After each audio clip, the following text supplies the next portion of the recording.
Folks, Black Star Network is here. Oh, no punches! I'm real revolutionary right now. Support this man, Black Media. He makes sure that our stories are told.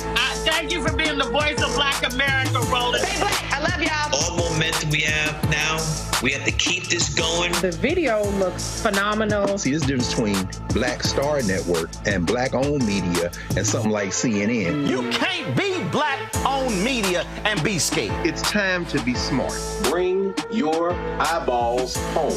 You dig?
Folks, it is debate night. President Joe Biden debating the convicted felon Donald Trump in Atlanta, presented by CNN, the first one of this presidential cycle. Lots at stake when it comes to who is going to perform well tonight, speaking to voters who frankly many folks have been tuned out. Over the next several hours, we will, air the debate. We'll have pre-discussion with our fantastic panel. And then, of course, we'll break down what happened afterwards. And so it's going to be a fantastic special edition of Roland Martin Unfiltered right here on the Black Star Network. It is time to bring the funk. Let's go.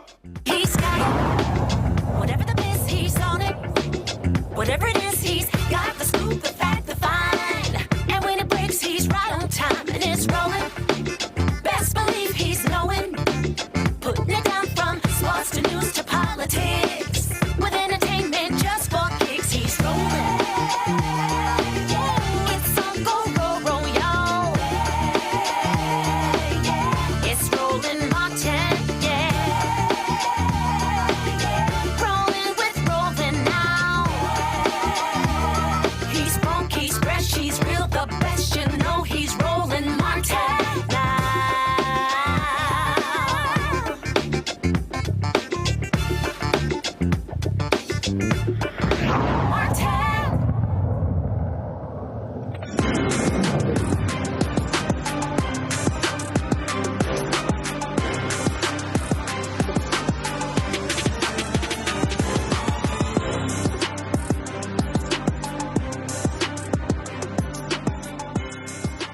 Folks, welcome to the special edition of Roland Martin Unfiltered right here on the Black Star Network. It is debate night.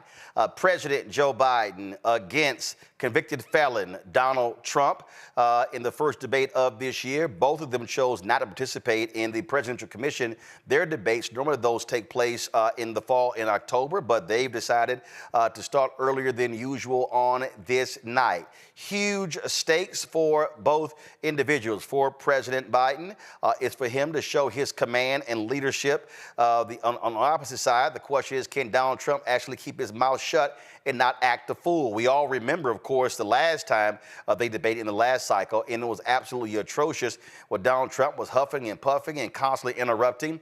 The rules of the CNN debate are different. One, mics can actually be cut. Also, the candidates cannot interrupt each other. You also do not have a studio audience, so no playing to the crowd as well. And so it's going to be about an hour and 45-minute debate. We're going to be streaming it right here on the Black Star Network. We're going to have discussion before the debate, but also afterwards. But first off, earlier today, I had a chance to sit down and chat with Atlanta Mayor Andre Dickens. A lot of things happening in the city, and all eyes are on the city they call too busy to hate. Here's my conversation with the mayor. All right, Mayor Dickens, all eyes are going to be on your city with this presidential debate. Of course, this is a lot different than what folks expected and much earlier as well. The Biden-Trump folks didn't want to deal with the Presidential Debate Commission. That didn't, of course, sit well with folks in Virginia State who were going to host one of those debates. And so let's just talk about logistics. Y'all have had a lot going on. 800 credentialed journalists, folks coming in from all around the country. Just talk about what that has been like dealing with all of that. Yeah, man. I mean, we are excited to be at the center of the political universe once again, coming to Atlanta, Georgia for this first 2024 presidential debate.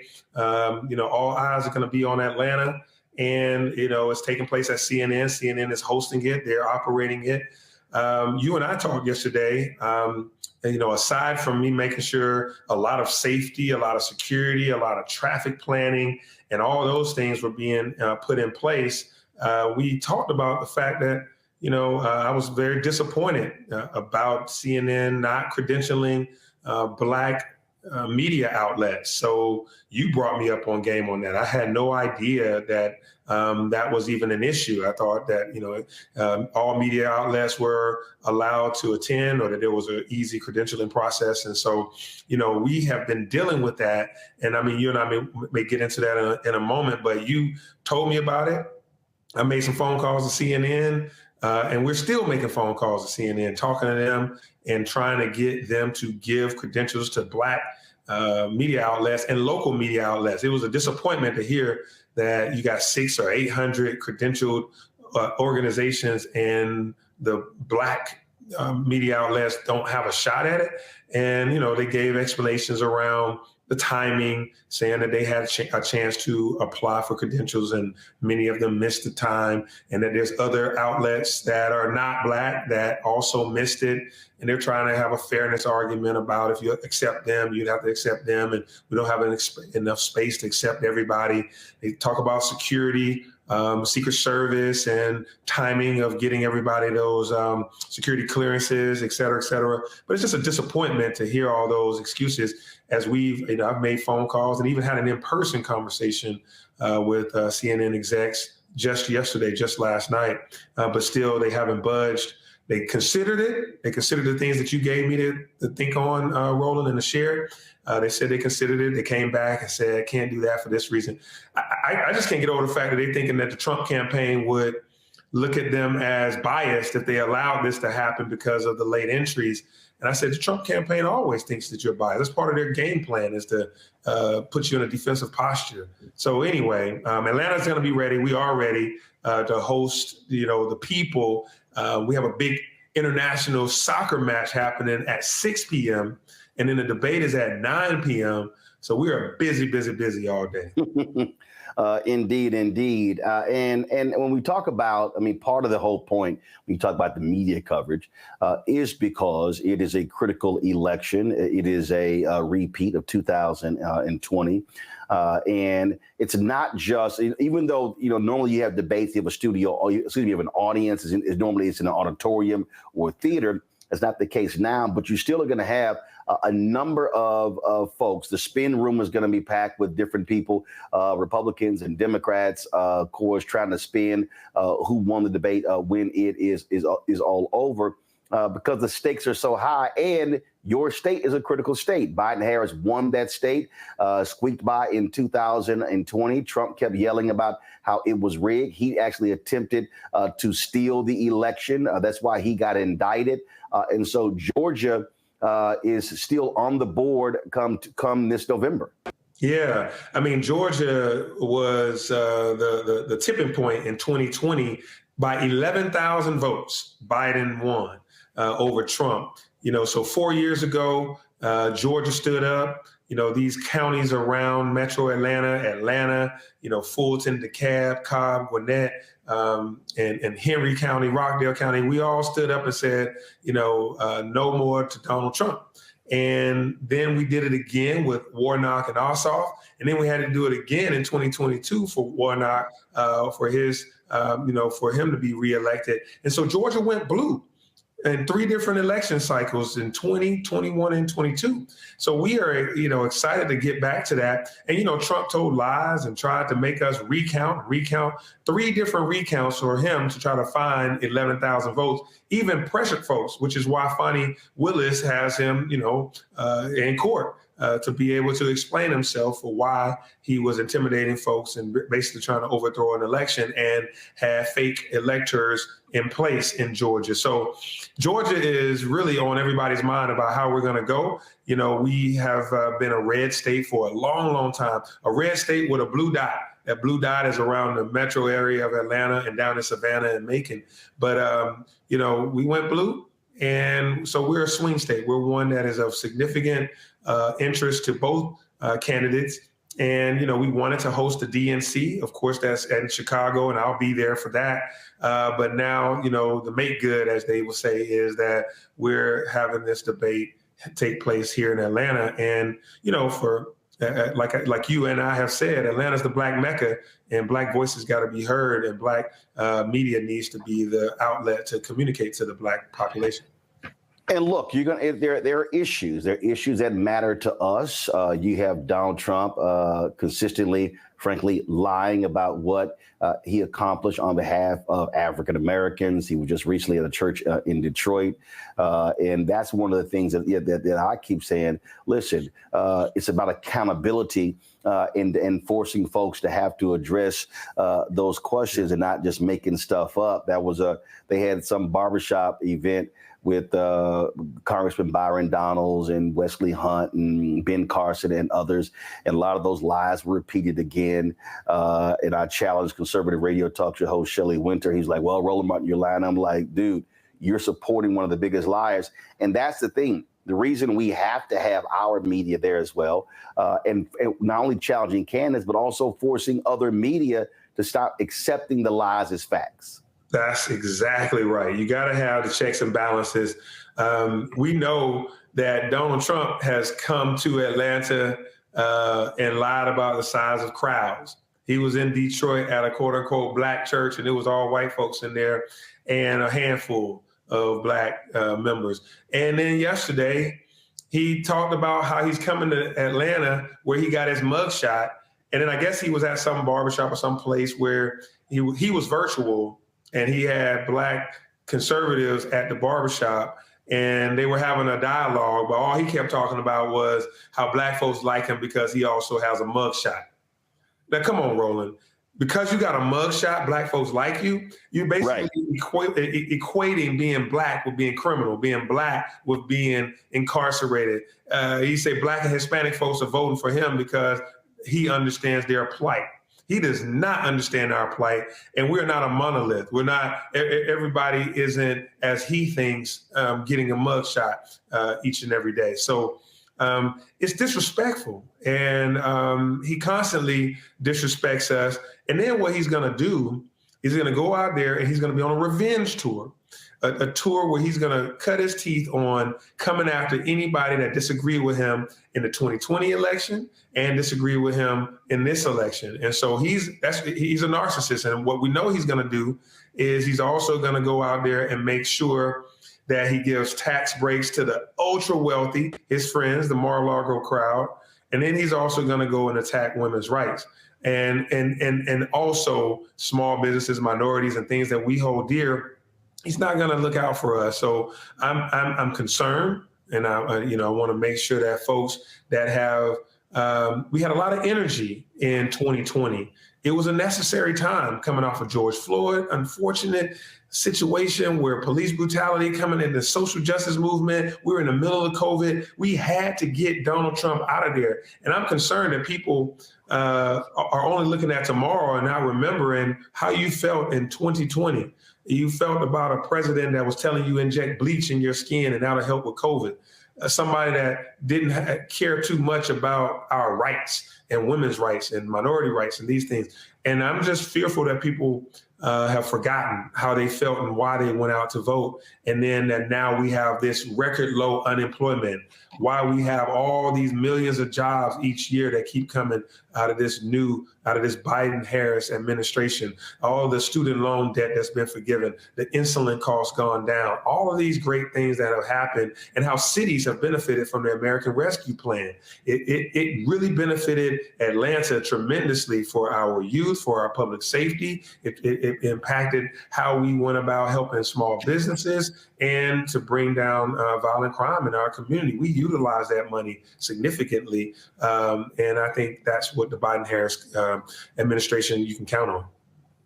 Well, just a couple more questions. When you look at, obviously, I don't spend a lot of time focusing on polls because reality is June. And if I'm correct, I think you understand that when early on when you were running for mayor, you were not at the top of the polls. Right. Things change. There's a build up. People begin to tune in.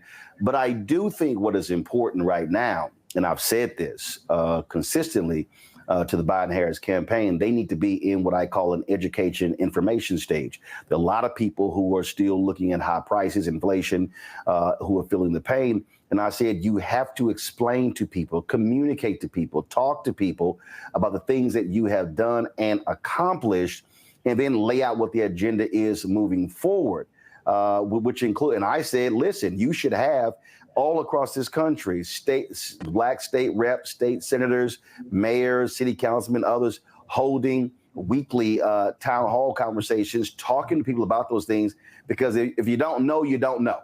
Yeah, that's right. I just like you said, I know that a poll in June or July is nowhere near what the end result will be in November. You have a buildup. I was polling at 4% in March when I started my campaign to be the mayor of Atlanta. I think by June I was at 6-7%. And I ended up winning the election by 64%. And it's a buildup. You have to get the ideas out there. You got to go meet and greet people. You have to build up your volunteer base and your team. You have to go raise money, and you have to do all the things that's necessary to make sure the public has a awareness of what you're going to do. And so that's where Trump is right now. In certain polls, he's up by 2 or 3 points or 4 points over Biden. But I think once all the chips are counted, you'll see that on election day that Biden-Harris administration will win again. When I looked at some of the data from the recent poll that was taken in Georgia, it didn't have a large amount of people under 30 or under 25 in that voter pool. I don't know if they just called they called landlines and didn't call cell phones, or young folks that number. If you don't identify that number, they're not answering. And I also know that young folks are not a monolith, and some of them have apathy right now because they are concerned, and we all should be concerned about national affairs, the political challenges abroad, and about what's happening in our geopolitical landscape. And folks have strong feelings about that. But I also know that the message couldn't be clear that you don't get rid of Joe Biden to go to Trump, who's going to be worse on all international fronts and all domestic fronts. And you judge Joe Biden against the candidate that is running against him, not against the almighty. So we are in a political landscape where you're going to have to choose somebody. And we cannot let the couch get enough of a percentage to bring down Biden. If people stay home, that's a vote for Trump, essentially. If you stay home in this election, people that I'm talking to right now, you have essentially gave at least a half to a full vote to Trump. We need everybody to do like we did in 2020 and to show up. And even between now and then, make sure you get your voice heard. Share your ideas, share your concerns. And there's enough people that's going to be on the ground around here to make sure that you get heard. Well, I'll make it clear to folks that somebody is going to win. Let's be real clear. Somebody will win. And also, I've long said, if you don't vote, shut the hell up. Because the bottom line is you forfeited your right to complain because you didn't participate in the electoral process. That's right. That's right. You can say that. I can't say it exactly the same, but I can say you right.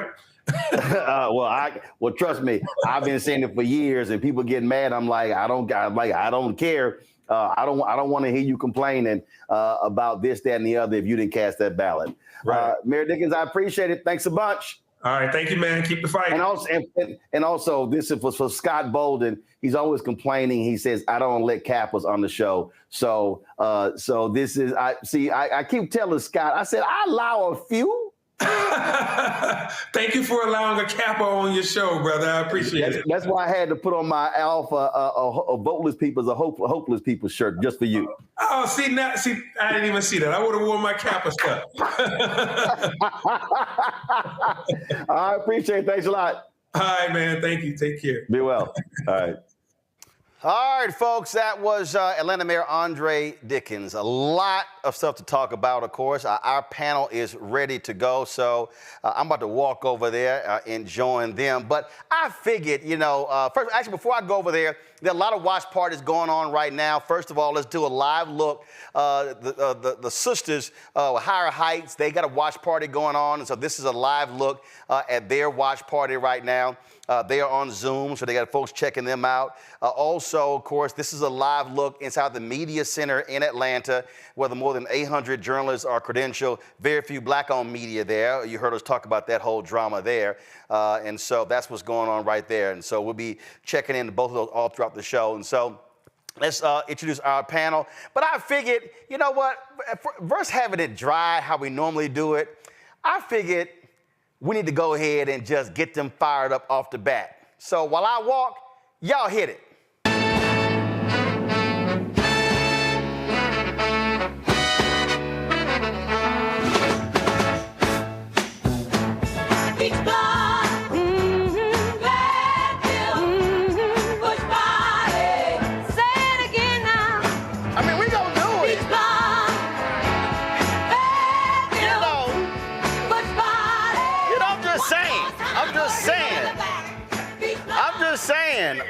I'm just saying, so Congresswoman Jasmine Koenig is in Atlanta. She couldn't join us. So I said, let's go ahead and play Bleach Blonde, Bad Built, Butch Body, because Martin Taylor Greene is from Georgia. And so we got everybody in the house. To my left, Lauren Victoria Burke, NNPA, Black Press USA. Say what? The fuck?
I can see the debate team.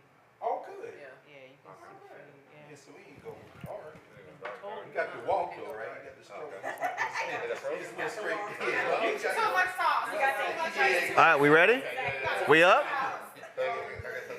All right, y'all. So it looks like we're back up. So I don't know what the hell happened there. So I guess Marjorie Taylor Greene was a little pissed off, but it happens. So to my left, Lon Victoria Burke, Black Press USA, Eugene Craig, Rebecca Carruthers, Dr. Mustafa Santiago Ali, and then we got. Why you sitting there with an attitude? Why you, what? I'm about to introduce you. I'm about to say New Orleans own. Somebody don't know what. Do I need to turn the big ass fan back on to cool you down? Lord have mercy. Dr. Nola Haynes, you know, mama named after New Orleans. Reverend Mark Thompson joins us. Of course, Reese Colbert, Dr. Greg Carr, Howard University. All right, folks, it is first debate. And who actually think, how long is it going to take for Donald Trump to show his ass? 5 minutes. 5, that's it? Because the whole deal with the rules, so they can cut the microphone. Yeah. You can't interrupt. Right. So right there, so he gonna act the damn fool. It's gonna be open and bar. It's gonna be the opening line. Yeah. He's not. Oh, I'm sorry. I thought you said he was gonna have an open bar. Oh, no. I was like, they got an open bar in the studio? He's not gonna wait. He might. And it's a plethora where he can go with it, but he's not gonna wait. Biden speaks first, right? I don't know how. Look, I think Biden speaks first, and Trump gets the last to get. No, I'm just saying. Bottom line. Look, we already know what happened last time. We know when they had the debate. I mean, Trump interrupting, acting a fool, couldn't control himself. Right. I guess his depends were on fire. And then the Republicans have really been playing this silly little game of saying how feeble, dumb, old Joe Biden is. Now they realize, Rebecca, damn, we may need to change this. Expectations I mean, they lowered expectations like subterranean level, you know. As long as he shows up and is fluid and lucid, he wins. No, he hit with that two-piece. Yeah. Last time you here, you got a mugshot taken. Welcome back to Atlanta. I mean, just driving crazy. Yeah, spicy. Say it again. Yeah, give him that two-piece. He ain't no bitch. I don't know why everybody's acting like nobody's a bitch. Like he was handing it to Trump last time, calling him a clown. Will you shut up, man? You know, he was on his ass. Yeah. Like people expect Joe Biden to show up as Sleepy Joe, as they've been running with this narrative, he definitely gets spicy. He gets spicy with the media. He knows how to clap back. I'm expecting him to bring out the ballsy, I'm a white man, I'm fixing this shit, I'm running this shit energy that he brings that people have not been paying attention to because they're talking about he tripped over a sandbag or he old or whatever. I'm not gonna count him out. I'm not gonna count him out. When does he get spicy? I think at the second. No, but let me say, when does it happen historically? He goes to the State of the Union, where he was in the Senate for 40, 50 years. Yeah. When you're in that element, remember when 60 Minutes did the segment on Tony Bennett? He had dementia, didn't know where he was. When he went on stage, all those lyrics came back. When he went back, so this is him. He'll be back under the lights in that setting. He won't need the cocaine that Trump says he uses. Well, first of all, we know he doesn't, but he doesn't use it. But when he's in his element, then he's on, and he's the Joe Biden you described. But I think here's what I think happens, Rebecca. I think again, last time he ran, he was candidate. This time he's president. And so he's going to say, let me show you what a president looks like, how a president behaves. And so if you operate from a statesman standpoint, you say, I'm above this little childish stuff. And so I think that's the level that he stays on. He doesn't have to sit here and engage the craziness, because when you feed the crazy, it leads to crazy. He has to remain, Rebecca, I think, again, on statesman level, I'm the president, you not. You know, here's the thing. It's two old white guys, no matter what. That's what the nation's going to see. And for those who are tuning in for the first time tonight, it's going to be a lot. First of all, it's going to be a lot of people who've been watching all along. And then it's going to be a few new people who show up. It's two old white guys. So the thing that Joe Biden needs to do tonight is frame this as, you aren't just voting about me, but you're voting about two different types of governments. And that's what he needs to do to reframe this, because quite frankly, a lot of people want to see the circus. They don't care about statesmen. Yep. So Joe Biden has to bring it home and say it is a difference between a chaotic government or a government that's trying to move the country forward. I mean, his opening line literally can become, you know, since the last time we stood next to each other, I've been elected president. You've been convicted for 34 felonies. I was elected, and you lost, and Mustafa, you can't accept the fact that you lost. Yeah, he had a real difficult time with that. He always has throughout his career. Trump never wanted anybody to see him fail, even when he was failing continually. Right. The question is, yeah, it's two white guys, but there's one white guy that has been trying to uplift the country, who has put in place policies that have actually changed dynamics inside of our communities. Still a huge amount of work that needs to happen, but resources have finally made it to our community. Then you have, on the flip side, another old white guy, 3 years younger, who never had a policy that uplifted anyone in the black community. Now, they'll talk about opportunity zones, and then when you unpack that, you find out that there's no truth that's there. Nothing. So that doesn't mean that whether you're talking about Biden, the work that still needs to happen, and the mistakes that he may have made, but there is a huge difference between Biden and Trump.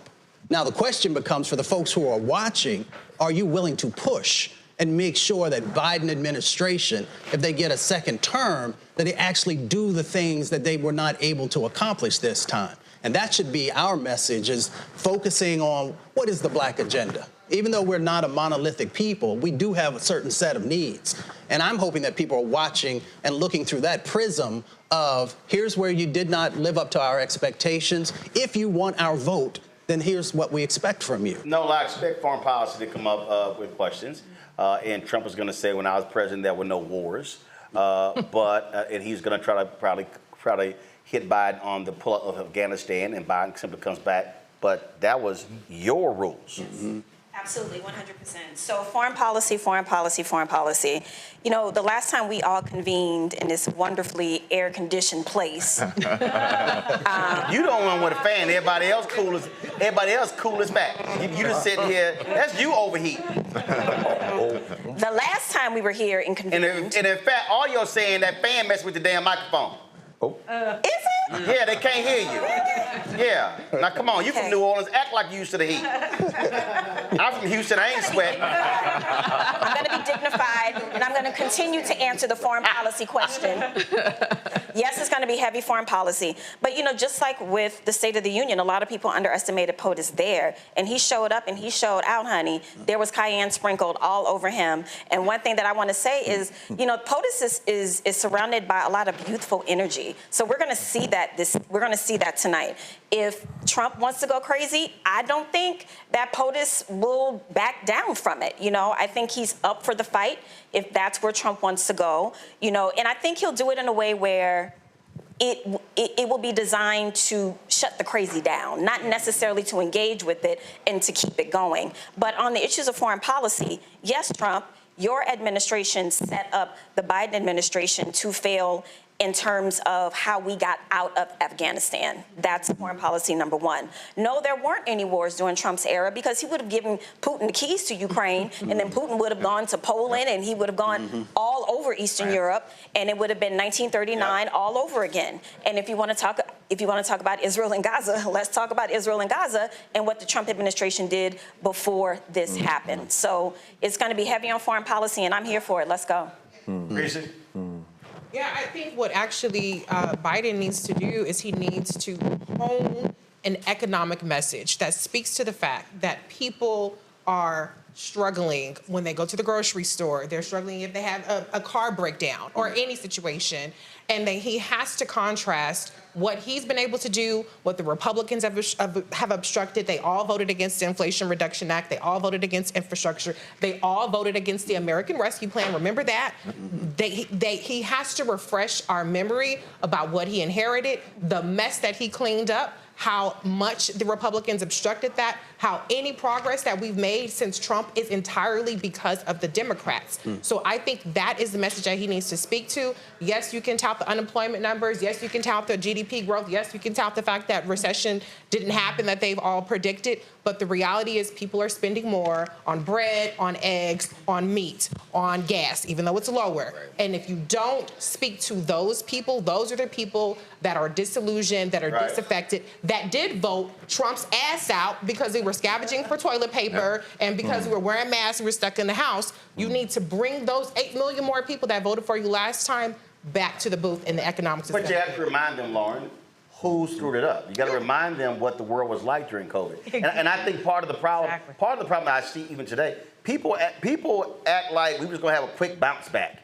after COVID. And you got to remind folks, hey, it was every once in 100-year pandemic. So it's not like we're going to just be back to normal in 2 or 3 months. No, definitely not. He's got to hit him.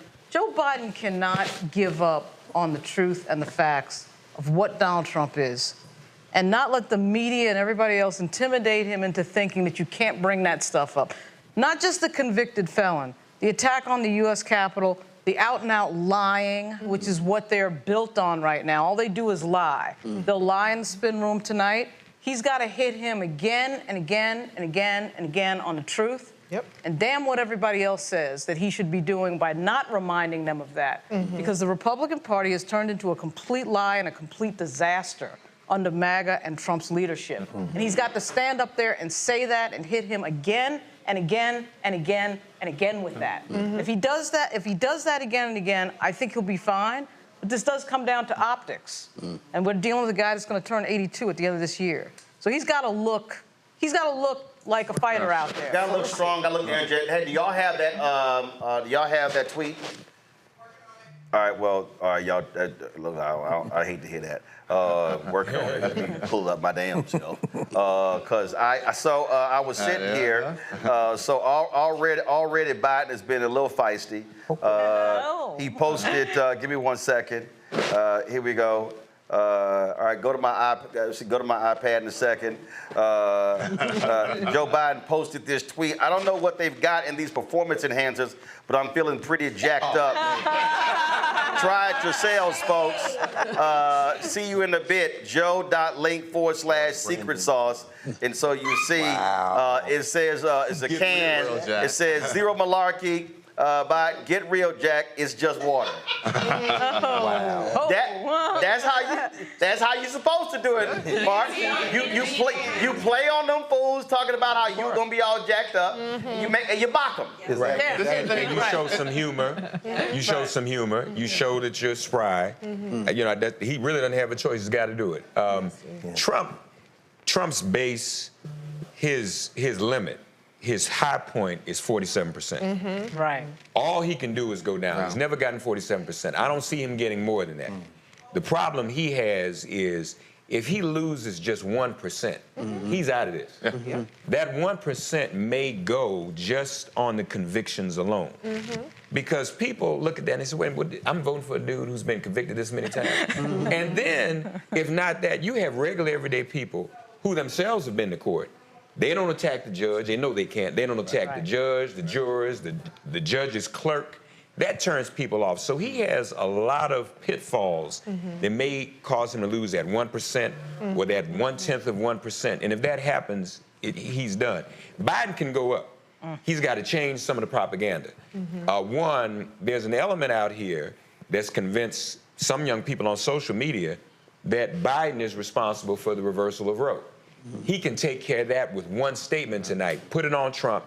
Remind the public this happened under Trump's watch because of the Supreme Court appointments that he made. He's got to hit all of those points. He didn't help the economy. He brought up the debt. He's got to bring all of that out. And this is the most important time he has to do it. And this is what might be the only debate, right? This might be the only one. Yeah, because look, they agreed to this one. Well, so Fox News, so they threw out the Fox News one, not sure they accepted that. Right. You might have, Trump said his VP pick is going to be in the House tonight. We don't know who the hell that is, so we don't know what happens with that. So yeah, this could very well be the only one. I still fundamentally believe, Greg, that statesman calmness outwins and outplays and outmaneuvers crazy. And I do believe it's important for Biden to remind, even though all these media people, they loved crazy. Oh, no question. Yeah. And I think a lot of these media companies want Donald Trump sitting in the Oval Office. Of course. Because they want the crazy tweeting, the crazy posting. Right. This to me is where Biden says, yeah, that dude over there, he had 40 plus people who resigned in his first term. I had 2. You remind people what normalcy is supposed to look like and how it's not bad. That's tough, man. I mean, when we were here last time, we had ideas of what he would do, and he got up there and outperformed. This time, I mean, he's the most veteran debater on presidential stages in history. He's been in over 30 of these, if you count the primaries. No, really, it's like 30-something. Right, yeah. You know, and Hillary Clinton said the other day that Trump's going to come with insults with lies. That's what he's going to do, as Lawrence said. But ultimately, if he could tap into the zeitgeist of the times, first of all, it's June. There's going to be football, basketball, all kinds of, everybody forgot this. If he can say, now tomorrow, the Supreme Court that he put in place, they're going to kick the teeth out. They're going to let him go for insurrection. They're going to let the January 6th people. You cannot give him 2 more picks. In other words, put himself in the spirit or mood of the moment. Foreign policy, I agree with you, Dr. Haynes. They said, listen, young people, I know y'all mad at me. I'm in this black city. I came out here to speak to Morehouse. Y'all protested. I hear you. I want a ceasefire. Let me be very clear. You put him in there, his son-in-law already has the condo deals for the West Bank. Right. What do you think is going to happen if he gets in? In other words, he's got to put himself, and finally, when it comes to things like education, I'm trying to do the student level debt, he wants to give billionaires another tax cut. When it comes to the environment, he wants to pull out of Paris, and he wants to, when it comes to your right to choose. Climate is huge. No question. Look, Fat Joe and E40 in North Carolina ain't gonna do it. He's in a black city. He should open up by apologizing for the black press not being here and saying this is the level reset in the summer, because I know all y'all gonna forget by the fall, but I'm setting it up now for the rest of this campaign. He's got to do something like that. I will say this: when it comes to Palestine, Tigray, Haiti, Congo, he has to speak to that this summer. He absolutely when literally Belly the Week and Erica Mena are out doing the President of the United States when it comes to raising those issues. He will absolutely get that. The youth vote stay home. You know, we know climate's going to go either way, right? I mean, it's the Congress is moving a certain way on that, regardless of who's in the White House. But when it comes to foreign policy, and I actually think foreign policy is probably on the higher ladder than the economic and climate right now when it comes to voters under 35. Right. If he's not going to speak to Palestine and demand a ceasefire, because at the end of the day, we can tell Israel tomorrow, hey, listen. Well, you can't. Well, to a degree, but when you're giving one side bombs and you're giving the other side a peer in which they may get aid. Young voters under 35 are looking at that on TikTok, on Twitter, on IG. But here's what you haven't had. You have not had side by side.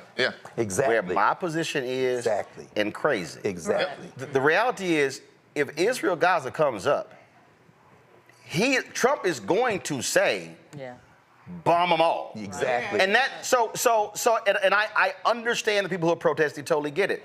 But you have to show the contrast between, I am trying to be diplomatic. I am trying to negotiate. That's right. This fool ain't negotiating, and we all know, we already saw what happened when Netanyahu came out with his video complaining about y'all slowing arms down. They were like, yo, what the hell are you talking about?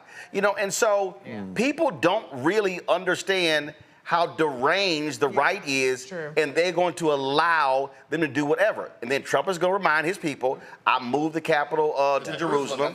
He's going to do all of that, and now you're in the right position there. But I still think, for all the talk about foreign policy, I get that. The role is going to play in Michigan. I think it still comes down to economics. And when you look at this election, it still is 7 states, and frankly, it's only 3 states. I think when you talk about Arizona and Georgia is going to be extremely tough for them to win again. They barely lost North Carolina. That's going to be tough as well. This election, to me, comes down to Wisconsin, Pennsylvania, and Michigan. And the reality is, 2022, 50 fewer thousand people voted in Milwaukee than 2018. If they vote in 2022, Mandela Barnes is the United States Senator. Now, if you look at the voting margins of what happened in Pennsylvania, in terms of that margin there and the margin in Michigan, even if you talk about where Muslims are in Michigan, there's still room to work with there. Bottom line is, look, Trump only won in 2016 by 77,000 votes in those same 3 states. And so now you're talking about economics. The moment Trump starts talking about tariffs, that's when Biden has to say, and how many farmers in Wisconsin had to file for bankruptcy? How many people lost those farms? Boom, now you got to hit that. Then when he starts talking about, in terms of, again, reminding people what he said about the workers in Michigan, what he said about the courts in Pennsylvania, remind them how he constantly was lying, attacking democracy, and what he said about the people. And I won't be shocked if he says, let me remind y'all what that man tried to do in this very state, which is why he got indicted. You do that, you have to then, you have to then remind people of the chaos that he tried to institute. You do that, now you're putting him on the defensive because he can't, even Charlie Kirk, that racist, even said he's got to stop talking about the election being rigged. He cannot help himself. He won't stop. Lauren, I'm telling you, the moment Biden says you're in the place where you tried to steal, he's going to take the bait. Just like Mustafa said, one of his biggest Achilles, Donald Trump, is being reminded that he is a loser. He's a loser. You are a failure. If Biden keeps saying that to him tonight, he will crack. Right. He hates that. If he goes, you failed America when it came to COVID. You failed low income and middle class when it came to giving rich folks tax breaks. You failed in blowing up the deficit. You failed. Your bankruptcies. Oh, hell yeah. All these people died because you didn't move fast. There you go. Drink bleach. There you go. Again, you do because again, he has to use those keywords, Rebecca, because he stays presidential, but it's gonna drive his ass crazy. Trump cannot contain himself, and that's all you want. You want chaos to be unleashed, and this is all Biden gonna do. He gonna look at the moderator like, I ain't even looking over there. Y'all can deal with that food over there. So, Roland, that works for voters who know that they're actually going to vote in November. My concern is we still have the up to 8 million people that we need to come out and show up this November. So for some of those voters, including some of the black men who are saying, I am sick and tired of being told to choose between the lesser of 2 evils. We know the lesser of 2 evils on that stage tonight. However, what about for the voters or would-be voters who actually want an affirmative choice and not just a reactionary, this guy's going to send us to hell. This guy will send us to hell, will just be slower. But here's what I accept. I accept the reality that people vote out of fear. We can sit here and talk about everything else. When people are scared to death, they vote. We can talk, and I get it. Mustafa, I hear people talk about, we got to accentuate the positive, lay out an agenda. People vote based upon the fear. You drive people to the polls. Listen, what did Latimer and those folks do to Bowman? Scary, anti-Jewish. They voted out of fear. What happened? He won by a wide margin. And so you have to accept that. You can spend a lot of time trying to convince somebody, but first what you got to do is you got to lock down your base. You got to lock down your base. Because one of the reasons why Biden polls numbers are low is because you got a lot of Democrats who still wish there was another candidate. So they got to accept the fact, ain't nobody else running, okay? Ain't nobody walking through that door. He is going to be the nominee. And then that then happens. Now all of a sudden I think you see a change in the poll numbers, but the key is competency. This is what we achieved. This is what we were handed. And one of the things that if I'm Biden, I would sit here and say, Don, let me remind you, when me and Barack left, we handed you a great economy, and you tanked it. And just like me and Barack inherited an awful economy from a Republican president, I inherited one from you. You do that, you have to show it ain't like we walked in and things were rosy, we can build upon it. That, to me, you gotta hammer that home for the people who keep trying to blame Biden for all the economic problems as if you didn't walk in crisis. And I think you do a couple of other things as well. So I appreciate you bringing brothers into the conversation because we understand the dynamics that have now happened at the Department of Justice, right? And how the Department of Justice is now actually doing work that represents all the people. But they won't do it. It's killing me. I know. It's killing me. But we're hoping that they actually bring it forward tonight. Here's what a senior administration official told me. Yep. This person said, I think we've gone too far. Wait a minute, what? Because so this is what a senior administration, follow me. A senior administration official said, I think we've gone too far in creating the separation.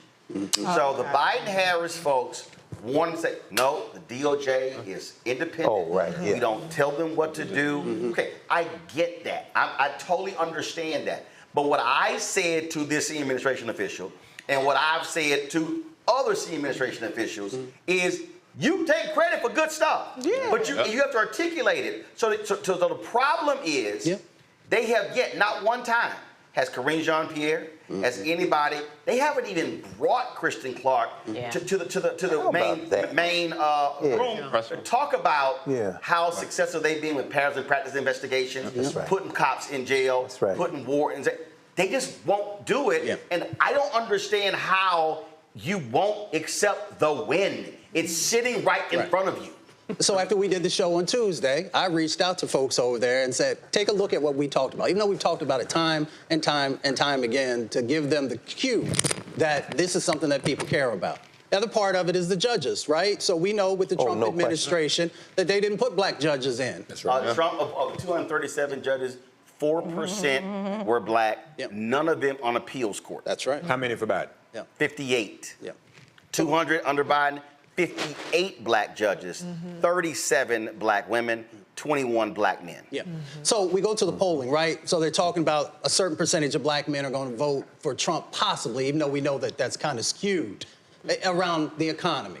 So what what Biden needs to do is actually talk about all this money that Reese talked about, whether it's the Inflation Reduction Act, the CHIPS Act, all these different acts that are out there, and talk about real people who have been able to create their own businesses in this space and the jobs that have been created there and the diversity that exists inside of that space. And that's how brothers then say, well, you know what? Maybe I need to give the nod here because I know that there's actually real dollars that are there. The dollars will be rolling out for another few years. And we know that this administration has actually put executive orders and other things in place to make sure that there's more opportunity and diversity in that space. But I think what he has to do, though, he has to speak in regular folk language. I was going through my archive photos last couple of days, and I came across a photo of my man Joe Madison, God rest his soul, and he always talked about you got to put it where the ghost can go. Yes, he did. And the thing for me, Reese, that I hope Biden says is, American public, let me remind y'all, who gave you that $1,400 check? And then you say, and I wasn't so arrogant that I need to put my name on it. You because that's, see, I think a problem for me is when people talk, and as somebody who does public speaking all the time, when I hear speakers and they talk broad, you're sitting there and you're like, but when I can go specific, when I can go there, that's a different conversation. And now I'm speaking to you. To me, that's where you got to say, right, we increased unemployment insurance. They cut it. What we also did was we provided for y'all to have child care. How about that? We increased that. That's right. In the aftermath of COVID. This is what the American Rescue Plan did. This is what is being rebuilt. And I think you also work in this city, So one of the things that, you take Elkhart, Indiana, Obama never really did it right, even though he got it reelected. Basically, they rebuilt Elkhart, Indiana. With that initial stimulus package. Them folk in Elkhart, Indiana voted against Obama. I would have been reminding their ass. Let me remind y'all something. Y'all asses would be bankrupt, out of job, none of this stuff built if it wasn't for us. So you got to sometime remind folk what your ass did for them. Like your mom and daddy did. Like, remember all that shit I bought for your ass? Like, you might want to calm your ass down saying what I didn't do for you. But I'm just saying, you got to be specific sometimes. Right. And take us back to what he inherited. Just say, I cleaned up your mess. You came in there, you shit all over America, and I cleaned it up. And people don't remember that Biden... And scare them and say, America, remember, y'all was scared you were going to die. Yeah, you were. A million people died. It wasn't like it was like a like a million motherfuckers was dead under Trump. Okay, that's why he lost. And I don't think he's gonna say a million motherfuckers died. But I'm just saying, I don't think he's gonna say that. But my point is that's that the alternate debate. Right. Yes, that's the X-ray. That's dark Brandon. The whole point is that people said Trump gave me stimmies.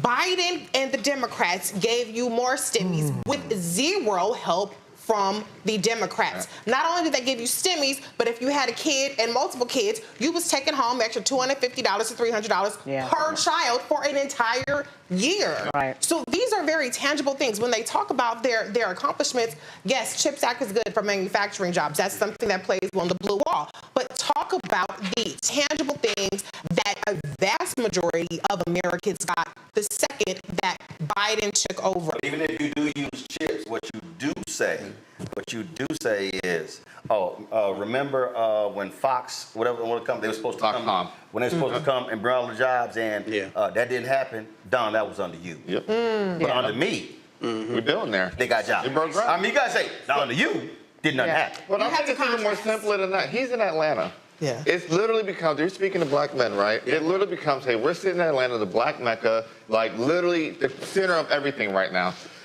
This guy won't step into a black barbershop. He phoned it in. He only sees you as criminals. He thinks you can relate to him because he's a criminal. That's true. He's a convicted felon. He needs to say that tonight, too. Yeah. Black man are with me because I'm a criminal. That. Yeah. Right. And he should say the line. And he'll say, black man, I don't, right. And he'll say, I don't see you as a criminal. Right. I have, this is a feeling I have, a prediction, and I'm going to throw it, I want to get you all's reaction to it. If he picks, and I know it's a term you don't like, so this is me saying this. If he picks an Uncle Tom for his running mate, be it Tim Scott or one of these other clowns, I think a lot of the brothers who we see that might be shifting toward him, I think that's a wake-up call.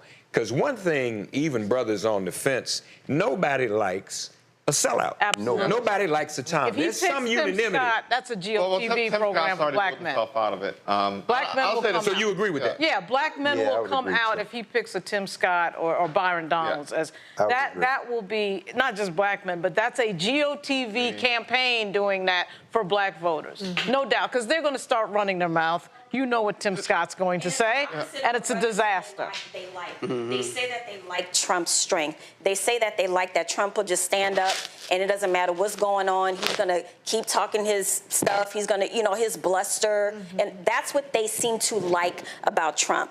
If he picks one of these brothers, that's, as a running mate, they don't represent that at all. All right, folks, the presidential debate airing on CNN is about to start right now. We will be right back after the debate with our post coverage.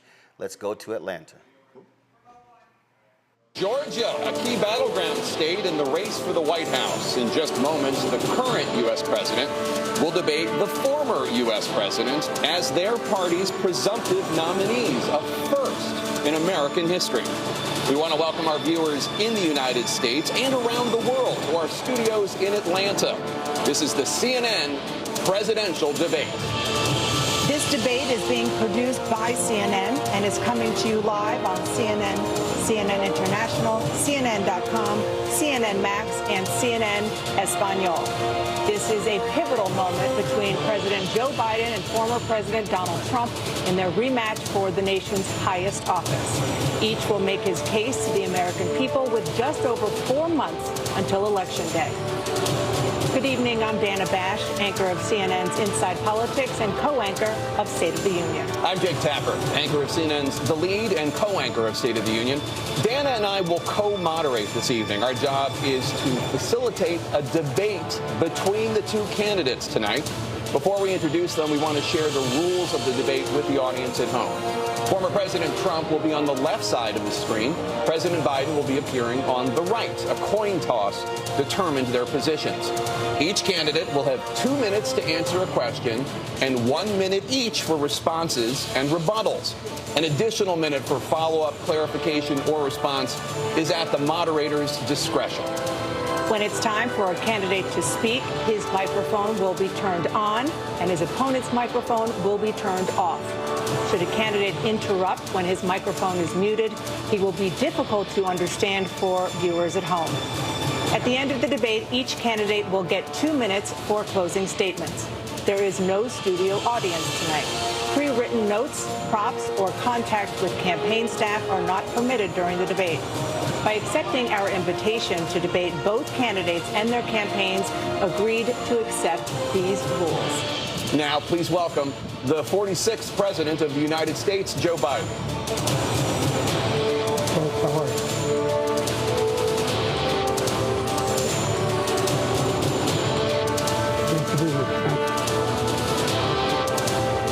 And please welcome the 45th President of the United States, Donald Trump.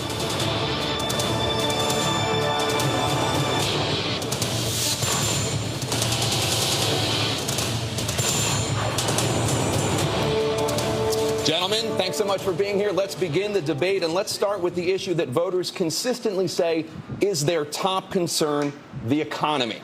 President Biden, inflation has slowed, but prices remain high. Since you took office, the price of essentials has increased. For example, a basket of groceries that cost $100 then now costs more than $120. And typical home prices have jumped more than 30%. What do you say to voters who feel they are worse off under your presidency than they were under President Trump?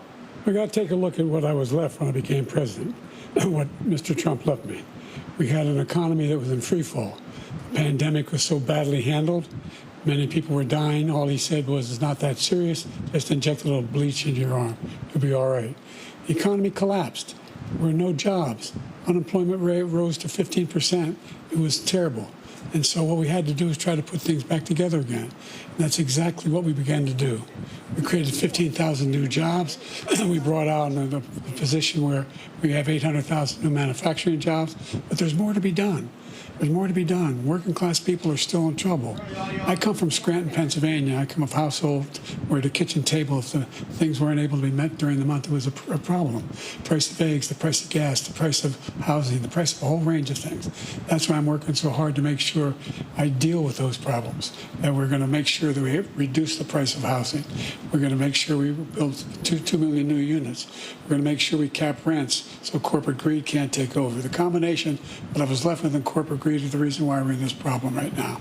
In addition to that, we're in a situation where if you take a look at all that was done in his administration, he didn't do much at all. By the time he left, things were in chaos, literally chaos. And so we put things back together. We created, I said, those jobs. We make sure we had a situation where we brought down the price of prescription drugs, which is a major issue for many people, to $15 for an insulin shot as opposed to $400. No senior has to pay more than $200 for any drug, all the drugs they can include beginning next year. And the situation is and we're going to make that available to everybody, to all Americans. So we're working to bring down the price around the kitchen table, and that's what we're going to get done. Thank you. President Trump? We have the greatest economy in the history of our country. We have never done so well. Everybody was amazed by it. Other countries were copying us. We got hit with COVID, and when we did, we spent the money necessary so we wouldn't end up in a Great Depression, the likes of which we had in 1929. By the time we finished, so we did a great job. We got a lot of credit for the economy, a lot of credit for the military, and no wars, and so many other things. Everything was rocking good. But the thing we never got the credit for, and we should have, is getting us out of that COVID mess. He created mandates. That was a disaster for our country. But other than that, we had given them back a country where the stock market actually was higher than pre-COVID, and nobody thought that was even possible. The only jobs he created are for illegal immigrants and bounce-back jobs, the bounce-back from the COVID. He has not done a good job. He's done a poor job, and inflation's killing our country. It is absolutely killing us. Thank you. President Biden? Well, look, the greatest economy in the world, he's the only one who thinks that, I think. I don't know anybody else who thinks he had the greatest economy in the world. And, you know, the fact of the matter is that we find ourselves in a situation where his economy, he rewarded the wealthy. He had the largest tax cut in American history, $2 trillion. He raised a deficit larger than any president has in any one term. He's the only president other than Herbert Hoover who's lost more jobs than he had when he began, since Herbert Hoover. The idea that he did something that was significant. And the military, you know, when he was president, they were still killing people in Afghanistan. He didn't do anything about that. When he was president, we were still finding ourselves in a position where you had a notion that we were this safe country. The truth is, I'm the only president this century that doesn't have any, this decade, that doesn't have any troops dying anywhere in the world like he did. President Trump, I want to follow up if I can. Am I allowed to respond to him? Well, I'm going to ask you a follow-up. You can do whatever you want with the minute that we give you. I want to follow up. You want to impose a 10% tariff on all goods coming into the U.S. How will you ensure that that doesn't drive prices even higher? It's not going to drive them higher. It's just going to cost countries that have been ripping us off for years, like China and many others, in all fairness to China. It's going to just force them to pay us a lot of money, reduce our deficit tremendously, and give us a lot of power for other things. But he made a statement. The only thing he was right about is I gave you the largest tax cut in history. I also gave you the largest regulation cut in history. That's why we had all the jobs. And the jobs went down, and then they bounced back, and he's taking credit for bounce back jobs. You can't do that. He also said he inherited 9% inflation. No, he inherited almost no inflation, and it stayed that way for 14 months. And then it blew up under his leadership because they spent money like a bunch of people that didn't know what they were doing. And they don't know what they were doing. It was the worst, probably the worst administration in history. There's never been. And as far as Afghanistan is concerned, I was getting out of Afghanistan, but we were getting out with dignity, with strength, with power. He got out. It was the most embarrassing day in the history of our country's life. President Trump, over the last 8 years, under both of your administrations, the national debt soared to record highs. And according to a new nonpartisan analysis, President Trump, your administration approved $8.4 trillion in new debt, while so far, President Biden, you've approved $4.3 trillion in new debt. So, former President Trump, many of the tax cuts that you signed into law are set to expire next year. You want to extend them and go even further, you say. With the U.S. facing trillion-dollar deficits and record debt, why should top earners and corporations pay even less in taxes than they do now? Because the tax cuts spurred the greatest economy that we've ever seen just prior to COVID. And even after COVID, it was so strong that we were able to get through COVID much better than just about any other country. But we spurred, that tax spurred. Now, when we cut the taxes, as an example, the corporate tax was cut down to 21% from 39%, plus beyond that.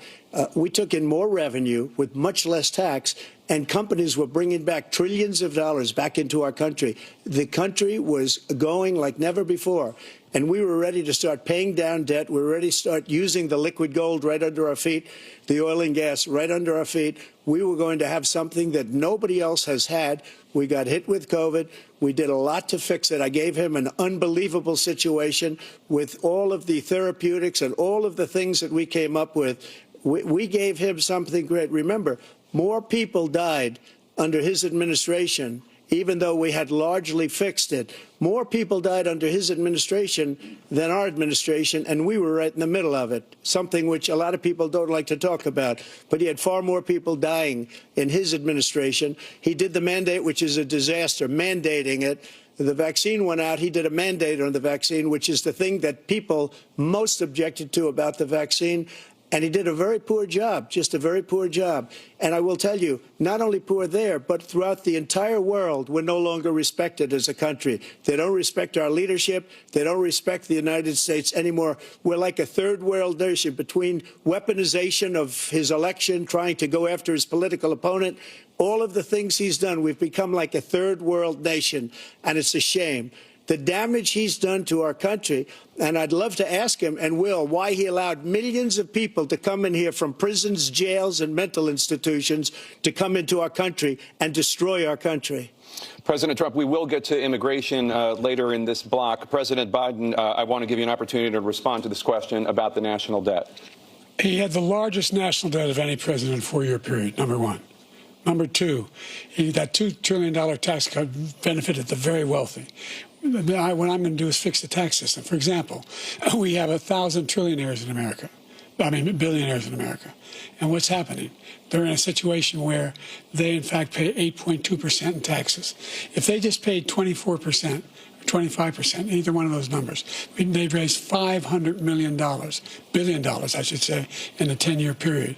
We'd be able to wipe out his debt. We'd be able to help make sure that all those things we need to do, child care, elder care, making sure that we continue to strengthen our health care system, making sure that we're able to make every single solitary person eligible for what I've been able to do with the COVID, with dealing with everything we have to do with, look, if we finally beat Medicare. Thank you, President Biden. President Trump? Well, he's right. He did beat Medicare. He beat it to death, and he's destroying Medicare because all of these people are coming in. They're putting them on Medicare. They're putting them on Social Security. They're going to destroy Social Security. This man is going to single-handedly destroy Social Security. These millions and millions of people coming in, they're trying to put them on Social Security. He will wipe out Social Security. He will wipe out Medicare. So he was right in the way he finished that sentence. And it's a shame. What's happened to our country in the last 4 years is not to be believed. Foreign countries, I'm friends with a lot of people, they cannot believe what happened to the United States of America. We're no longer respected. They don't like us. We give them everything they want, and they think we're stupid. They think we're very stupid people. What we're doing for other countries, and they do nothing for us. What this man has done is absolutely criminal. Thank you, President Trump. Dana? This is the first presidential election since the Supreme Court overturned Roe v. Wade. This morning, the court ruled on yet another abortion case, temporarily allowing emergency abortions to continue in Idaho, despite that state's restrictive ban. Former President Trump, you take credit for the decision to overturn Roe v. Wade, which returned the issue of abortion to the states. Correct. However, the federal government still plays a role in whether or not women have access to abortion pills. They're used in about 2/3 of all abortions. As president, would you block abortion medication? First of all, the Supreme Court just approved the abortion pill, and I agree with their decision to have done that, and I will not block it. And if you look at this whole question that you're asking, complex but not really complex. 51 years ago, you had Roe v. Wade, and everybody wanted to get it back to the states. Everybody, without exception. Democrats, Republicans, liberals, conservatives. Everybody wanted it back. Religious leaders. And what I did is I put 3 great Supreme Court justices on the court, and they happened to vote in favor of killing Roe v. Wade and moving it back to the states. This is something that everybody wanted. Now, 10 years ago or so, they started talking about how many weeks and how many this, getting into other things. But every legal scholar throughout the world, the most respected, wanted it brought back to the states. I did that. Now the states are working it out. If you look at Ohio, it was a decision that was an end result that was a little bit more liberal than you would have thought. Kansas, I would say the same thing. Texas is different. Florida is different. But they're all making their own decisions right now. And right now, the states control it. That's the vote of the people. Like Ronald Reagan, I believe in the exceptions. I am a person that believes. And frankly, I think it's important to believe in the exceptions. Some people, you have to follow your heart. Some people don't believe in that. But I believe in the exceptions for rape, incest, and the life of the mother. I think it's very important. Some people don't. Follow your heart. But you have to get elected also. And because that has to do with other things. You got to get elected. The problem they have is they're radical because they will take the life of a child in the 8th month, the 9th month, and even after birth. After birth, if you look at the former governor of Virginia, he was willing to do this. He said, we'll put the baby aside and we'll determine what we do with the baby, meaning we'll kill the baby. What happened is we brought it back to the states, and the country is now coming together on this issue. It's been a great thing. Thank you. President Biden? It's been a terrible thing, what you've done. The fact is that the vast majority of constitutional scholars supported Roe when it was decided, supported Roe. And that's this idea that they're all against it is just ridiculous. And this is the guy who says the state should be able to have it. We're in a state where in 6 weeks, you don't even know whether you're pregnant or not, but you cannot see a doctor and have him decide on what your circumstances are, whether you need help. The idea that states are able to do this is a little like saying we're going to turn civil rights back to the states, let each state have a different rule. Look, there's so many young women who have been, including a young woman who just was murdered, and he went to the funeral. The idea that she was murdered by an immigrant coming in, they talk about that. But here's the deal: there's a lot of young women who are being raped by their in-laws, by their spouses, brothers and sisters, it's just ridiculous, and they can do nothing about it.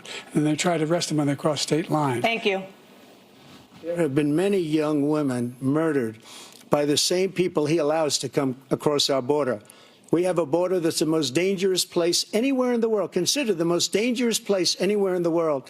And he opened it up, and these killers are coming into our country, and they are raping and killing women.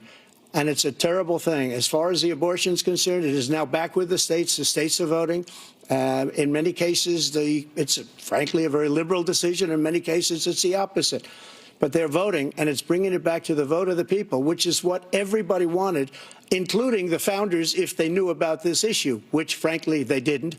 But they would have. Everybody wanted it brought back. Ronald Reagan wanted it brought back. He wasn't able to get it. Everybody wanted it brought back, and many presidents had tried to get it back. I was the one to do it. And again, this gives it the vote of the people, and that's where they wanted it. Every legal scholar wanted it that way. Staying on the topic of abortion, President Biden, 7 states, I'll let you do that. This is the same topic. 7 states have no legal restrictions on how far into a pregnancy a woman can obtain an abortion. Do you support any legal limits on how late a woman should be able to terminate a pregnancy? I supported Roe v. Wade, which had 3 trimesters. The first time is between the woman and the doctor. Second time is between the doctor and an extreme situation. The third time is between the doctor, between the woman and the state. The idea that the politicians, that the founders wanted the politicians to be the ones making decisions about women's health is ridiculous. That's the last. No politician should be making that decision. A doctor should be making those decisions. That's how it should be run. That's what you're going to do. And if I'm elected, I'm going to restore Roe v. Wade. So that means he can take the life of the baby in the 9th month and even after birth, because some states, Democrat run, take it after birth. Again, the former governor of Virginia, put the baby down, then we decide what to do with it. So he's willing to, as we say, rip the baby out of the womb in the 9th month and kill the baby. Nobody wants that to happen, Democrat or Republican. Nobody wants it to happen. That is simply not true. The Roe v. Wade does not provide for that. That's not the circumstance. Only if a woman's life is in danger, she's going to die. That's the only circumstance in which that can happen. But we are not for late-term abortion, period. Period, period. Under Roe v. Wade, you have late-term abortion. You can do whatever you want, depending on the state. You can do whatever you want. We don't think that's a good thing. We think it's a radical thing. We think the Democrats are the radicals, not the Republicans. For 51 years, that was the law. 51 years, constitutional scholarship said it was the right way to go. 51 years, and it was taken away because this guy put very conservative members on the Supreme Court. He takes credit for taking it away.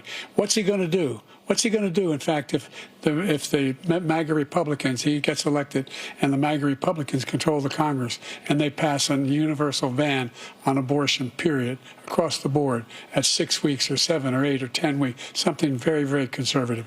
Is he going to sign that bill? I'll veto it. He'll sign it. Thank you. Let's turn now to the issue of immigration and border security. President Biden, a record number of migrants have illegally crossed the southern border on your watch. Overwhelming border states and overburdening cities such as New York and Chicago, and in some cases causing real safety and security concerns. Given that, why should voters trust you to solve this crisis?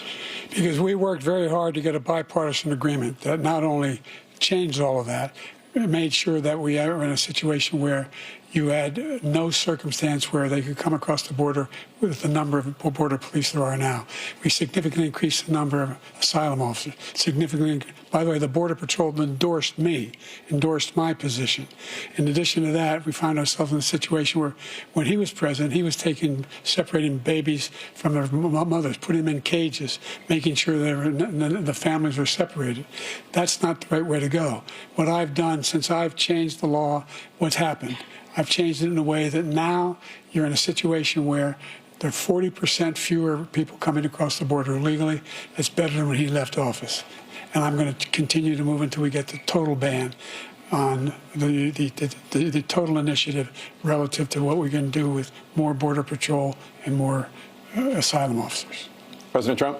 I really don't know what he said at the end of that sentence. I don't think he knows what he said either. Look, we had the safest border in the history of our country. The border, all he had to do was leave it. All he had to do was leave it.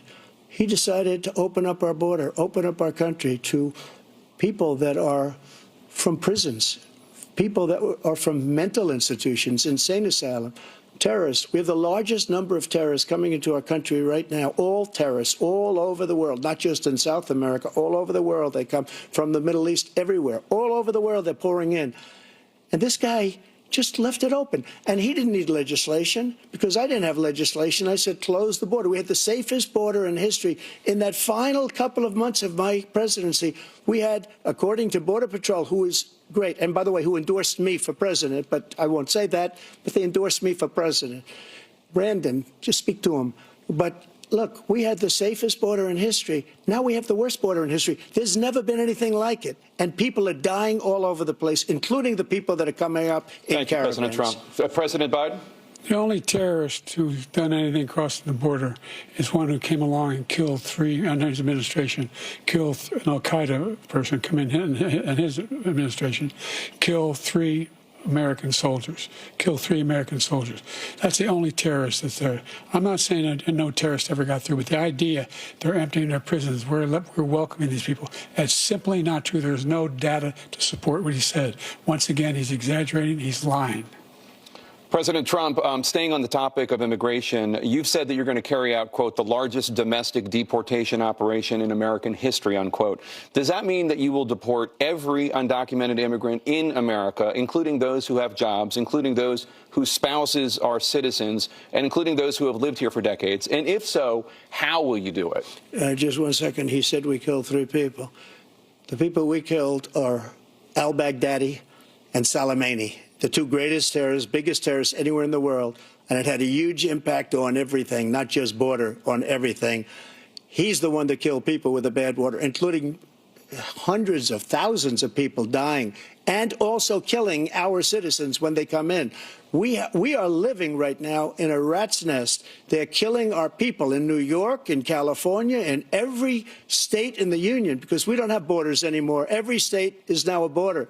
And because of his ridiculous, insane, and very stupid policies, people are coming in and they're killing our citizens at a level that we've never seen. We call it migrant crime. I call it Biden migrant crime.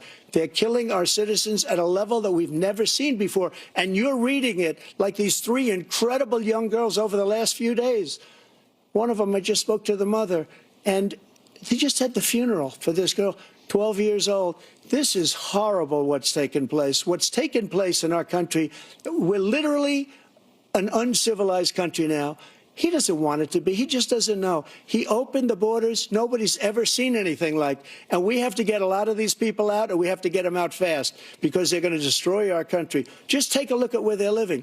They're living in luxury hotels in New York City and other places. Our veterans are on the street. They're dying because he doesn't care about our veterans. He doesn't care. He doesn't like the military at all, and he doesn't care about our veterans. Nobody been worse. I had the highest approval rating for veterans taking care of the VA. He has the worst. He's gotten rid of all the things that I approved, choice that I got through Congress, all of the different things I approved, they abandoned. We had by far the highest, and now it's down in less than half because he's done all these great things that we did. And I think he did it just because I approved it, which is crazy. But he has killed so many people at our border by allowing all of these people to come in. And it's a very sad day in America. President Biden, you have the mic. Every single thing he said is a lie. Every single one. For example, veterans are a hell of a lot better off since I passed the PACT Act. 1 million of them now have insurance, and their families have it. Their families have it because what happened, whether it was Agent Orange or burn pits, they're all being covered now. And his group opposed that. We're also in a situation where we have great respect for veterans. My son spent a year in Iraq. living right next to one of those burn pits, came back with stage 4 glioblastoma. I was recently in France for D-Day, and I spoke all about those heroes that died. I went to the World War II cemetery, World War I cemetery he refused to go to. He was standing with his 4-star general, and he told me, he said, I don't want to go in there because they're a bunch of losers and suckers. My son was not a loser, was not a sucker. You're the sucker. You're the loser. President Trump? First of all, that was a made-up quote, suckers and losers. They made it up. It was in a third-rate magazine that's failing, like many of these magazines. He made that up. He put it in commercials. We've notified him. We had 19 people that said I didn't say it. And think of this. Who would say I'm at a cemetery or I'm talking about our veterans? Because nobody's taken better care. I'm so glad this came up, and he brought it up. There's nobody that's taken better care of our soldiers than I have. To think that I would, in front of generals and others, say suckers and losers. We have 19 people that said it was never said by me. It was made up by him, just like Russia was made up, just like the 51 intelligence agents are made up, just like the new thing with the 16 economists are talking. It's the same thing. 51 intelligence agents said that the laptop was Russia disinformation. It wasn't. That came from his son, Hunter. It wasn't Russia disinformation. He made up the suckers and losers, so he should apologize to me right now. 4-star general standing to your side who was on your staff who said you said it, period. That's number one. And number two, the idea that I have to apologize to you for anything along the line. We've done more for veterans than any president has in American history. And they now are in their family. The only sacred obligation we have as a country is to care for our veterans when they come home and their families and equip them when they go to war. That's what we're doing. That's what the VA is doing now. They're doing more for veterans than ever before in our history. All right, thank you so much. Let's move to the topic of foreign policy. I want to begin with Russia's war against Ukraine, which is now in its 3rd year. Former President Trump, Russian President Vladimir Putin says he'll only end this war if Russia keeps the Ukrainian territory it has already claimed and Ukraine abandons its bid to join NATO. Are Putin's terms acceptable to you? First of all, our veterans and our soldiers can't stand this guy. They can't stand him. They think he's the worst commander-in-chief, if that's what you call him, that we've ever had. They can't stand him. So let's get that straight. And they like me more than just about any of them. And that's based on every single bit of information. As far as Russia and Ukraine, if we had a real president, the president that knew, that was respected by Putin, he would have never invaded Ukraine. A lot of people are dead right now, much more than people know. You know, they talk about numbers. You can double those numbers, maybe triple those numbers. He did nothing to stop it. In fact, I think he encouraged Russia from going in. I'll tell you what happened. He was so bad with Afghanistan. It was such a horrible embarrassment, most embarrassing moment in the history of our country, that when Putin watched that and he saw the incompetence, that he should have fired those generals, like I fired the one that you mentioned. And so he's got no love lost. But he should have fired those generals. No general got fired for the most embarrassing moment in the history of our country, Afghanistan, where we left billions of dollars of equipment behind. We lost 13 beautiful soldiers, and 38 soldiers were obliterated. And by the way, we left people behind, too. We left American citizens behind. When Putin saw that, he said, you know what? I think we're going to go in and maybe take this was his dream. I talked to him about it, his dream. The difference is he never would have invaded Ukraine, never. Just like Israel would have never been invaded in a million years by Hamas. You know why? Because Iran was broke with me. I wouldn't let anybody do business with them. They ran out of money. They were broke. They had no money for Hamas. They had no money for anything, no money for terror. That's why you had no terror at all during my administration. This place, the whole world is blowing up under him. President Biden? I've never heard so much malarkey in my whole life. Look, the fact of the matter is that we're in a situation where, let's take the last point first. Iran attacked American troops, caused brain damage for a number of these troops, and he did nothing about it. Recently, not when he was president. They attacked. He said they're just having headaches. That's all it is. He didn't do a thing when the attack took place, number one. Number two, We got over 100,000 Americans and others out of Afghanistan during that airlift. Number three, we found ourselves in a situation where, if you take a look at what Trump did in Ukraine, this guy told Trump, do whatever you want, and do whatever you want. And that's exactly what Trump did to Putin, encourage him, do whatever you want. And he went in. And listen to what he said when he went in. He was going to take Kyiv in 5 days, remember? Because it's part of the old Soviet Union. That's what he wanted to reestablish. Kyiv, and he in fact didn't do it at all. He wasn't able to get it done, and they've lost thousands and thousands of troops, 500,000 troops. President Trump, I never said that. For 1 minute, I just want to go back to my original question, which is, are Putin's terms acceptable to you? Keeping the territory in Ukraine? No, they're not acceptable. But look, this is a war that never should have started. If we had a leader in this war, he led everybody along. He's given $200 billion now or more to Ukraine. He's given $200 billion. That's a lot of money. I don't think there's ever been anything like it. Every time that Zelensky comes to this country, he walks away with $60 billion. He's the greatest salesman ever. And I'm not knocking him. I'm not knocking anything. I'm only saying the money that we're spending on this war, and we shouldn't be spending, it should have never happened. I will have that war settled between Putin and Zelensky as president-elect before I take office on January 20th. I'll have that war settled. People being killed so needlessly, so stupidly, and I will get it settled, and I'll get it settled fast before I take office. President Biden, you have a minute. The fact is that Putin is a war criminal. He's killed thousands and thousands of people. And he has made one thing clear.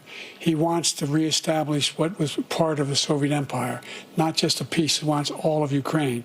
That's what he wants. And then do you think he'll stop there? Do you think he'll stop when if he takes Ukraine?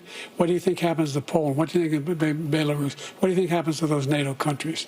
And so if you want a war, you ought to find out what he's going to do, because if in fact he does what he says and walks away, and by the way, all that money we give Ukraine are from weapons we make here in the United States. We give them the weapons, not the money at this point. And our NATO allies have produced as much funding for Ukraine as we have. That's why we're strong. Thank you. Moving on to the Middle East. In October, Hamas attacked Israel, killing more than 1,000 people and taking hundreds of hostages. Among those held and thought to still be alive are 5 Americans. Israel's response has killed thousands of Palestinians and created a humanitarian crisis in Gaza. President Biden, you've put forward a proposal to resolve this conflict, but so far Hamas has not released the remaining hostages, and Israel is continuing its military offensive in Gaza. So what additional leverage will you use to get Hamas and Israel to end the war? You have 2 minutes. Number one, everyone from the United Nations Security Council straight through to the G7 to the Israelis and Netanyahu himself have endorsed the plan I put forward, which has 3 stages to it. The first stage is trade the hostages for a ceasefire. Second phase is a ceasefire with additional conditions. The third phase is the end of the war. The only one who wants the war to continue is Hamas, number one. They're the only ones standing out. We're still pushing hard to get them to accept. In the meantime, what's happened? In Israel, we're finding that the only thing I've denied Israel was 2,000-pound bombs. They don't work very well in populated areas. They kill a lot of innocent people. We're providing Israel with all the weapons they need and when they need them. And by the way, I'm the guy that organized the world against Iran when they had a full-blown intercontinental ballistic missile attack on Israel. No one was hurt. No one Israeli was accidentally killed, and it just stopped. We saved Israel. We are the biggest producer of support for Israel of anyone in the world. And so there are 2 different things. Hamas cannot be allowed to be continued. We continue to send our experts and our intelligence people as to how they can get Hamas like we did bin Laden. You don't have to do it. And by the way, they've been greatly weakened, Hamas, greatly weakened, and they should be. They should be eliminated. But you've got to be careful for using certain weapons among population centers.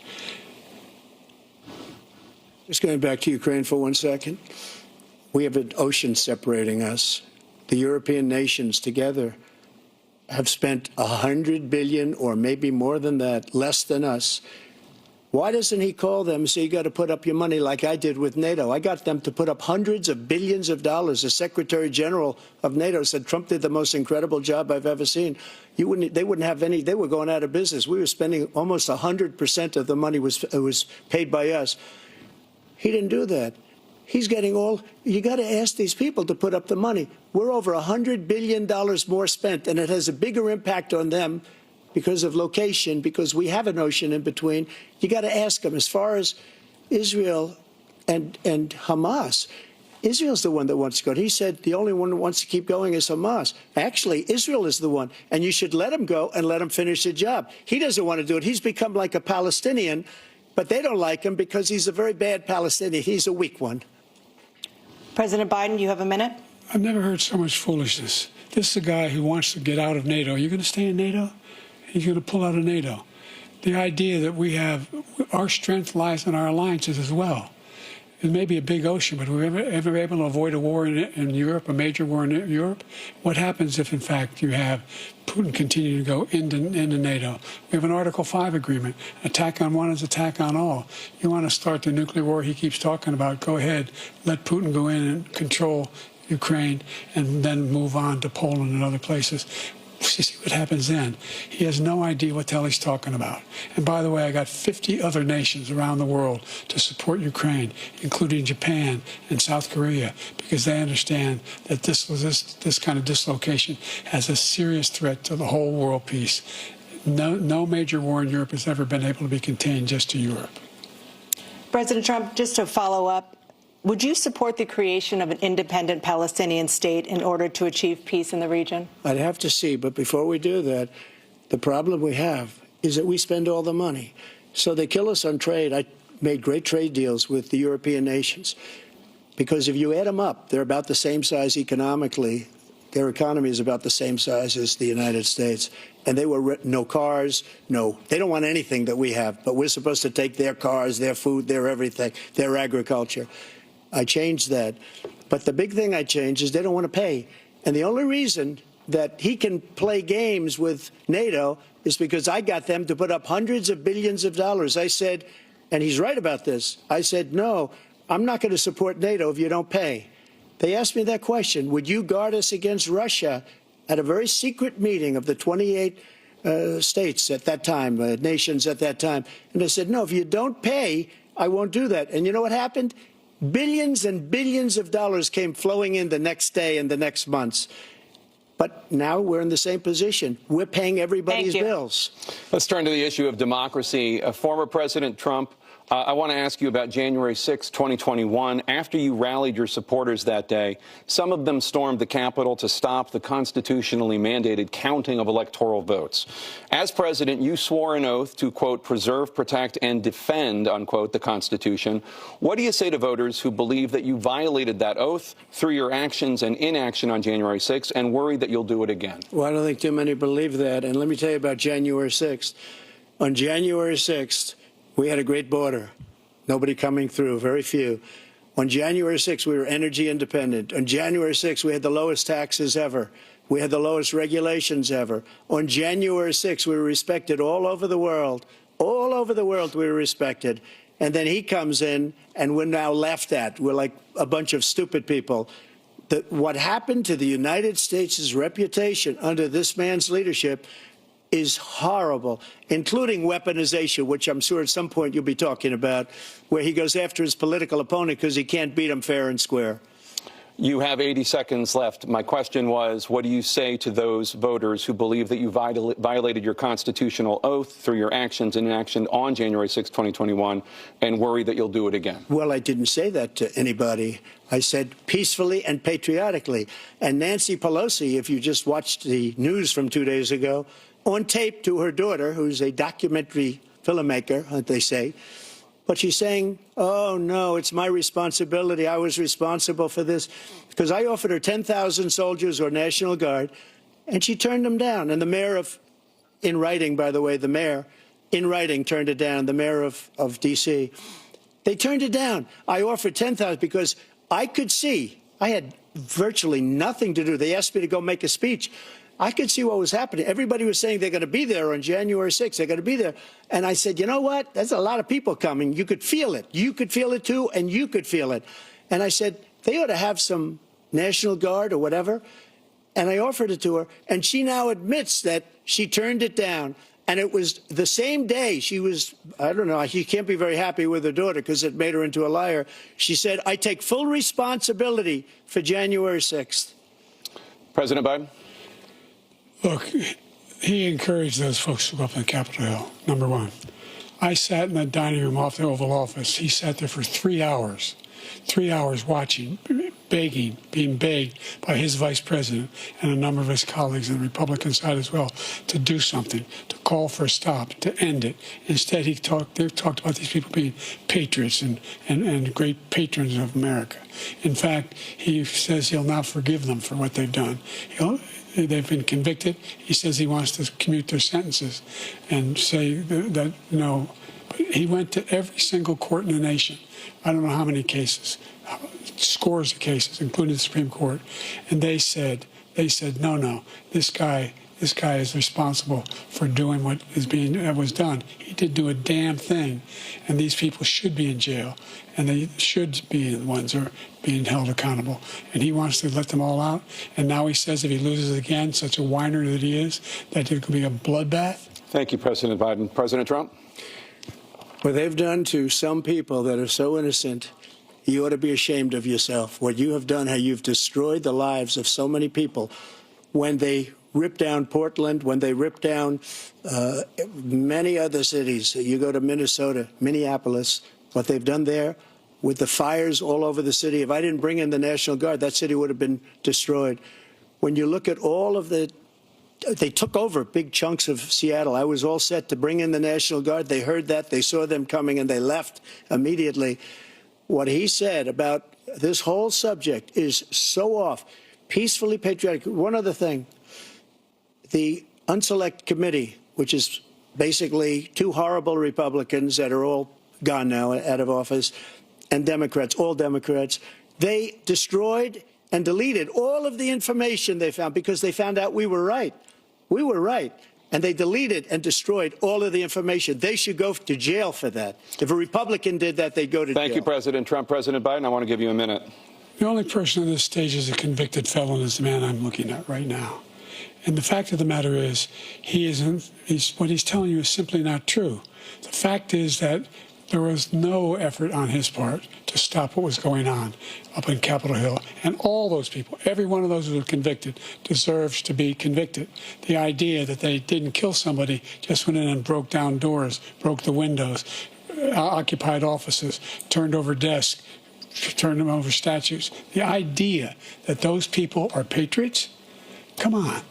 When I asked him the first two debates we had, first time around, I said, will you denounce the Proud Boys? He said, no, I'll tell them to stand by. The idea he's refusing, will you denounce these guys? Will you denounce the people we're talking about now? Will you denounce the people who attacked that Capitol? What are you going to do? I'm going to give you a minute, President Trump, for a follow-up question I have. After a jury convicted you of 34 felonies last month, you said if reelected, you would, quote, have every right to go after, unquote, your political opponents. You just talked about members of the Select Committee on January 6th going to jail. Your main political opponent is standing on stage with you tonight. Can you clarify exactly what it means about you feeling you have every right to go after your political opponents? Well, I said my retribution is going to be success. We're going to make this country successful again, because right now it's a failing nation. My retribution is going to be success. But when he talks about a convicted felon, his son is a convicted felon at a very high level. His son is convicted, going to be convicted probably numerous other times. Should have been convicted before, but his Justice Department let the statute of limitations lapse on the most important things. But he could be a convicted felon as soon as he gets out of office. Joe could be a convicted felon with all of the things that he's done. He's done horrible things. All of the death caused at the border, telling the Ukrainian people that we're going to want $1 billion or you change the prosecutor. Otherwise, you're not getting $1 billion. If I ever said that, that's quid pro quo. That we're not going to do anything. We're not going to give you $1 billion unless you change your prosecutor, having to do with the son. This man is a criminal. This man, you're lucky. You're lucky. I did nothing wrong. We'd have a system that was rigged and disgusting. I did nothing wrong. Thank you, President Trump. President Biden, you have said, I'm coming right to you, sir. Well, you want to respond? Go ahead. I'll give you a minute to respond. The idea that I did anything wrong relative to what you're talking about is outrageous. It's simply a lie, number one. Number two, the idea that you have a right to seek retribution against any American just because you're president is wrong. It's simply wrong. No president's ever spoken like that before. No president in our history has spoken like that before. Number three, the crimes that you are still charged with, and think of all the civil penalties you have. How many billions of dollars do you owe in civil penalties for molesting a woman in public, for doing a whole range of things, of having sex with a porn star on the night while your wife was pregnant? I mean, what are you talking about? You have the morals of an alley cat. Give you a minute, sir. I didn't have sex with a porn star, number one. Number two, that was a case that was started and moved. They moved a high-ranking official, a DOJ, into the Manhattan DA's office to start that case. That case is going to be appealed and won. We had a very terrible judge, a horrible judge, Democrat. The prosecutor were all high-ranking Democrats, appointed people, and both the civil and the criminal. He basically went after his political opponent because he thought it was going to damage me. But when the public found out about these cases, because they understand it better than he does, he has no idea what these cases are. But when they found out about these cases, you know what they did? My poll numbers went up, way up. You know that because you're reporting it. And we took in more money in the last 2 weeks than we've ever taken in the history of any campaign. I don't think any campaign has ever taken. Hundreds of millions of dollars came pouring in because the public knows it's a scam, and it's a guy that's after his political opponent because he can't win fair and square. Thank you, President Trump. President Biden, you have said, quote, Donald Trump and his MAGA Republicans are determined to destroy American democracy. Do you believe that the tens of millions of Americans who are likely to vote for President Trump will be voting against American democracy? The more they know about what he's done, yes. The more they know about what he's done. And there's a lot more coming. He's got a lot of cases down the road coming around. He's got a whole range of issues he has to face. I don't know what the juries will do, but I do know he has a real problem. And so the fact that, could you ever think you heard any president say that I'm going to seek retribution? Do you ever hear any presidents say that I thought Hitler had some good ideas? What got me involved to run in the first place after my son had died, I decided in Iraq, because of Iraq, I said I wasn't going to run again until I saw what happened in Charlottesville, Virginia. People coming out of the woods carrying swastikas on torches, and singing the same anti-Semitic bile they sang when back in Germany. And the young woman got killed. They spoke to the mother, and they asked him. They said, "What do you think of those people? The people the ones who got killed, the one who tried to stop it, and the ones," he said, "I think they're fine people on both sides." What American president would ever say Nazis coming out of fields carrying torches, singing the same anti-Semitic bile, carrying swastikas were fine people? And this is a guy who says Hitler's done some good things. I'd like to know what they are. The good things Hitler's done, that's what he said. This guy has no sense of American democracy. President Trump. Jake, both of you know that story has been totally wiped out because when you see the sentence, it said 100% exoneration on that. So he just keeps it going. He says he ran because of Charlottesville. He didn't run because of Charlottesville. He ran because it was his last chance. He's not equipped to be president. You know it, and I know it. It's ridiculous. We have a debate. We're trying to justify his presidency. His presidency, he's without question, the worst president, the worst presidency in the history of our country. We shouldn't be having a debate about it. There's nothing to debate. He made up the Charlottesville story, and you'll see it's debunked all over the place. Every reasonable anchor has debunked it. And just the other day it came out where it was fully debunked. It's a nonsense story. He knows that, and he didn't run because of Charlottesville. He used that as an excuse to run. President Biden. And debunked. It happened. All you have to do is listen to what was said at the time. And the idea that somehow that's the only reason I ran because I was worried a guy like this guy could get elected. If he thought they were good people coming out of that forest, carrying those woods, carrying those torches, then he didn't deserve to be president. Didn't deserve to be president at all. And the idea that he's talking about all this being fabricated. We saw with our own eyes. We saw what happened on January 6th. We saw the people breaking through the windows. We saw people occupying his own vice president. Look, there's a reason why 40 of his 44 top cabinet officers refused to endorse him this time. His vice president hasn't endorsed him this time. So why? Why? They know him well. They serve with him. Why are they not endorsing him?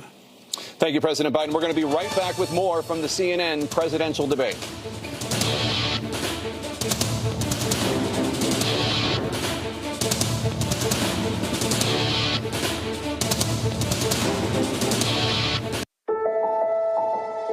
Brothers and sisters, this is Bishop William J. Barber II, co-chair of the Poor People's Campaign, a national call for moral revival, and president of Repairs of the Breach. And I'm calling on you to get everybody you know to join us on Saturday, June 29th at 10 o'clock a.m. in Washington, D.C. on Pennsylvania and 3rd for the mass Poor People's Low-Wage Workers Assembly and Moral March on Washington and to the polls, and the post effort to reach 15 million poor and low-wage infrequent voters who, if they vote, can change the outcome of our politics in this country. Our goal is to center the desires and the political policy agenda of poor and low-wage persons, along with moral religious leaders and advocates. Too often, poor and low-wage people are not talked about, even though in this country today there are 135 million poor and low-wage persons. There's not a state in this country now where poor and low-wage persons do not make up at least 30% of the electorate. It is time that the issues of poor and low-wage people be at the center of our politics. Living wages, health care, things that matter in the everyday lives. We will no longer allow poverty to be the fourth leading cause of death in this country. We must let our voices be heard. Join us. Go to our website, www.poorpeoplescampaign.org. RSVP. Get others to come. Get a bus. Get a van. Get on the train. Come and let our voices be heard and our votes be felt. Lift from the bottom so that everybody rises.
Let's talk about persistent challenges you both faced in your first terms and you'd certainly face again in a second term. President Biden, while black unemployment dropped to a record low under your presidency, black families still earn far less than white families. Black mothers are still 3 times more likely to die from pregnancy-related causes, and black Americans are imprisoned at 5 times the rate of white Americans. What do you say to black voters who are disappointed that you haven't made more progress? They acknowledge they made a lot of progress, number one. The fact of the matter is there's more small black businesses that have been started than any time in history. Number two, the wages of black unemployment is the lowest level it's been in a long, long time. Number three, we're providing housing for black Americans and dealing with the segregation that exists among these corporations that collude to keep people out of their houses. And in addition to that, we find that the impact on the choice that black families have to make relative to child care is incredibly difficult. When we did the first major piece of legislation in the past, I was able to reduce black child care costs. I cut them in half. We got to make sure we provide for child care costs. We got to make sure, because when you provide those child care protections, you increase economic growth because more people can be in the job market. So there's more to be done, considerably more to be done. But we've done a great deal so far, and I'm not letting up, and they know it. You have 49 seconds left. What do you say to black voters who are disappointed with the progress so far? I say I don't blame them for being disappointed. Inflation is still hurting them badly. For example, I provided for the idea that any black family first-time home buyer should get a $10,000 tax credit to be able to buy their first home so they can get started. I made sure that we're in a situation where all those black families and those black individuals who provided had to take out student loans that were ballooning, that if they were engaged in nursing, doctor, and anything having to do with volunteerism, if they paid their bills for 10 years on their student debt, all the rest was forgiven after 10 years. Millions have benefited from that. And we're going to do a whole lot more for black families. Thank you. President Trump? And he caused the inflation. He's blaming inflation, and he's right, it's been very bad. He caused the inflation, and it's killing black families and Hispanic families and just about everybody. It's killing people. They can't buy groceries anymore. They can't. You look at the cost of food where it's doubled and tripled and quadrupled. They can't live. They're not living anymore. He caused this inflation. I gave him a country with essentially no inflation. It was perfect. It was so good. All he had to do is leave it alone. He destroyed it with his Green New scam and all this money that's being thrown out the window. He caused inflation.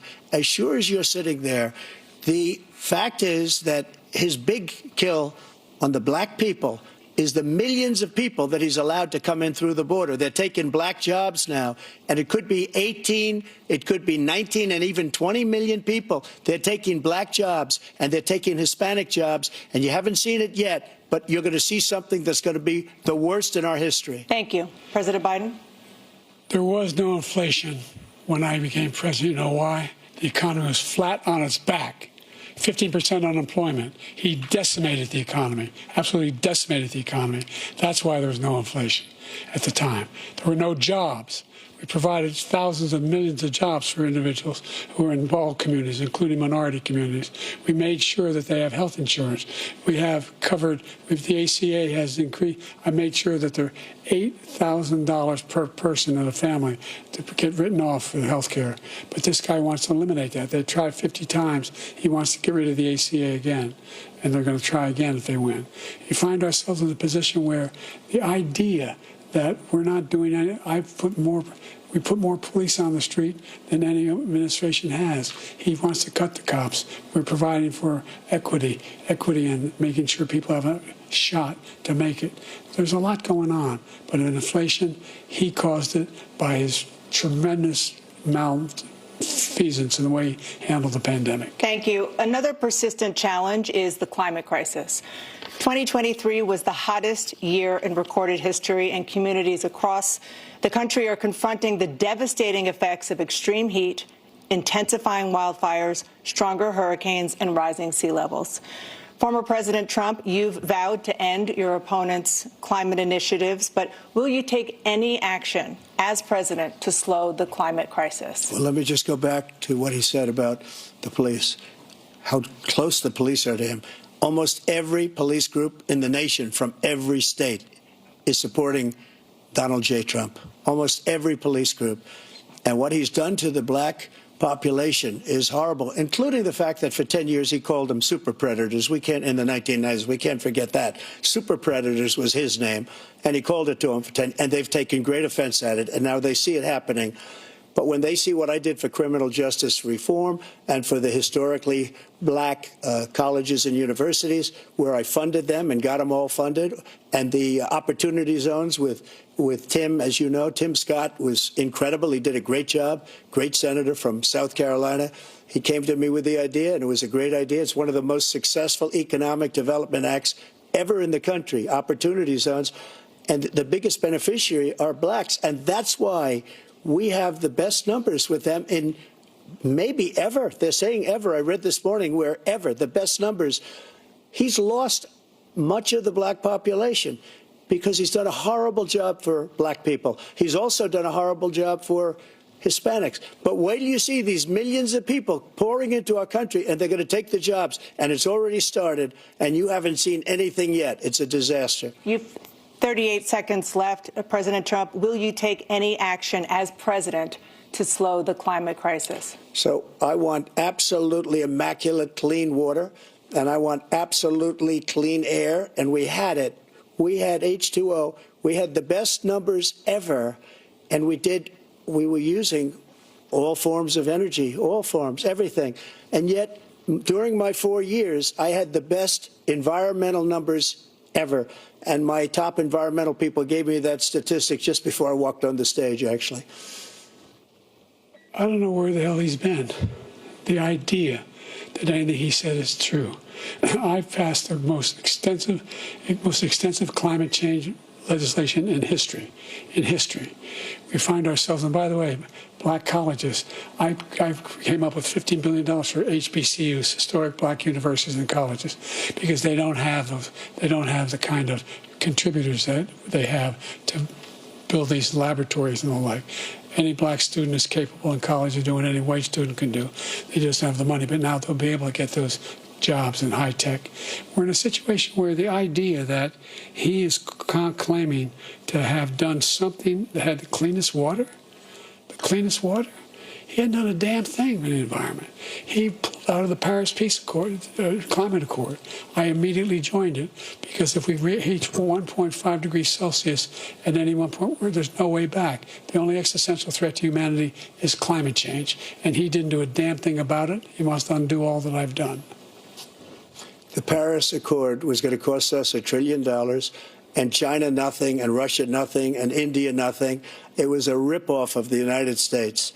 And I ended it because I didn't want to waste that money because they treat us horribly. We were the only ones. It was costing us money. Nobody else was paying into it. And it was a disaster. But everything that he said just now, I'll give you an example. I heard him say before insulin. I'm the one that got the insulin down for the seniors. I took care of the seniors. What he's doing is destroying all of our medical programs because the migrants coming in, they want everybody. And look, I have the biggest heart on the stage. I guarantee you that. And I want to take care of people. But we're destroying our country. They're taking over our schools, our hospitals, and they're going to be taking over Social Security. He is destroying Social Security, Medicare, and Medicaid. The idea is that we, in fact, we were the only ones of consequence who were not members of the Paris Accord. How can we do anything? We've not able. The United States can't get its pollution under control. One of the largest polluters in the world, number one. We're making significant progress. By 2035, we will have cut pollution in half. We have made significant progress, and we're continuing to make progress. We set up a climate corps for thousands of young people who learn how to deal with climate, just like the Peace Corps. And we're moving in directions that are going to significantly change the elements of cause of pollution. But the idea that he claims that he has the biggest heart up here and he's really concerned about pollution and about climate, I've not seen any indication of that. And by the way, with regard to prescription drugs, one company agreed that they would reduce the price to $35, which I was calling for, one, voluntarily. I made sure every company in the world, every pharmaceutical company, cannot have to pay. Thank you. And by the way, So every day, millions of Americans struggle just to make ends meet. For many older Americans, Social Security provides a critical lifeline. President Biden, if nothing is done to Social Security, seniors will see their benefits cut in just over 10 years. Will you name tonight one specific step that you're willing to take to keep Social Security solvent? Yes, make the very wealthy begin to pay their fair share. Right now, everybody making under $170,000 pays 6% of their income, of their paycheck, every single time they get a paycheck from the time the first one they get when they're 18 years old. The idea that they're going to, I've been proposing that everybody, the millionaires pay 1%. 1%. So no one I would not raise the cost of Social Security for anybody under $400,000. After that, I began to make the wealthy begin to pay their fair share by increasing from 1% beyond to be able to guarantee the program for life. So you still have 82 seconds left. Are there any other measures that you think that would be able to help keep Social Security solvent, or is that one enough? Well, no, that one enough will keep it solvent. But the biggest thing I'll do if we defeat this man, because he wants to get rid of Social Security.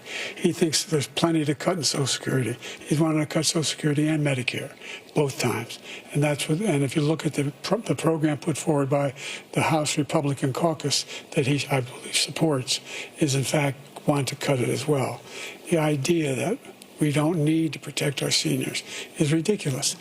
And by the way, the American public has greater health care coverage today than ever before. And on the ACA, as I said, you're in a circumstance where 400,000 people, 40 million people would not have insurance because they have a pre-existing condition. Only thing that allows them to have that insurance is the fact that they, in fact, are part of the ACA. And by the way, the other thing is, we're in a situation where we talk about education for black communities. I've raised the amount of money for Pell Grants by another $8,000. So anybody making under $70,000 a year is going to be able to get $15,000 toward their tuition. He just doesn't know what he's talking about. Thank you, President Biden. President Trump. So I've dealt with politicians all my life. I've been on this side of the equation for the last 8 years. I've never seen anybody lie like this guy. He lies. I've never seen it. He could look you in the face. About so many other things, too. And we mentioned the laptop. We mentioned Russia, Ukraine. Everything he does is a lie. It's misinformation and disinformation. The losers and suckers story that he made up is a total lie on the military. It's a disgrace. But Social Security, he's destroying it because millions of people are pouring into our country, and they're putting them onto Social Security. They're putting them onto Medicare, Medicaid. They're putting them in our hospitals. They're taking the place of our citizens. What they're doing to the VA, to our veterans, is unbelievable. Our veterans are living in the street, and these people are living in luxury hotels. He doesn't know what he's doing, and it's really coming back. I've never seen such anger in our country before. President Biden? The idea that veterans are not being taken care of, I told you before. And by the way, when I said suckers and losers, he acknowledged after that he fired that general. That general got fired because he's the one that acknowledged that that's what he said. He was the one standing with Trump when he said it, number one. Number two, the idea that we're going to be in a situation where all these millions and millions, the way he talks about it, illegal aliens are coming into the country and taking away our jobs. There's a reason why we have the fastest growing economy in the world, the reason why we have the most successful economy in the world. We're doing better than any other nation in the world. And by the way, those 15 Nobel laureates he talked about being phony, those 15 Nobel laureates, economists, they all said that if Trump is reelected, we're likely to have a recession. And inflation is going to increasingly go up. And by the way, worst president in history, 159 presidential scholars voted him the worst president in the history of the United States of America. President Biden, thank you so much. Let's turn to the cost of child care, which many American families struggle to afford. President Trump, both you and President Biden have tried to address this issue, but the average cost of child care in this country has risen to more than $11,000 a year per child. For many families, the cost of child care for 2 children is more than their rent. In your second term, what would you do to make child care more affordable? Just to go back, the general got fired because he was no good. And if he said that, that's why he made it up. But we have 19 people that said I didn't say it, and they're very highly respected, much more so than him. The other thing is, he doesn't fire people.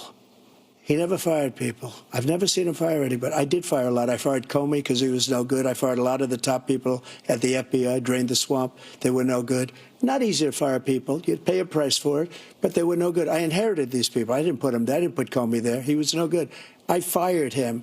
This guy hasn't fired anybody. He never fires. He should have fired every military man that was involved with that the Afghanistan horror show, the most embarrassing moment in the history of our country. He didn't fire. Did you fire anybody? Did you fire anybody that's on the border that's allowed us to have the worst border in the history of the world? Did anybody get fired for allowing 18 million people, many from prisons, many from mental institutions? Did you fire anybody that allowed our country to be destroyed? Joe, our country is being destroyed as you and I sit up here and waste a lot of time on this debate. This shouldn't be a debate. He is the worst president. He just said about me because I said it. But look, he's the worst president in the history of our country. He's destroyed our country. Now all of a sudden he's trying to get a little tough on the border. He came out with a nothing deal, and it reduced it a little bit, like this much. It's insignificant. He wants open borders. He wants our country to either be destroyed or he wants to pick up those people as voters.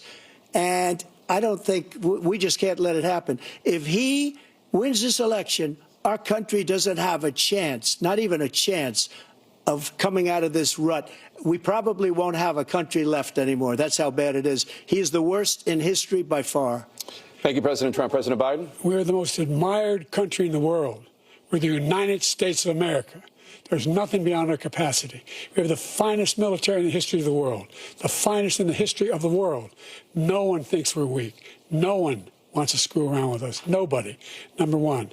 Number two, the idea that we're talking about worst presidents. I wasn't joking. Look it up or go online. 159 or 58, don't hold me the exact number, presidential historians, they've had meetings and they voted who's the worst president in American history. One through best to worst. They said he was the worst in all of American history. That's a fact. That's not conjecture. He can argue they're wrong, but that's what they voted. The idea that he is doing anything to deal with child care, he did virtually nothing to child care. We should significantly increase the child care tax credit. We should significantly increase the availability of women and men or single parents to be able to go back to work, and we should encourage businesses to have. Thank you, President Biden. Facilities. President Trump, the question was about what would you do to make child care more affordable, if you want to take your minute. Just so you understand, we have polling, we have other things that they rate him the worst because what he's done is so bad. And they rate me, I'll show you, I will show you, and they rate me one of the best, okay? And if I'm given another 4 years, I will be the best. I think I'll be the best.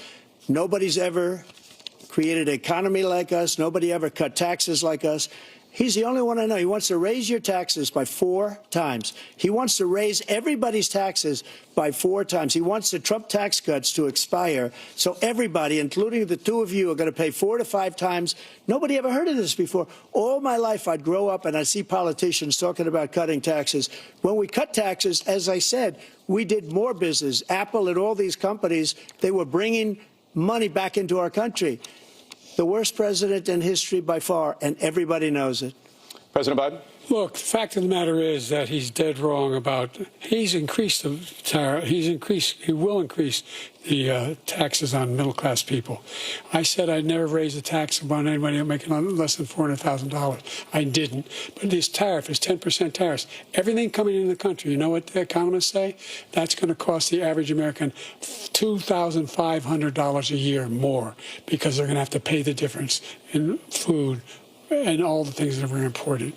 Number two, he's in a situation where he talks about how he has not raised, he's somehow helped the middle class.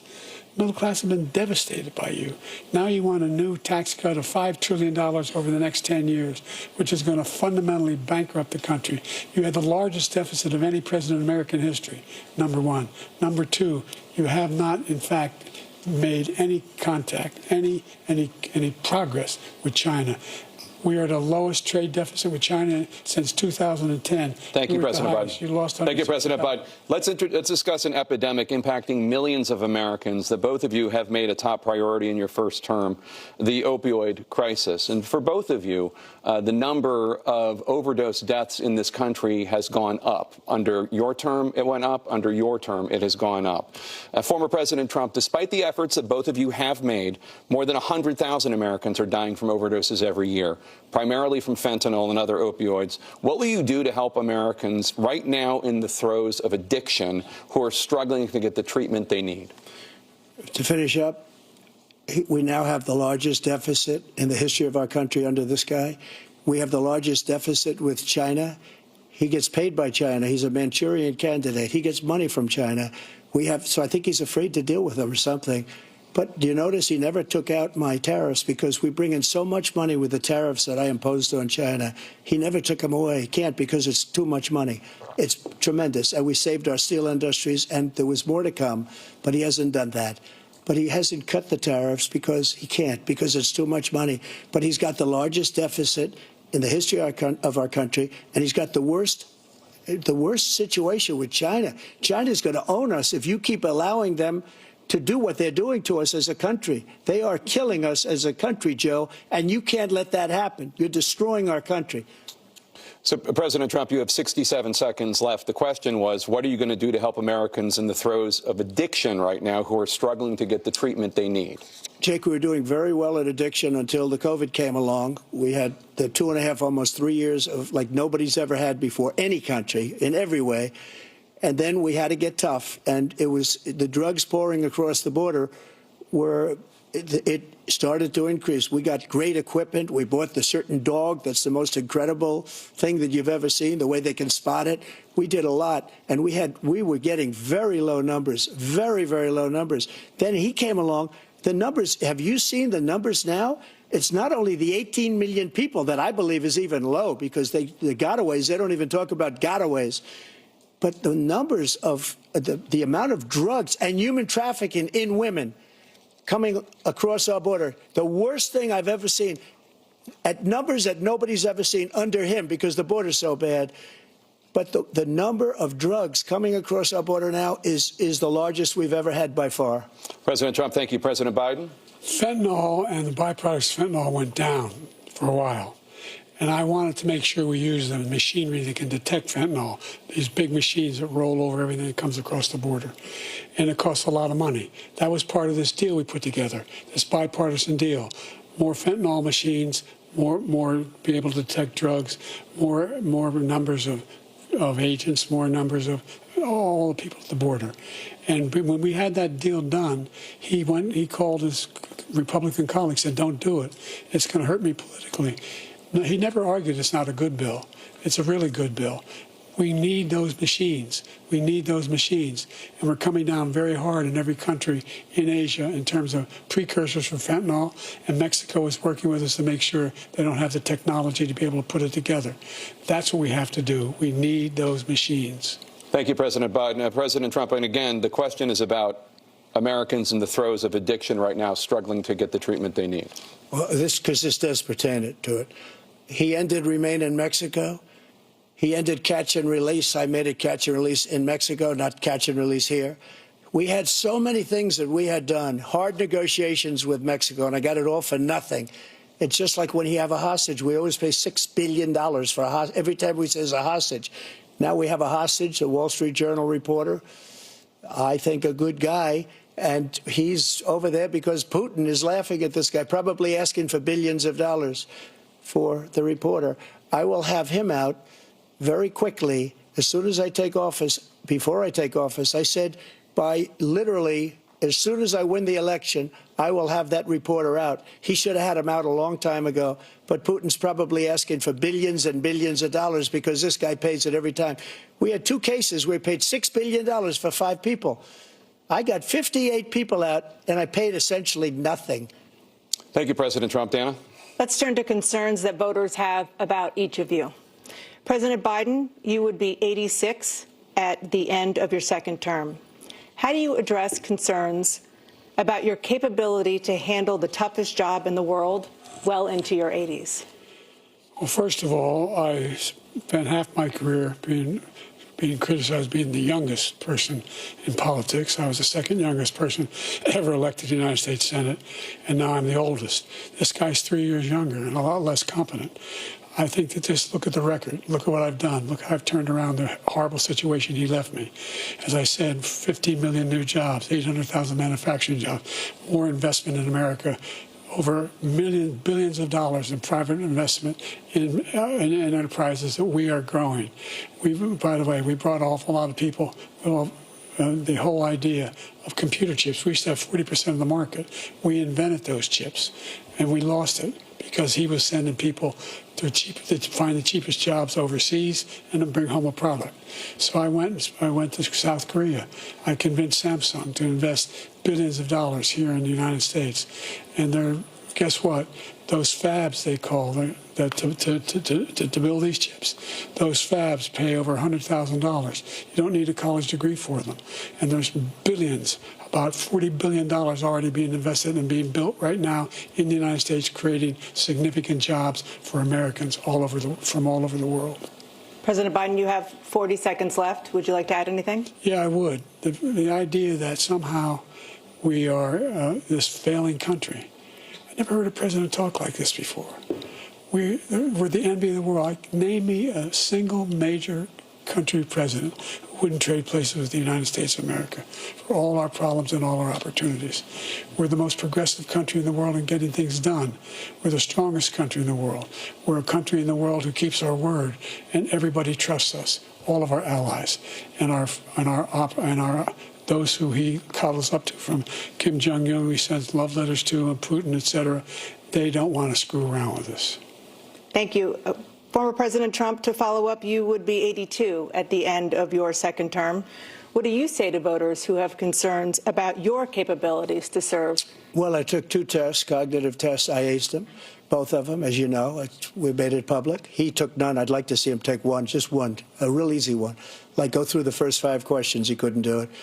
But I took 2 cognitive tests. I took physical exams every year.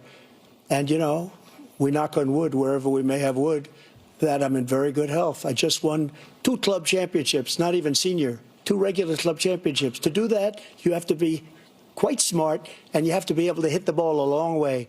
And I do it. He doesn't do it. He can't hit a ball 50 yards. He challenged me to a golf match. He can't hit a ball 50 yards. I think I'm in very good shape. I feel that I'm as in good a shape as I was 25, 30 years ago. Actually, I'm probably a little bit lighter, but I'm in as good a shape as I was years ago. I feel very good. I feel the same. But I was willing to take a cognitive test. And you know what? If I didn't do well, I aced him. Dr. Ronnie Jackson, who's a great guy when he was White House doctor. And then I took another one, a similar one. And one of them said they've never seen anybody ace him. Thank you. President Biden? You can see he is 6'5" and only 223 pounds, or 235 pounds. Well, you said 6'4", 200. Well, anyway, that's what anyway, just take a look at what he says he is and take a look at what he is. Look, I'd be happy to have a driving contest with him. The reason I got my handicap, which when I was vice president, down to a 6. But by the way, I told you before, I'm happy to play golf if you carry your own bag. Think you can do it? That's the biggest lie that he's a 6 handicap of all. I was an 8 handicap. Yeah. 8. Never. But I have, you know how many? I've seen you swing. I know you swing. Let's not act like children. President Trump, we're going to turn. Let's not act like children.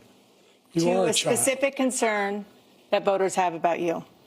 Will you pledge tonight that once all legal challenges have been exhausted, that you will accept the results of this election, regardless of who wins, and you will say right now that political violence in any form is unacceptable? Well, I shouldn't have to say that, but of course I believe that. It's totally unacceptable. And if you would see my statements that I made on Twitter at the time, and also my statement that I made in the Rose Garden, you would say it's one of the strongest statements you've ever seen. In addition to the speech I made in front of, I believe, the largest crowd I've ever spoken to, and I will tell you, nobody ever talks about that. They talk about a relatively small number of people that went to the Capitol, and in many cases were ushered in by the police. And as Nancy Pelosi said, it was her responsibility, not mine. She said that loud and clear. But the answer is, if the election is fair, free, and I want that more than anybody. And I'll tell you something. I wish he was a great president, because I wouldn't be here right now. I'd be at one of my many places enjoying myself. I wouldn't be under indictment because I wouldn't have been his political opponent, because he indicted me because I was his opponent. I wish he was a great president. I would rather have that. I wouldn't be here. I don't mind being here. But the only reason I'm here is he's so bad as a president that I'm going to make America great again. We're going to make America great again. We're a failing nation right now. We're a seriously failing nation. And we're a failing nation because of him. His policies are so bad. His military policies are insane. They're insane. These are wars that will never end with him. He will drive us into World War III, and we're closer to World War III than anybody can imagine. We are very, very close to World War III, and he's driving us there. And Kim Jong-un and President Xi of China, Kim Jong-un of North Korea, all of these, Putin, they don't respect him. They don't fear him. They have nothing going with this gentleman, and he's going to drive us into World War III. You want a World War III, let him follow and win, and let Putin say, do what you want, NATO. Just do what you want. There's a thing called Article 5. An attack on one is an attack on all, and required response. The idea, I can't think of a single major leader in the world who wouldn't trade places with the job I've done and what they've done. Because we are a powerful nation. We have wonderful people. It's because of the people, not me. It's because of the American people. They're capable of anything, and they step up when they're needed. And right now, we're needed. We're needed to protect the world because our own safety is at stake. And again, you want to have a war, just let Putin go ahead and take Kyiv, make sure they move on, see what happens in Poland, Hungary, and other places along that border. Then you have a war. President Trump, as I come back to you for a follow-up, the question was, will you accept the results of this election, regardless of who wins? Just to finish what he said, if I might, Russia, they took a lot of land from Bush. They took a lot of land from Obama and Biden. They took no land, nothing from Trump, nothing. He knew not to do it. He's not going to play games with me. He knew that. I got along with him very well, but he knew not to play games. He took nothing from me. But now he's going to take the whole thing from this man right here. That's a war that should have never started. It would have never started, ever, with me. And he's going to take Ukraine. And, you know, you asked me a question before, would you do this? He's got us in such a bad position right now with Ukraine and Russia, because Ukraine's not winning that war. He said, I will never settle until such time. They're running out of people. They're running out of soldiers. They've lost so many people. It's so sad. They've lost so many people, and they've lost those gorgeous cities with the golden domes that are 1,000 years old, all because of him and stupid decisions.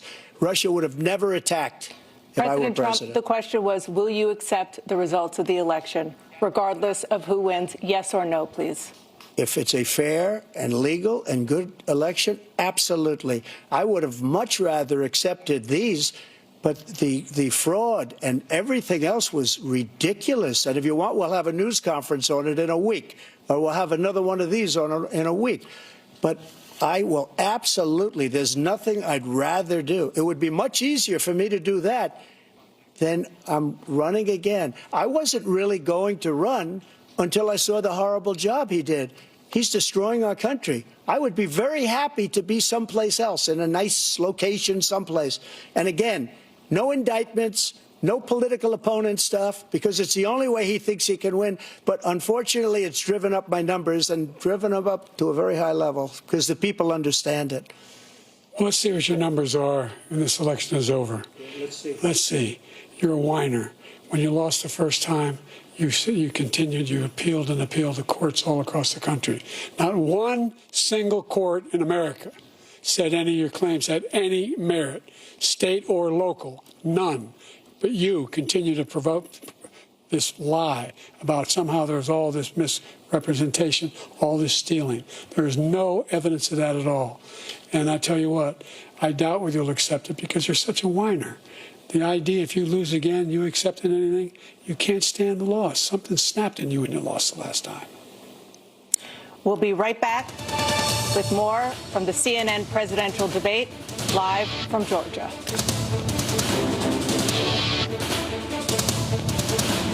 In the furniture business.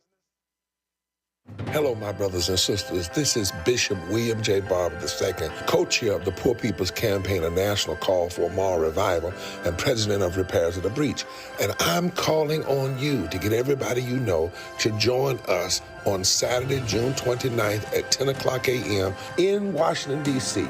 on Pennsylvania and 3rd for the mass Poor People's Low-Wage Workers Assembly and Moral March on Washington and to the polls, and the post effort to reach 15 million poor and low-wage infrequent voters who, if they vote, can change the outcome of our politics in this country. Our goal is to center the desires and the political policy agenda of poor and low-wage persons, along with moral religious leaders and advocates. Too often, poor and low-wage people are not talked about, even though in this country today there are 135 million poor and low-wage persons. There's not a state in this country now where poor and low-wage persons do not make up at least 30% of the electorate. It is time that the issues of poor and low-wage people be at the center of our politics. Living wages, health care, things that matter in the everyday lives. We will no longer allow poverty to be the fourth leading cause of death in this country. We must let our voices be heard. Join us. Go to our website, www.poorpeoplescampaign.org. RSVP. Get others to come. Get a bus. Get a van. Get on the train. Come and let our voices be heard and our votes be felt. Lift from the bottom so that everybody rises.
As predetermined by a coin toss. We're going to begin with you, President Biden. You have 2 minutes. We've made significant progress from the debacle that was left by President Trump in his last term. We find ourselves in a situation where, number one, we have to make sure that we have a fair tax system. I ask anyone out there in the audience or anyone out watching this debate, do you think the tax system is fair? The fact is that I said nobody even making under $400,000 had a single penny increase in their taxes and will not. And if I'm reelected, that'll be the case again. But this guy has increased your taxes because of the deficit, number one. He's increased inflation because of the debacle he left after the way he handled the pandemic. And he finds himself in a position where he now wants to tax you more by putting a 10% tariff on everything that comes into the United States of America. What I did when, for example, he wants to get rid of the ability of Medicare for the us to be able to negotiate drug prices with the big pharma companies. Well, guess what? We got it down to $35 for insulin instead of $400. No more than $2,000 for every senior, no matter how much prescription they need. You know what that did? That reduced the federal debt by $160 billion over 10 years because the government doesn't have to pay the exorbitant prices. I'm going to make that available to every senior all along, it's happening now, and everybody in America. He wants to get rid of that. I'm going to make sure that we have child care. We're going to significantly increase the credit people have for child care. I'm going to make sure we do something about what we're doing on lead pipes and all the things that are causing health problems for people across the country. We're going to continue to fight to bring down inflation and give people a break. Thank you, President Biden. President Trump, you now have 2 minutes for your closing statement. Like so many politicians, this man is just a complainer. He said, we want to do this, we want to do that, we want to get rid of this tax, that tax. But he doesn't do anything. All he does is make our country unsafe by allowing millions and millions of people to pour in. Our military doesn't respect him. We look like fools in Afghanistan. We didn't stop Israel. It was such a horrible thing that would have never happened. It should have never happened. Iran was broke.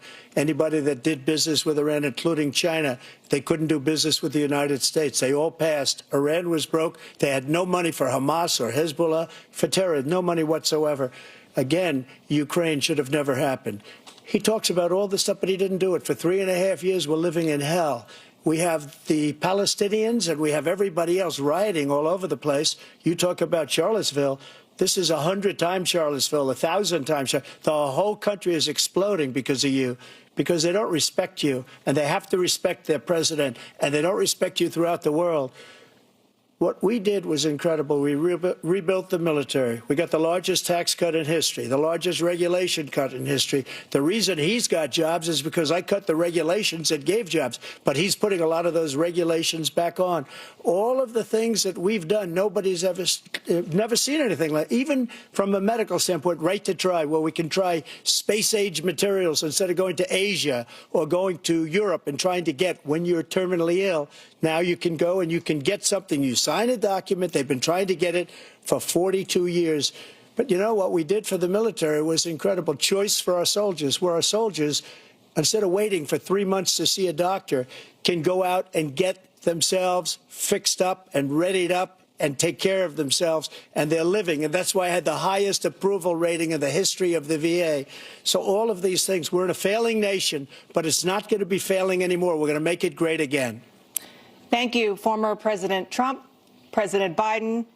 Stay with us because we have full analysis of this debate. Anderson Cooper and Aaron Burnett starts now on CNN.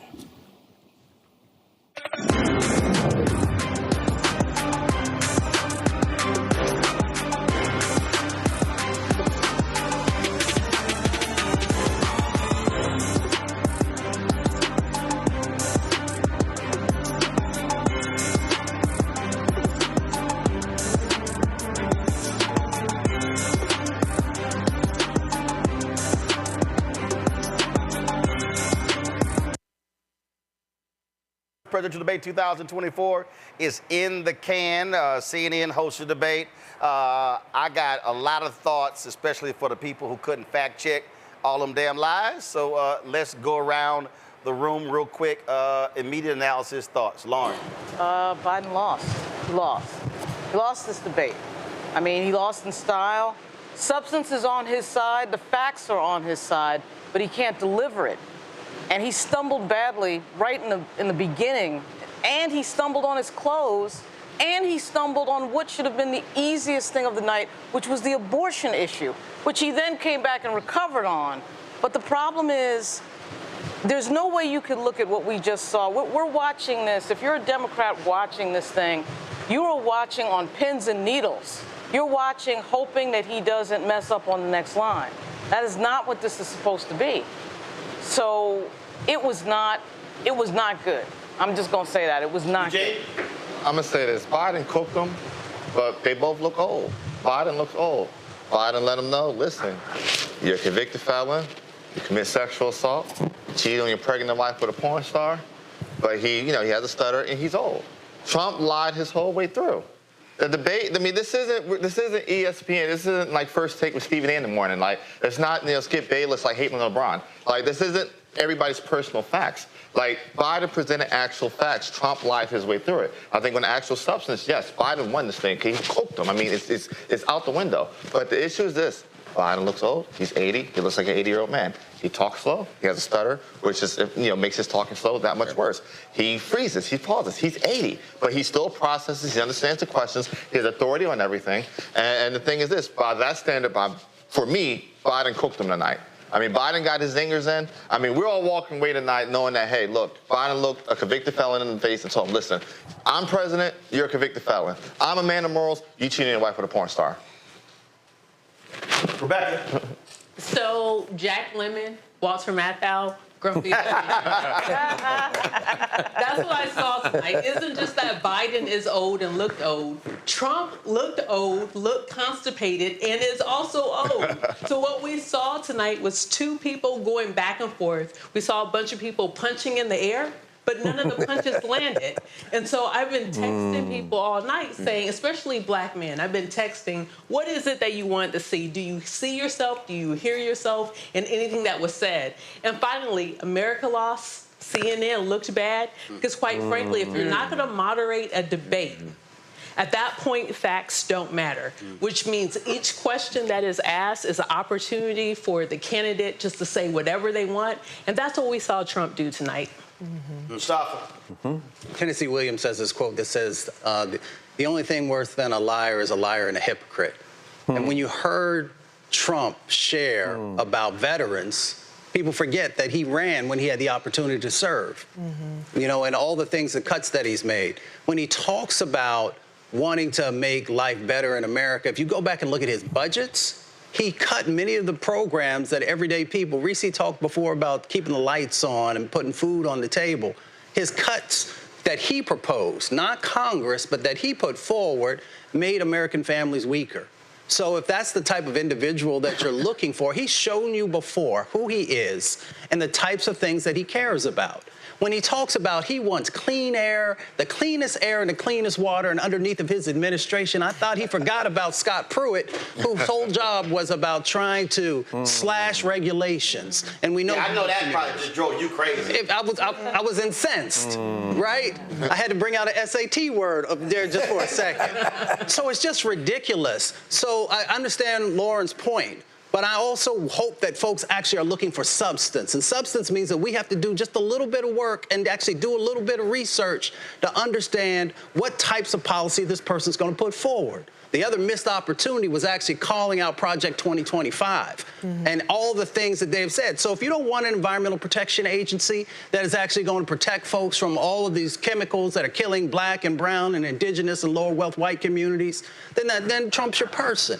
If you don't want to make sure that there's housing vouchers in place, if you don't want to make sure that there's actually sets of assistance and resources when the temperatures are now over 100 degrees and we know it's going to continue to happen, so you can't cool your house because you don't have enough resources, then you believe the lies that this individual is told instead of the sets of actions that you can see with your eyes. So yes, Biden needs to do a better job in being able to articulate and move forward on those messages, but we also have a responsibility, if we truly care about our communities, to understand who is it who's putting forward things that can help and who has a track record of actually deconstructing and weakening our communities. Noah.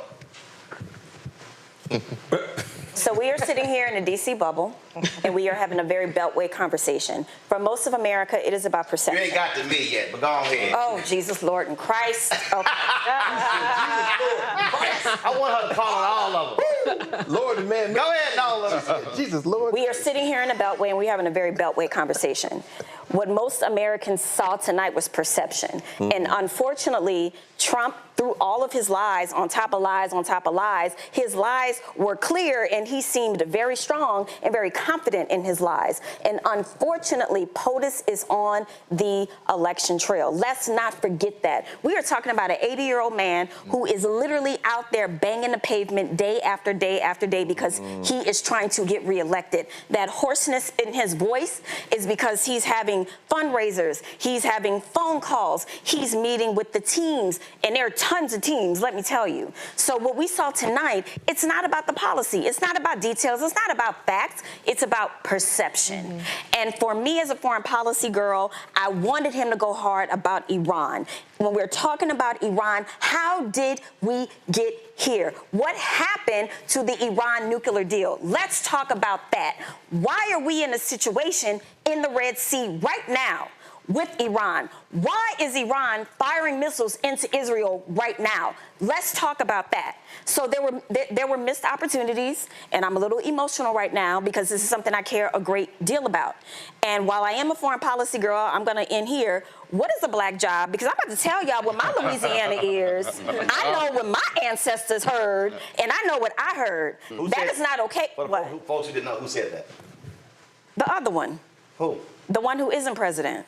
The felon. The convicted felon. Somebody tuning in maybe didn't see that part. I just want to Mr. Donald J. Trump, the convicted felon. And Hispanic jobs. We don't know what they are because we just know what jobs are. But I want to, can we just stay with the black jobs for a second? Maybe he's talking about this show. This is a black job. Or the person that starts the electric slide. This is a real thing. Or gets their TikTok dance stolen. This is a real thing. Or culture This man robbed. is trying to assuage black voters, especially black men with sneakers, saying that mugshots appeal to y'all. I didn't know that. Right. That's what y'all like? Okay. And now he's trying to say that Joe Biden has taken away the black jobs. What are black jobs, boo? Got it. Because I know what black jobs were, and I feel like Project 2025 is trying to take us back to those black jobs. Mark?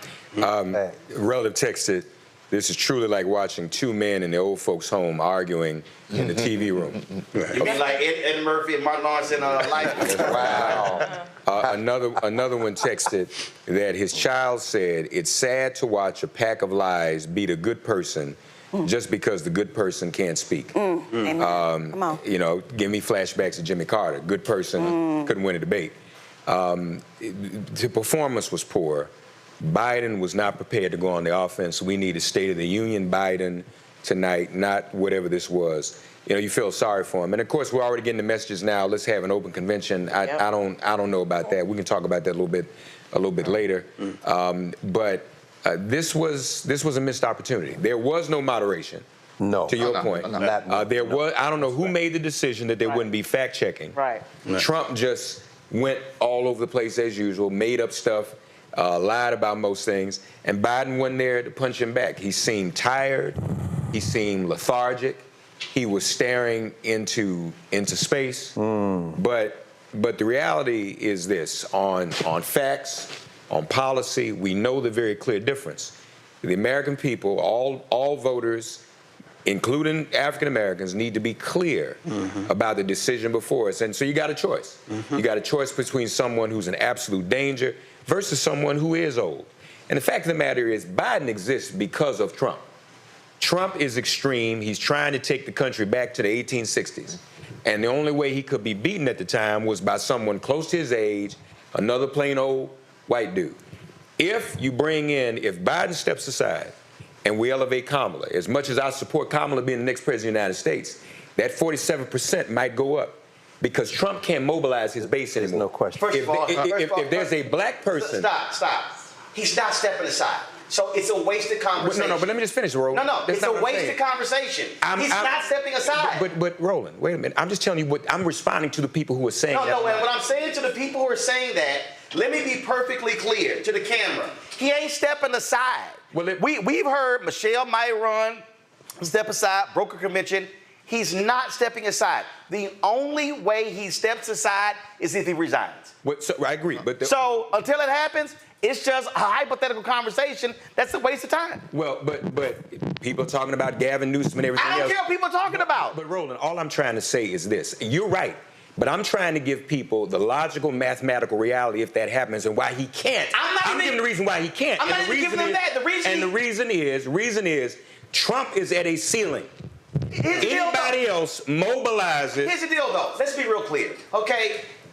The reality is, if he steps aside and chooses not to run, it's June 27th, okay? Everything is going to be thrown up in the air. Everything. It's broker convention. It's drama. So you deal with, as I always say in the military, what are the facts on the ground? The facts on the ground is Biden is the nominee. Biden will be the nominee until he makes a decision that he's not going to be the nominee. So there's no use in people, and this is one of the reasons why his poll numbers are where they are. Because you got a lot of Democrats, oh man, I wish we had somebody else, but somebody. Right. This is what I keep saying. If you fucking voted for a 78-year-old dude 4 years ago, what the hell made you think he wasn't going to run 4 years later? No, at no time did he ever announce, hey, I'm going to serve one term, and I'm going to turn this thing over to Kamala Harris. Or I'm only going to serve one. He never said that. He's been trying to be president for 40 years. Yeah. Nobody gives up power. He's a different guy, though. Who's a different guy? He's a different guy than what we saw 4 years ago. I understand he's a different guy, but what I'm saying is he might be a different guy we saw 4 years ago, but nobody. Who's the last president to give up power? I mean, President Lyndon. We can't switch him we're out, saying but the the same fact thing. that he's coming up. You're making that argument. I'm just making the mathematical one. We're saying the same thing. No, I'm making it mathematical. There's only one vote to decide whether he actually pulls out. That's his. And what I'm saying is, until you get to that point, it's a waste of time. That's like me sitting around saying, man, if I was broke as hell, boy, what would I do if I had money? You know what? You ain't got money. So sitting there having a conversation to me makes no sense. What you deal with is, what are the realities on the ground? And the realities are, this was a debate on June 27th. Okay? Let me also remind people, who remembers 2012?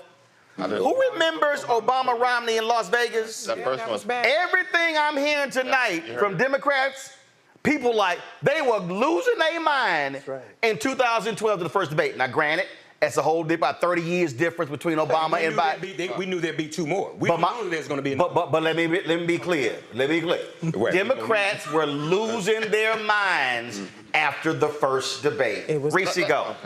This was a 90-minute Trump propaganda rally. It was a fucking disgraceful excuse for a presidential debate because the moderation was non-existent. You had Trump do whatever the hell he wanted to do, say whatever the hell he wanted to say, regardless of the fucking question. He didn't answer on child care. He didn't answer on Israel, Gaza. He didn't answer any question that was asked directly to him. And the moderators who said, I'm not going to fact check, at least have the motherfucker answer the question that you're asking. That's why you have a moderator. And so, based on that, Biden was drastically ill-equipped to go up against Trump tonight because Biden, like Democrats always do, they abide by the rules. What Biden should have done, at least by the commercial break, okay, fine, maybe you're getting your bearings around you and say, fuck the rules, I gotta interrupt him. They're not fact-checking. He's not answering the question. He's using his time to attack me and spew nothing but lies. And what people are underestimating about these lies, they were disorienting, yes, for people that know the truth.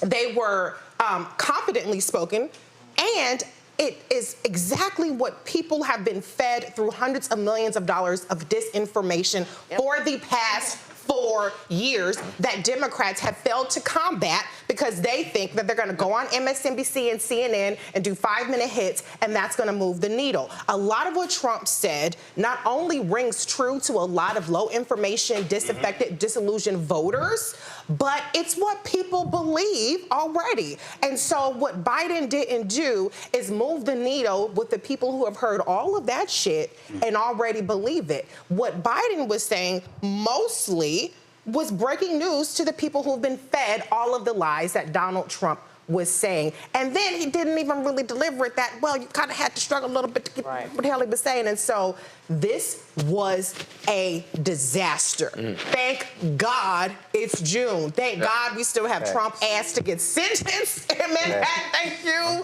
Alvin Bragg. Thank God we still have the news story could be the Supreme Court by tomorrow. Bronny James was the #1 trending topic on Twitter today. Hopefully nobody was paying attention to this shit show. And what people will see is the good zingers that Biden did manage to get in. Package it really well, Democrats. Please package it. Put some shit to make people believe that they didn't see any of this other stuff, because CNN's gonna package it. Freezing and all kind of shit. It's gonna be bad. But we got to do something else.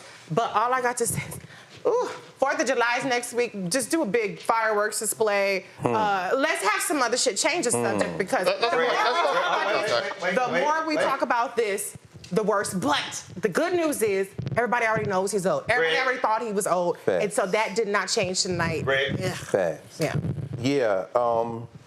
Putting it in a global perspective, the ANC lost their majority in South Africa. Narendra Modi was almost not the prime minister in India in what looked like a cakewalk. He had to put a coalition government together. The French in France, Macron, they fell out of favor. The right wing, Le Pen and them are surging in the EU Parliament as well. They had a damn coup d'etat, attempted coup this week in Bolivia, but the people came out in the street, and I think this is where it comes down to. It doesn't matter who the president of the United States is. What we've said here tonight is very clear. We watch this like we watched a sporting event. What is important is the apparatus behind whoever that woman or man is. Project 2025, they said it in the document. We don't give a damn who the president is. We're going to ride Trumpism into what we've been trying to do since the 60s, which is roll back any notion of multiracial democracy in the United States of America. When I mention those other countries, because Steve Bannon is the one sitting in the basement of his house, not even a mile from here, plotting internationally to think about how these right-wingers and the billionaires that fund them take over the world. What does that have to do with what we saw tonight? This now for the Democratic Party that messed up clearly. For the Democratic Party, they can count on one thing. We live in an idiocracy. Yes, thank God. An idiocracy means that people don't remember the State of the Union. It is June. You know what's going to happen between now and the election? Convention. The Republican convention in Milwaukee. Yeah. They need to hit them like hell. But what happens the week after the Republican convention? That's a month. The Olympics. Oh, yeah? The Olympics then take place. Then the Democrats. This is what the Democratic Party needs to do. They've got to make it not about Joe Biden. They got to go talk to Simone Biles and Sha'Carri Richardson and say, look, when y'all get back from Frank, can y'all come over to the Democrats? If they surround him and say it's not about the individual, but what's behind him, they can roll over them. Because guess what? A majority of voters in this country are going to vote for Joe Biden. They voted for Hillary Clinton. Yes. The problem is the Electoral College. They're getting it close enough to steal. And as you said before we went to the debate, finally, Roland, he's got to speak to these targeted places, to Milwaukee, to Detroit, to Atlanta.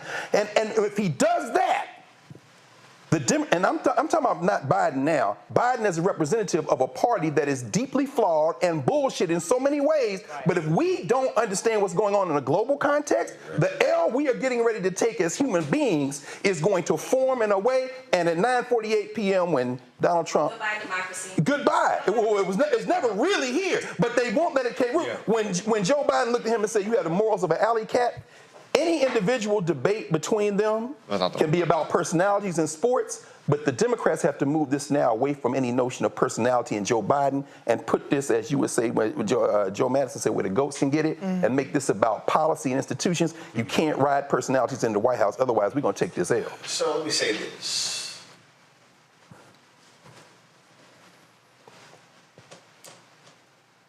Earlier, Mark, you mentioned Jimmy Carter.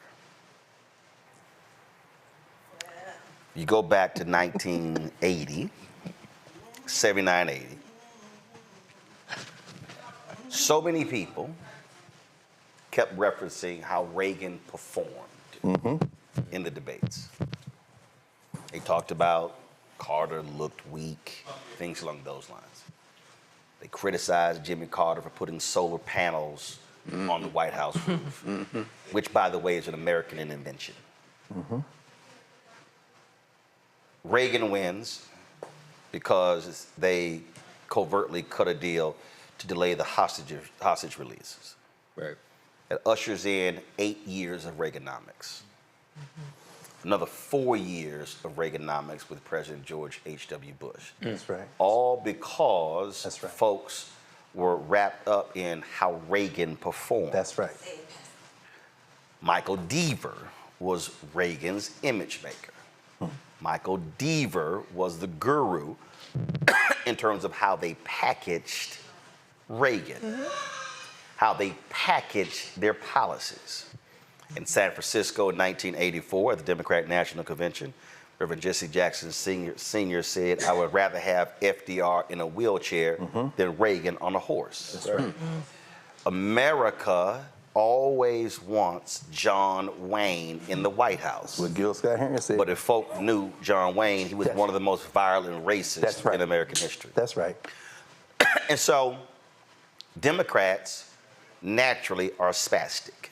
Democrats are the kind of people who can snatch defeat out of the jaws of victory on any given day. No question. So right now, folks are losing their minds and they're saying, oh my God, how awful. Was Joe Biden strong tonight? No. Was Joe Biden, was he speaking authoritatively? No.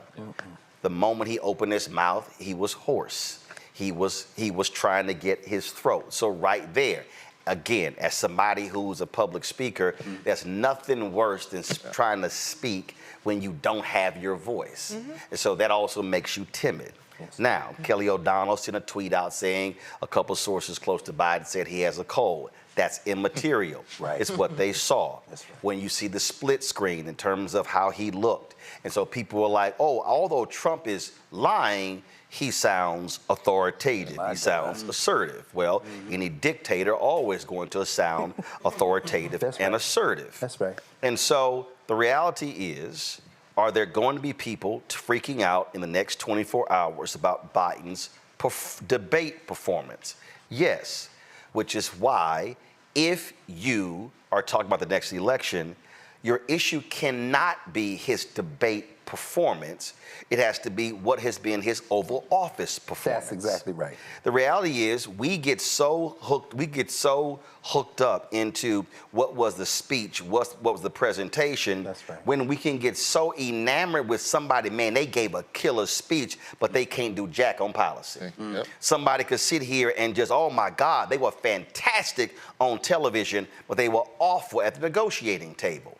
And so what Biden was trying to do, which again, when that's not what a debate is about television performance. Kennedy, Nixon, Nixon would not take makeup, Kennedy did. The key here is if you are a Democrat, if you're a Biden supporter, you don't spend your time entertaining anybody going off about, oh my God, his voice, he sounded weak. No, what you do is say, Trump lied about veterans when he took credit for a bill that Obama signed. That's right. Trump lied about the economy. That's right. He lied about the condition of the economy when Biden-Harris took over. He lied about, you lay out and you say, now, this is what you heard. So what do I have over here? I have an 82-year-old man over here who has a history of stuttering, stumble over his words, but then I had a man over here who spoke with lies with full clarity. Now, which of the two are you down for? That's really how folks have to be operating. That's right. Last point before we continue the conversation. This is June 27th. This is not September 27th. Exactly. So by this being June 27th, you still have lots of time. I don't say it's a lot of time, but you still have lots of time where you still can lay out in terms of what the narrative is. But if you are anybody on Biden-Harris, what you have to say, America, what you saw tonight was a president who, did he stumble over some words? Yes. Did he not finish some thoughts? Yes. But what did he say? What did he say? And what did he say about what he has done? And you contrast that to what you heard from a litany of lies. That's right. And you also say, and the person who's on the other side, that man made awful excuses for the violent domestic terrorists on January 6th, and he would not affirmatively state that he would accept the results of the election. He blamed Nancy Pelosi. That was creative. So my point here is real simple. That's what you're dealing with. Yeah. So I am not sitting here. I've gotten text messages. Oh my God. What are we gonna do? I said, this is what you're gonna do. You're gonna calm your ass down. Because again, that's what you're dealing with. Do you want an authoritative strong, standing, firm, massive liar? Or do you want somebody who had a raspy voice, who stumbled over a few words and sentences, but who actually laid out a pathway for the American future? That's the contrast. You're right. Obviously, you're right. But we got 132 days. The Biden team has 132 days. I'd rather 132 than 90. Okay. The one day that they needed was today. Okay. And to Reese's point, thank God 4th of July is next week. To Nola's point, you know, we are inside the Beltway having an inside the Beltway conversation. But most people, when they look at that screen and see what they saw, are going to vote on the theatrics. We know that. They're going to vote on the shallow theatrics. They're not voting on June 28th. Okay, I know it, but they're going to vote on that appearance that we saw tonight. Factor in people who won't vote at all. Exactly. This is something that does not generate enthusiasm. It does not generate the record turnout that we saw in 2020 that propelled them to the White House. I get your point, Roland. If we were up here having a political spin conversation, what we say if we were a surrogate, that would be a different conversation. We're having a what the hell did we just watch conversation. How Trump's team is going to use it. They are going to dine out on this. They are going to dine out on this. I agree with Roland. 100%. It's 13,000 people on the YouTube channel.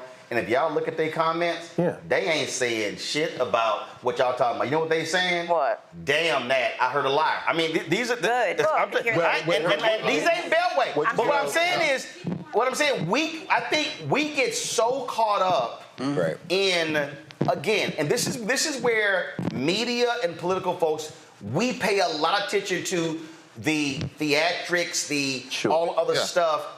But the question still becomes, what did Trump say about Roe v. Wade? Right. What did Biden say about education? What did Trump say about Russia and Ukraine? What did he say about NATO? I mean, the reality is that was some stuff said in between. The question about whether or not Trump is a liar has been answered. We know he's an unhinged lunatic and a liar. That is done.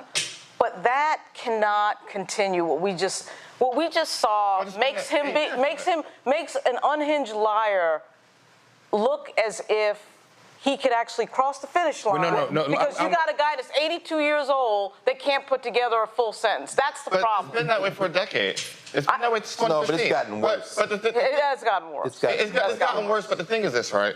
If we have voters that are voting purely on theatrics, he would have won 2020. It didn't get no more theatrical than... No, he rode George Floyd. He was good. There was a pandemic. But hear me here. It doesn't get any more theatrical than... Hold on, stop. No, he wasn't good in 2020. No. He got smoked in the first 3-4 debates. I thought he was good. No, he was not. He was a lot better than that. He wasn't. Go ahead. I just want to remind people, he wasn't great in the first 3 debates. He got smoked in the first, canceled the second, and got smoked in the third. That's what happened. But the thing is this, if we're talking theatrics... I'm talking about primary. Go ahead. Well, I'm just saying... But my point is, Biden was bad in the first several primary debates, and then you go to South Carolina, and then he runs the table. So my whole point is, being strong in debates don't necessarily mean you win. Go. You then I agree. So my thing is this, if this is about Trump's theatrics and who could put on the better show, Trump would have been reelected in 2020. It would have been like re-elected 2020. Yep. The American voter, the black American voter, is a very astute voter, a very tuned-in voter, a very issues-driven voter. It's in our blood. It is not honest. It is in this. It's literally why they are not like us. It's literally why, the backbone of this country, win or lose. Biden had an okay night. I'm going to give him an okay night based off of my own metrics. Your grade, A, B, C. A through F, what's your grade? B. Okay, go ahead. I give him a B. But the thing I think you're great on the curve, but go ahead. I am. But the thing is this, right? I think both campaigns and both parties made a very smart decision having this debate in June instead of October. Yeah. I think Dave Bossie, who's doing a part of our RNC, and I don't know who's doing the DNC side, them making that decision to have this in June, which is earlier than ever, before they're even nominated, was smart on both ends. This is in October. I think it's actually probably a free for all. Mark. So, Lauren, I hear what you're saying, but just again, I want to throw some math out there. Most of their supporters are locked in. No question. There, meaning Trump. Both of them. Okay. Yeah. And as I said, Trump's never gotten more than 47%. The point you raise is more valid, I think. The low turnout point. Right? The low turnout helps the Republicans. You got to keep in mind, wait, before you go forward, Mark. Wait, hold on. Finish the thought, then I'm gonna come back. So that's the highest he's ever gotten. Right. He's not going to go above that. I think Reese's point is valid in the sense that how many on our side are going to be discouraged from voting? Not like people on our side are going to go vote for Trump, but they're not going to vote on the basis of this. So it is good this is in June, because I think people come to this sense that, wait a minute now, do I really want to enable this? To your point, if we look at the global piece. So I think that's the challenge for the Biden people. They've got to keep people who would be disaffected, who might look at this and say, this guy's old and he can't run. People have to be reminded, well, okay, but the alternative is 10 times worse. That is the key. I don't think, the point is, Lauren, I don't think Trump picks up a single vote. I agree. He's got his base. He's got them locked in. It's not like independents who were mad because he got convicted and go, so I'm going to vote for him now. It's not like Democrats are going to shift over and vote for Trump. Right. I don't think Trump picks up another vote. This is still It's not about votes. It's about Wisconsin and Michigan. Well, it's about Wisconsin and Michigan. And that was close. So one second. Biden's got to lock those votes in Wisconsin. But again, you mentioned math, Rebecca. Again, I'm looking at math. That's how Hillary lost. It's June 27th. The reality is, you got the whole month of July. Folk go on vacation. You got convention, RNC next month. You got DNC in August. The question then becomes, again, will there actually be a September 10th debate? We don't know. I bet no. And then the next question then becomes, what is the race that you run? And again, I go back to the Democratic primary in 2020. Very few people were just jumping up and down excited about then Vice President Joe Biden. No. They weren't. But guess what happened? Sure didn't. The other candidates, were they truly breaking through? They were not. What did people vote on? People said, all right, he ain't exciting me. He ain't making me feel great. He not inspiring me with hope and change. But that is experience. That is even keel. That is somebody who's a grown-up. That's who I'm voting for. That's how he won in 2020. I still fundamentally believe. Primaries in 2020. No, the primary, but that's also how he won the general election. He won the general election. It was a pandemic and people. Right. No. I understand that, but what I'm saying is, when they voted even for the pandemic, they were voting for, I need a grown-up who's in charge. Right. And not against Biden? I mean, not against Trump? Right. No. They were voting against Trump. But what I'm saying is, I got Trump over here. I got crazy, but I got a grown-up over here. Good point. And what he then does is, so he's never going to excite you. Sure. So the issue, how they have to frame this is, let that still be unhinged. Right. And y'all have concerns over here, but I still go back to what Reverend said. I'd rather have FDR in a wheelchair than Reagan on a horse. Hold on one second, Rebecca. Then I'm coming to you. Here's the thing. We're 131 days till Election Day. We are about 95-ish days until the first ballot can be cast in this country. That's a good point. Full stop. That's a good point. About 95 days until the first set of ballots get mailed out and Americans start to vote, right? So that's the clock that we're against. So now if we're looking at Wisconsin, Michigan, Pennsylvania. Pennsylvania is going to be decided on technicality. For those of you all who are watching and catching up, let me tell you what's happening in Pennsylvania. Last year, Pennsylvania redesigned the outer envelopes for their vote by mail, right? The Secretary of State sent an advisory out to every single county, because remember, Pennsylvania is a Commonwealth. They told every county official who actually handles elections, hey, people have to put the date on that outer envelope. Even if they put November, whatever, October, whatever, when they're voting by mail, if they put 2023 versus 2024, accept it because it's still a current ballot. Guess what? Counties like Lancaster just said, we're not going to do that. They don't put the correct year on their ballot, on the outer envelope for their ballot if they're voting by mail. We will throw out their ballot. That's right. So Pennsylvania is going to be decided by thousands of votes on technicality. And luckily, what you have is you have a state Supreme Court that is almost the same as it was in 2020. And what were they mad about? The state Supreme Court in 2020 said, no, you're counting the balance. So you're going to have legal challenges there.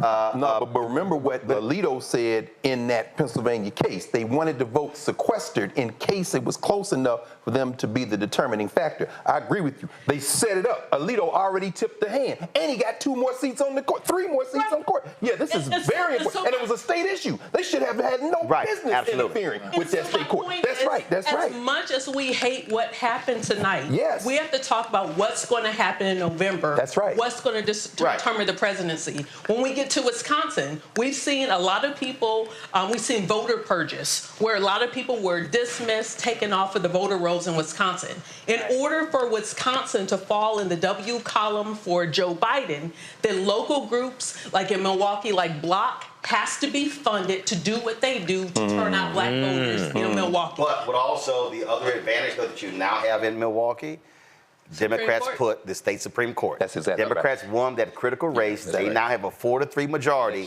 And guess what? They made the ruling on state gerrymandering. That's right. Then they still are going to rule on congressional gerrymandering. Right. And they're going to do a different ruling on ballot drop boxes as well. So the state Supreme, this is where Supreme Courts matter. So that's going to be huge in Wisconsin. Very good. I'm going to quickly go to Mustafa, then I'm going to go to our guest via Skype.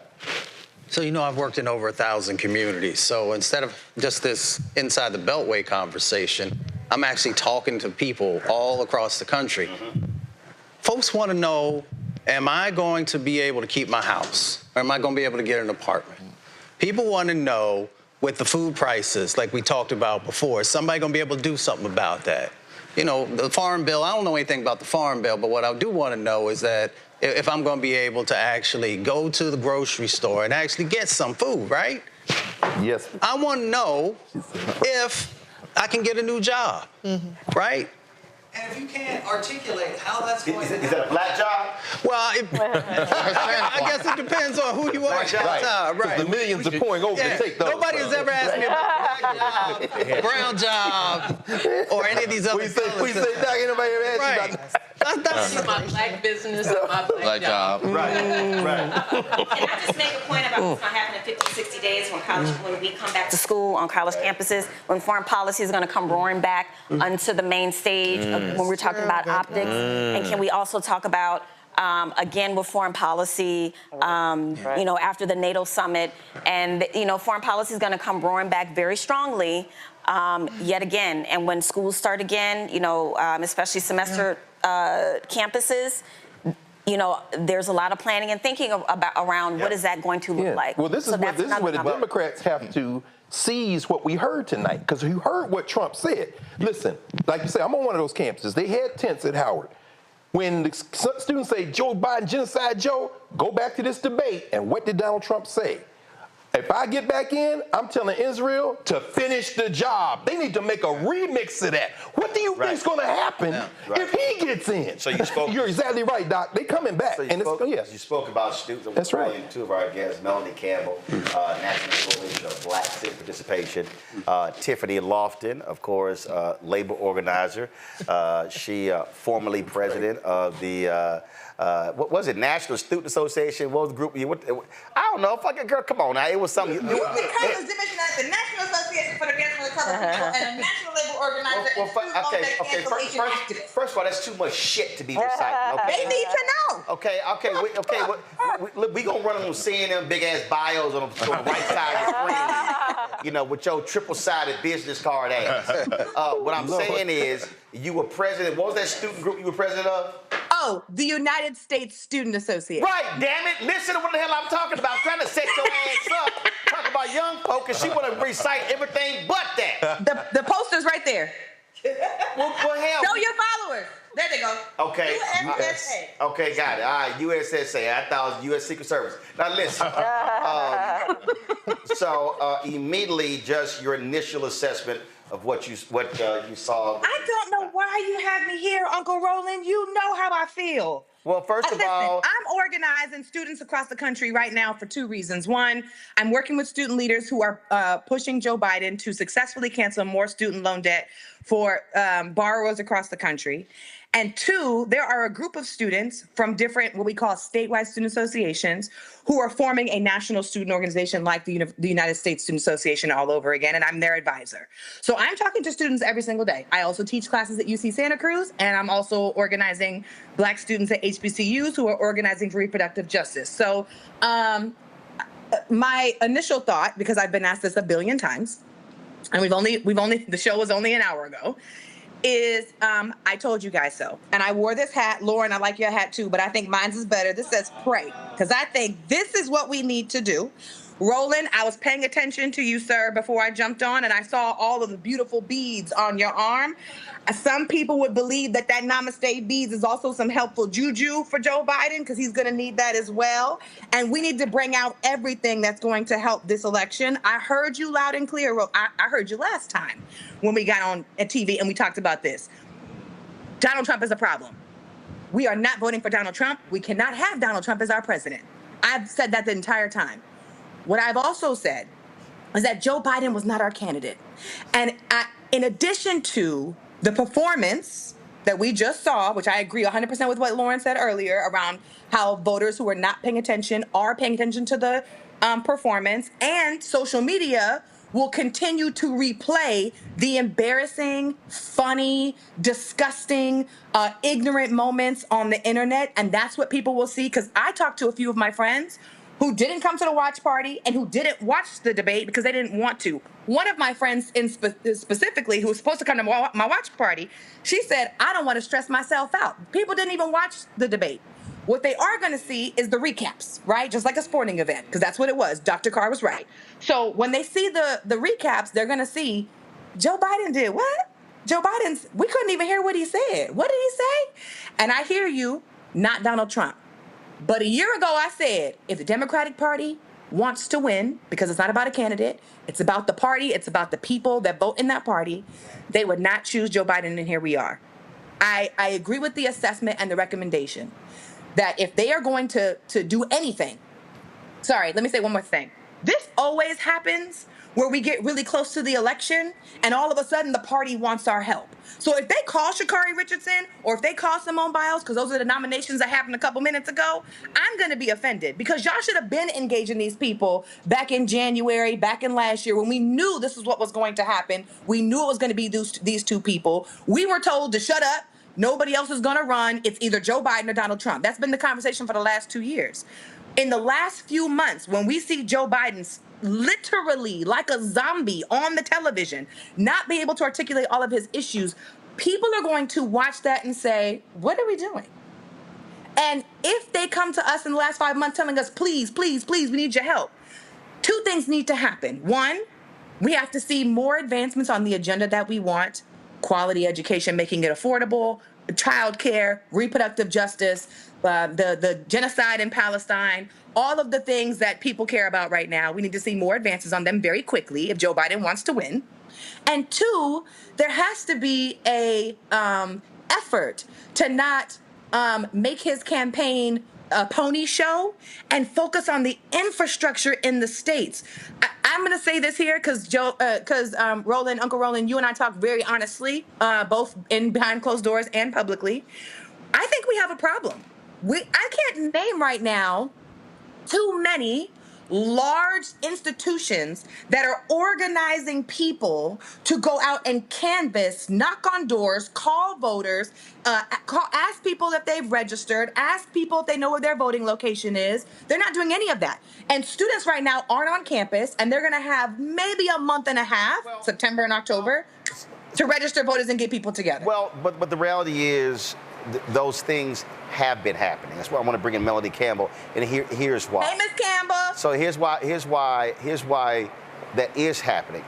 First of all, Melanie, you've had that happening in primary races where you have people running for Congress, U.S. Senate, and state offices. The reality is, when you talk about the presidential race, now, I have been advocating that they should have been doing that beginning in January. But the reality is, Melanie, these things typically don't happen in presidential campaigns until after the convention. But the organizing, and Melanie, y'all have been out there. You in Maryland, but Angela also, Brooks, and some other races. Y'all were in Florida. Black Voters Matter. They've been doing stuff in Georgia. There were 40 grassroots groups who met in St. Louis last Saturday. I went to St. Louis for the OJ's, Frankie Beverly, Whispers concert. Ran into a brother who said what they were doing there. They're doing what Tiffany's talking about around the Cori Bush, Wesley Bell race there as well. So those things are happening. What then happens is, as you get closer, it then begins to also happen around the presidential race. Your thoughts? Well, first of all, my voice is gone tonight, right? So shit happens, right? Excuse my French. Shit happens. So that was the first thing. I was like you, Roland. When I first heard his voice was not there, I said, "Oh Jesus," okay, and that was my honest response. But just like 4 years ago, we had to do what we had to do. Because we know the bigger picture is what won't happen what will happen, if we don't show up. That's what I saw. In spite of the theatrics or non-theatrics, history is a teacher. Hell, President Obama bombed in his first debate in the second term. So it is what it is. We're gonna have two old white men, and at the bottom line is we know enough. We are politically savvy enough. We are not the kind of people who vote. Granted, we have to worry about those who will be disenchanted, but it is also our job to make sure that they are at least able to find a way.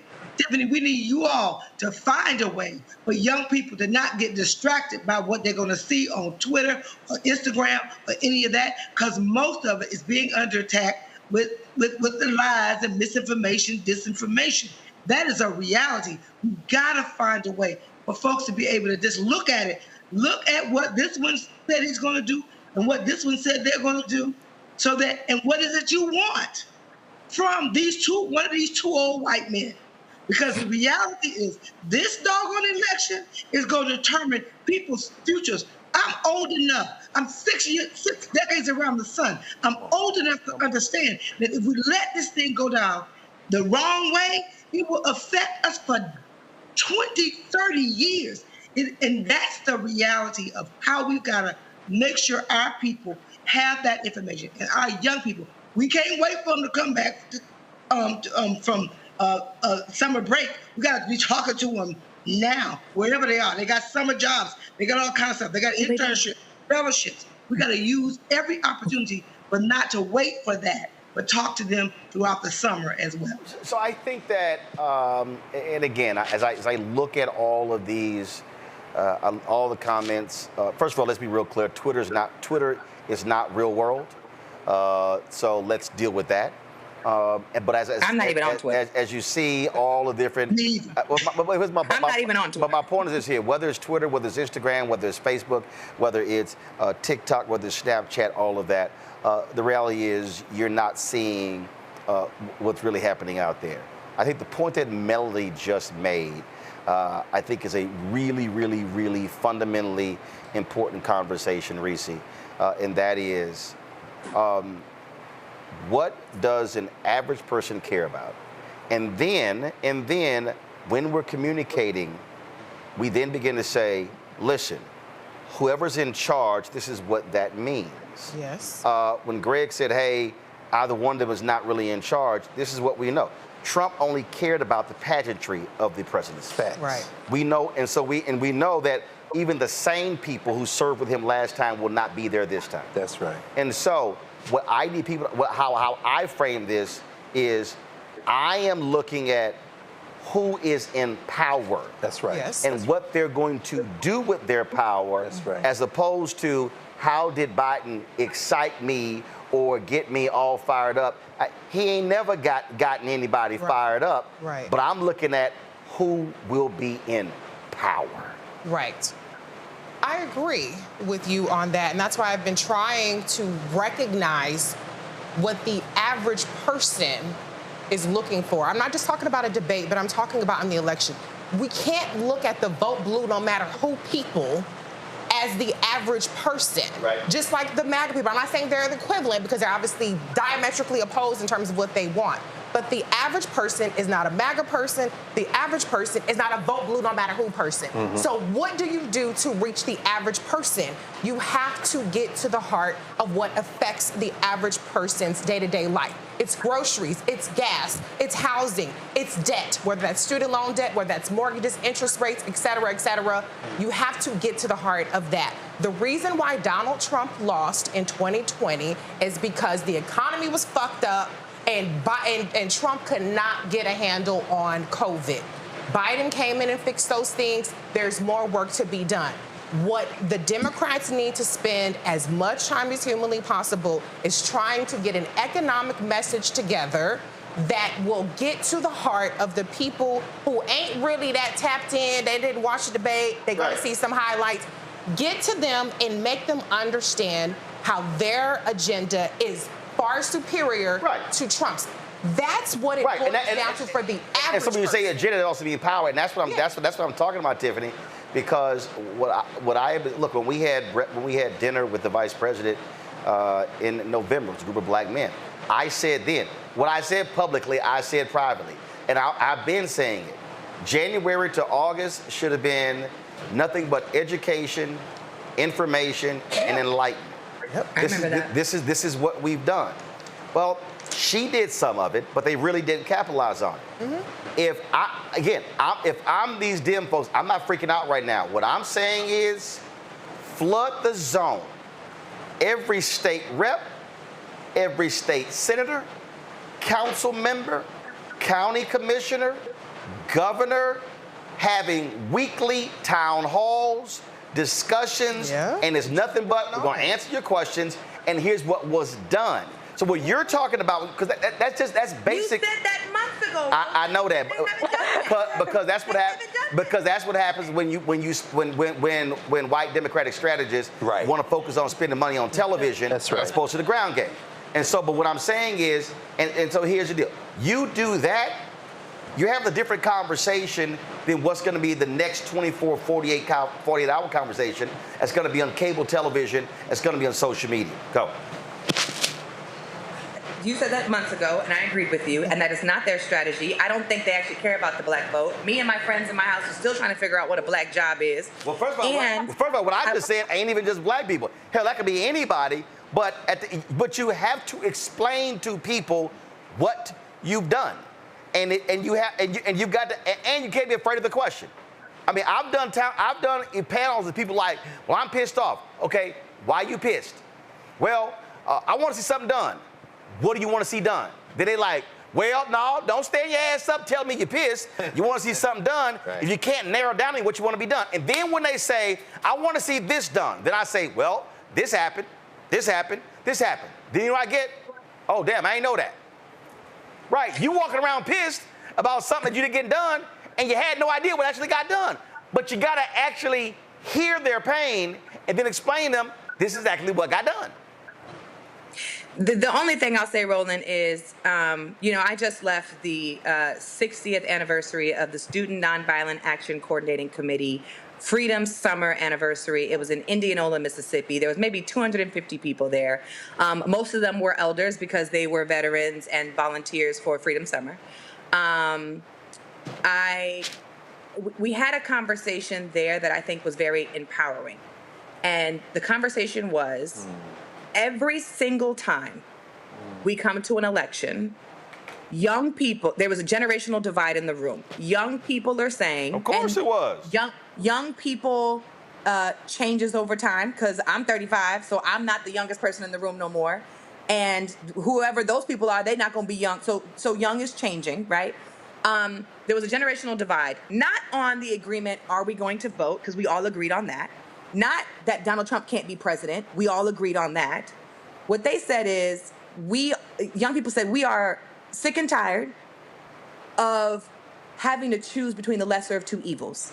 And the elders in the room were saying, you ought to be scared, I'm paraphrasing, you ought to be scared of what Donald Trump is capable of doing. And I just want us to not forget, as organizers, activists, and as Black leaders in the community, I just don't want us to forget that we can only use that line and that tactic. Can I answer a question? So long. After a while, that's going to run out, and there has to be a different strategy. And I would just venture to say hold on, Melanie. That I think we are watching the fall of that with young people across the country, on college campuses everywhere. Young people who don't have summer jobs, don't have internships right now, are living back at home with their parents because the rent is too damn high. We have to address, as you all said, the issues that people care about right now. Yeah, and what I'm gonna say, and it's not talking down to young people, I'm gonna say to millennial and Gen Z generation, which is the largest demographic in the country, you can't keep complaining about the old people running when the old people vote more than you do. And the reality is, listen, I've taken over organizations because I counted. And I've said this to numerous young people across the country. You can actually change the direction of the country. Not when you only have two terrible. No, wait. Somebody in the comment section on your YouTube page said we're voting between a sleepwalker and a liar. Hold up. I'm coming to you, Melanie. But the person who right now is 22, they were 18 in 2020. Right. Let me remind people, Biden was running. Right. Warren was running. Sanders was running. Booker was running. Harris was running. And they all split the vote. Wait. Buttigieg was running. Buttigieg, they was all splitting the vote. Keep going. No. Klobuchar was running. Tom Steyer was running. Bloomberg jumped in. Marianne Williamson, that's 10. There was like 13 of them. No, right. And so, and guess what? You had folk who were not voting. Guess what happened? When they went to South Carolina, and for every young person listen, y'all, this is math. The highest voting group in America is 65 plus. Yep. Can I say something? Wait. I ain't done with the math. The second highest voting group in America is 55 to 64. Why, Roland? Why? Because they understand power. And what I'm saying to young people, if you have power, and that is hot in this studio, if I didn't plug that fan up, it would be hotter.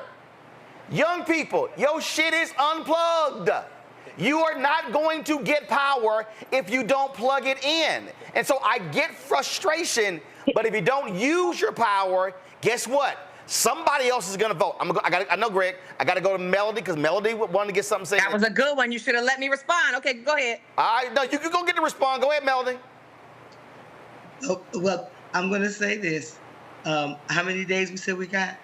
At the end of the day, we've got to make sure that young people, the young people that I'm able to engage with on a regular basis, is just to show them, give them the information. When we've been on the ground and on these tours, first of all, we weren't just talking to college students, we're talking to young people, and a lot of times they just don't have the information. That's one. And so that if you give folks information, I have no problem with young people saying they don't want to vote for the lesser of two evils. They really don't, right? I get that. I said that when I was 20 years old. Unfortunately, until we finally had one black president, now we got one black woman. I never saw that even when I think about where I was when I was them. So that's the reality of the generations. But because of the information, the way information comes, and you have such a information that's coming and we're targeted, and that's a real reality. The young people have to find ways to be able to discern what's real and what's freaking Memorex. That's a big concern I have, that we know that it's never stopped and it's only going to get harder and stronger. How do we get trusted? You are a trusted voice because you're working with young people. So every one of us has an opportunity to help make sure that young people have the good information. Make your decision. Your decision still may be, I'm not going to vote. That's okay, but have the right information. And that's all I really have to say. It's like, it is what it is. And if we're going to deal with it, it's not about scaring you, but it's also letting you know what the heck happened. That one of these people is going to put 2 Supreme Court justices possibly in this next term. Give people the information, not to scare you. Some of this stuff will scare you when you get down into the bowels of what's happening. When we were in Tallahassee in October of last year, those young people understood that governor and that state legislature and what was happening, and that they were trying to take FAMU and make it FSU, right? They understood they have to vote.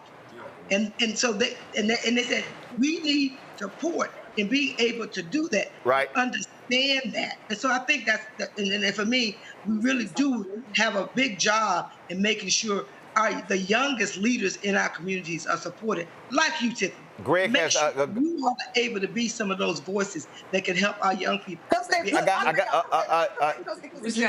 Tiffany, calm your ass down. You know we live. I'm sorry. Greg got a question for Tiffany. Thank you, Roland. And hey, Tiff, it's Greg Carr. And the reason I mentioned those two is because they're gonna come back with a chest. Carr. Thank you. No, the reason I mentioned those 2 Olympians because they're gonna come back with a chest full of gold medals, and in a nation of low information voters, it beats Fat Joe and E40. But it wasn't because and I'm offended too. But the point is this: when you were with those elders, and I'm sorry I couldn't make it because my friend Cortland Cox and all of them were down there, Karen Spellman, all those SNCC folk, as we know, Tim Jenkins, Joyce and Dory Ladner, they were a decade and a half younger than you are right now when they faced down the Citizens Council in all those Mississippi. In 2024, when the hillbilly Secretary of Education in Oklahoma says you got to put the Bible in your curriculum, when the hillbilly governor of Louisiana says the 10 Commandments got to go in every classroom, how do we educate voters generally, particularly young people, to understand that we can't understand anything in real time without putting it in the long arc of perspective? Because those elders you were talking to, it seems to me, they weren't talking to you as 80-year-olds. They were talking to you as 19 and 20-year-olds who saw what that looked like in '64 and can trace that full arc now to 2024 and understand that our actions now aren't in a vacuum. How do we integrate education? Because I don't see Cortland Cox talking to you as an 80-year-old. I see him talking to you as a 19-year-old. Right, and I'll add that before you answer. I'll add that before you answer. Those same 19, 20, 20-year-olds were mad as hell, pissed off in Atlantic City in 1964 when Dr. King and Bob Rustin brokered the deal. That's right. And they said, we didn't come here for only one black. And, they didn't say we didn't come here for 2 seats. And King said, Danny Lehman said that, but keep going. But he said, but it will be fully integrated in 1968. This is very important. And it was. Now, so again, so I somebody who's always like, no, we can't wait, but I also understand the reality of if any young person tells me, I don't want to vote for 2 old people, this is what I'll say. One of them go in, and then you can pick whoever the hell you want in the next election. Because here's the deal. Come 2028, if Trump wins, God forbid, he can't run again. If Biden wins, he can't run again. So this is one of those elections where how you vote. It's the last one. Well, no, how you vote in 24, you gonna get to pick who you want in 28. But if there's a country, if you don't vote in 24, we don't know what the hell 28 gonna look like. Tiffany, go. Hold on, I'm gonna come back to you. Okay. Tiffany, go. Yeah. Because Greg had I missed my response already to the fan analogy. But when you said hold on, you young, you can't remember. Not too much when you're young. We was drinking over here having a good time. No, I'm just kidding. So what happens is if you're saying the young people's fan is unplugged, in that analogy, Uncle Roland, all I'm saying is we are trying to tell you, you don't need to use a fan. You can use the air conditioner and the thermostat. That is what we are trying to upgrade and say. And young people, and all I'm saying, hold on, wait, Uncle and if you got a window unit, you still got to plug it up. Ask on the Uncle Roland, stop. Look, Uncle Roland, I did have a watch party at my house, and they're off to the side, but I want to introduce y'all very quickly. And then you can ask them, because y'all looking, I mean, I know I'm talking about the young folks that I work with, but I just want you guys to know that there was a consensus in the House. We know we're going to do the right thing. Let me turn the camera so I'm going to put y'all on blast. Okay, there they go. All three of them. There we go. So I know that we are going to do the right thing. And in November, when we have this panel discussion, because you have me on in November, mark me in the calendar, please. We are going to talk about how young people showed up and did the right thing. But just like Fannie Lou Hamer said, we didn't come for no 2 seats in Atlantic City.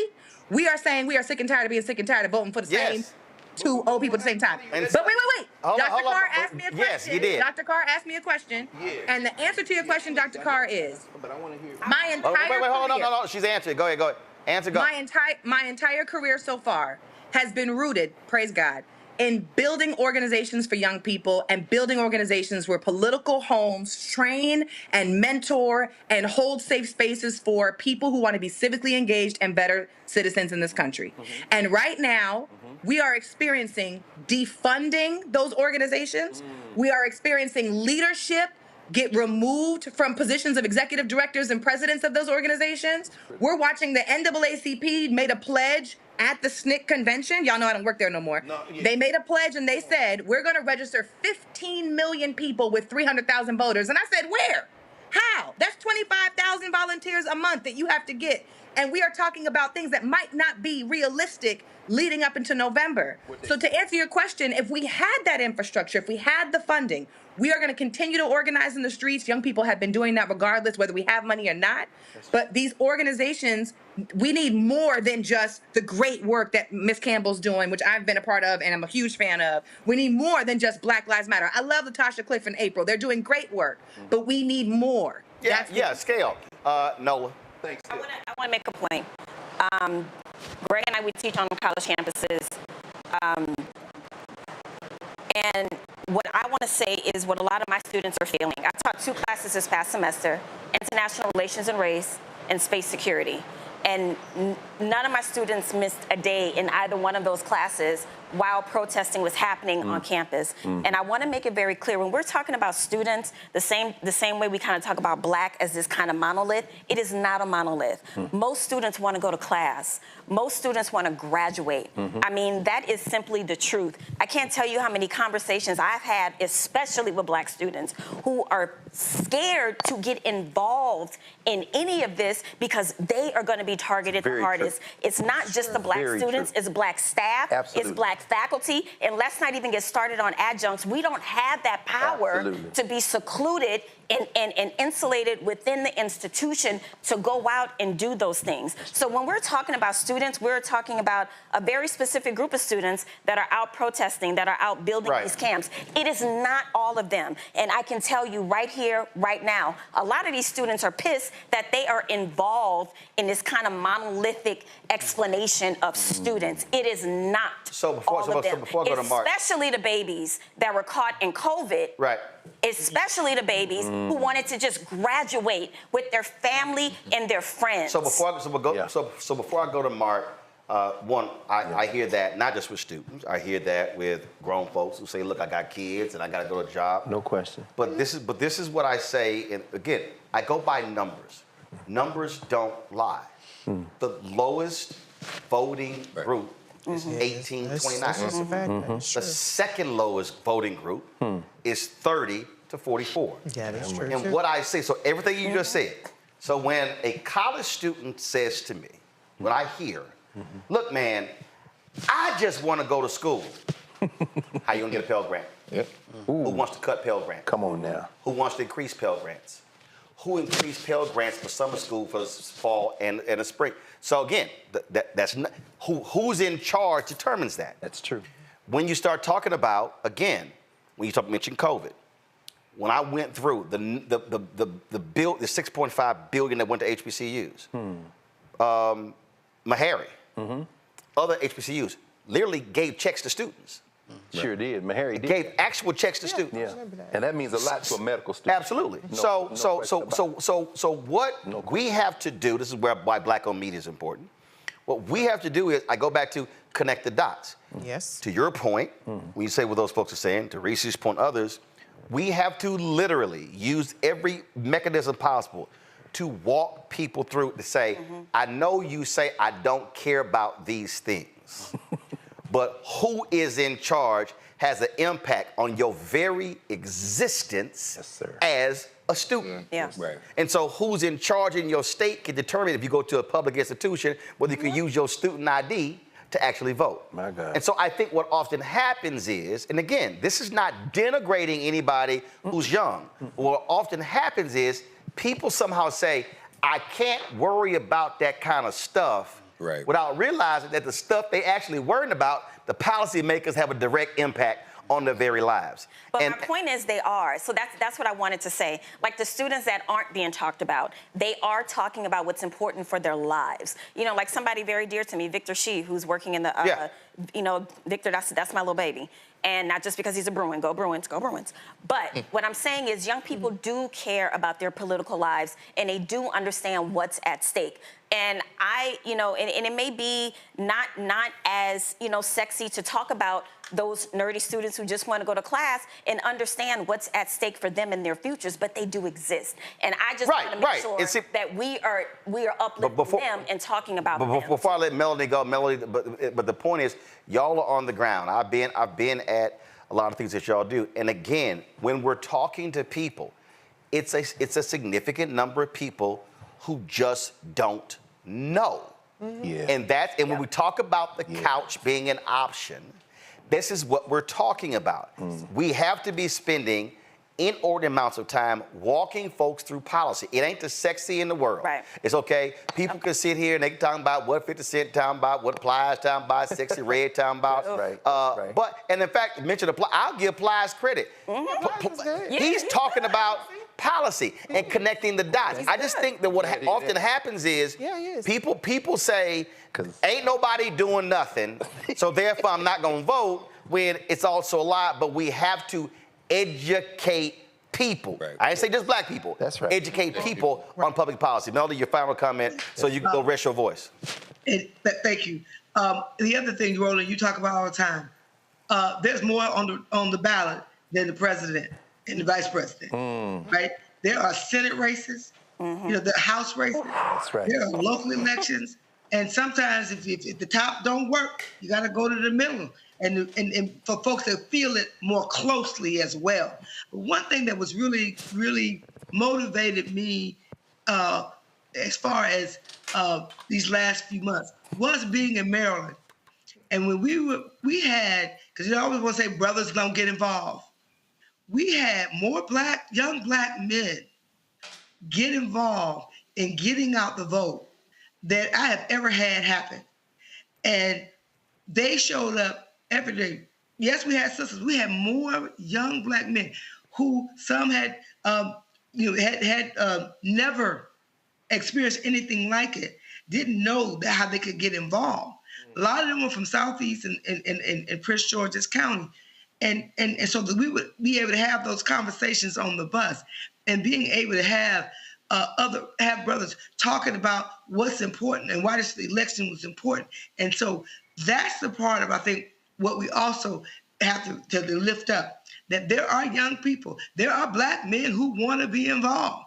And I think we have to lift that up and not say, well, black men are just being bamboozled and they just gonna vote for Donald Trump for this, that reason, the other. But to make sure, because peer-to-peer works. I could talk till I'm blue in the face to my nieces and my great nieces and nephews. But if the young man who leads our Black Youth Vote program, Daryl Coles, talk to him, they're gonna listen to Daryl before they're gonna listen to me. Right. So that's the reality, and that we have to, and what we're attempting to do, and what we have to do over these next few weeks. I think somebody said it, and I can't remember which one around the table, but election is not November. It's about what's going to happen in September. And when people start getting those applications in for absentee ballots and the things and the laws in states like Georgia, because our folks are 24/7 on the ground. Right. The Deborah Scotts and folks like that, and the Helen Butlers and folks like that, they're grinding. More resources are needed, but I think we also have to find a way to go down ballot for people to understand those races and how that matters as well. Right. So that may be the reason we can get them to show up not for the two old white guys. All right, Melanie Campbell, we appreciate it. Thanks a lot. Tiffany Lofton, you can go back to drinking. Good night, y'all. Tiffany, you can go back to drinking. We was drinking pineapple soda and ginger ale. You lying. I'm not lying. Yeah, okay. Yeah, all right. Okay, as we say, believe that. Bye. Bye, Aunt. Bye. So I want to come back, folks in the room. And again, I go, the numbers don't lie. They don't. 65 plus vote at a higher rate than anybody else. That's true. As you go down, the numbers get lower and lower and lower. That's true. Now, the other thing that I don't think, because we were talking about it earlier, you mentioned turnout. You've seen a decreasing black turnout at its, obviously the high 2008 and 2012, but it's dropped 14, 16, 18, 20, 22 now. Yep. When you were talking about Trump getting the 14%, him getting 14% black male vote is a bigger deal when it's a lower vote turnout. Because so that 14 basically looks bigger than it actually is. Yep. But when you so the key here, it comes down to not percentage, but turnout. Margins. What are your numbers? I keep saying this election is going to be a margins election. 11,000 votes in Georgia in 2020. Yep. 11,000 in Arizona. Okay, extremely razor-thin margins. Right. And so this has to be about how are you going to drive on the ground, and how do you now drive engagement? So the question for folks here, and Mark, I'm gonna go to you first, and I'm gonna go to Rebecca. If you are Biden-Harris, how do you now, based upon what happened tonight, completely go into overdrive with a different narrative and strategy? Well, that's kind of what I wanted to address. You do exactly everything we've been talking about tonight, but I throw a question back on you, because sometimes when we're on the air and off the air, we talk about how this consultant class sabotages everything. See, everything here makes sense. Even people who don't do this for a living, everything that's been said makes sense. But we know that there's a consultant class that has infiltrated the Democratic Party, and they blow it. We've seen black candidates go down in flames. Yes, sir. Listening to that class. Oh, wow. And so, frankly, if I'm Biden-Harris, I'm calling everybody after this in this room. We're gonna go we walk down the street. We can literally walk down the street and have an all-night session. Yeah, we're 2 blocks away. 2 blocks away. But you just mentioned. Hold up. You mentioned, hold up, because you mentioned 2 names. You mentioned sabotage. That's what it is? You mentioned sabotage. Jesus. Here's what I'm about to throw out. I gotta get all y'all take. Damn. Huh? Guess just like who do I believe? I believe this. I know Reese feel this way.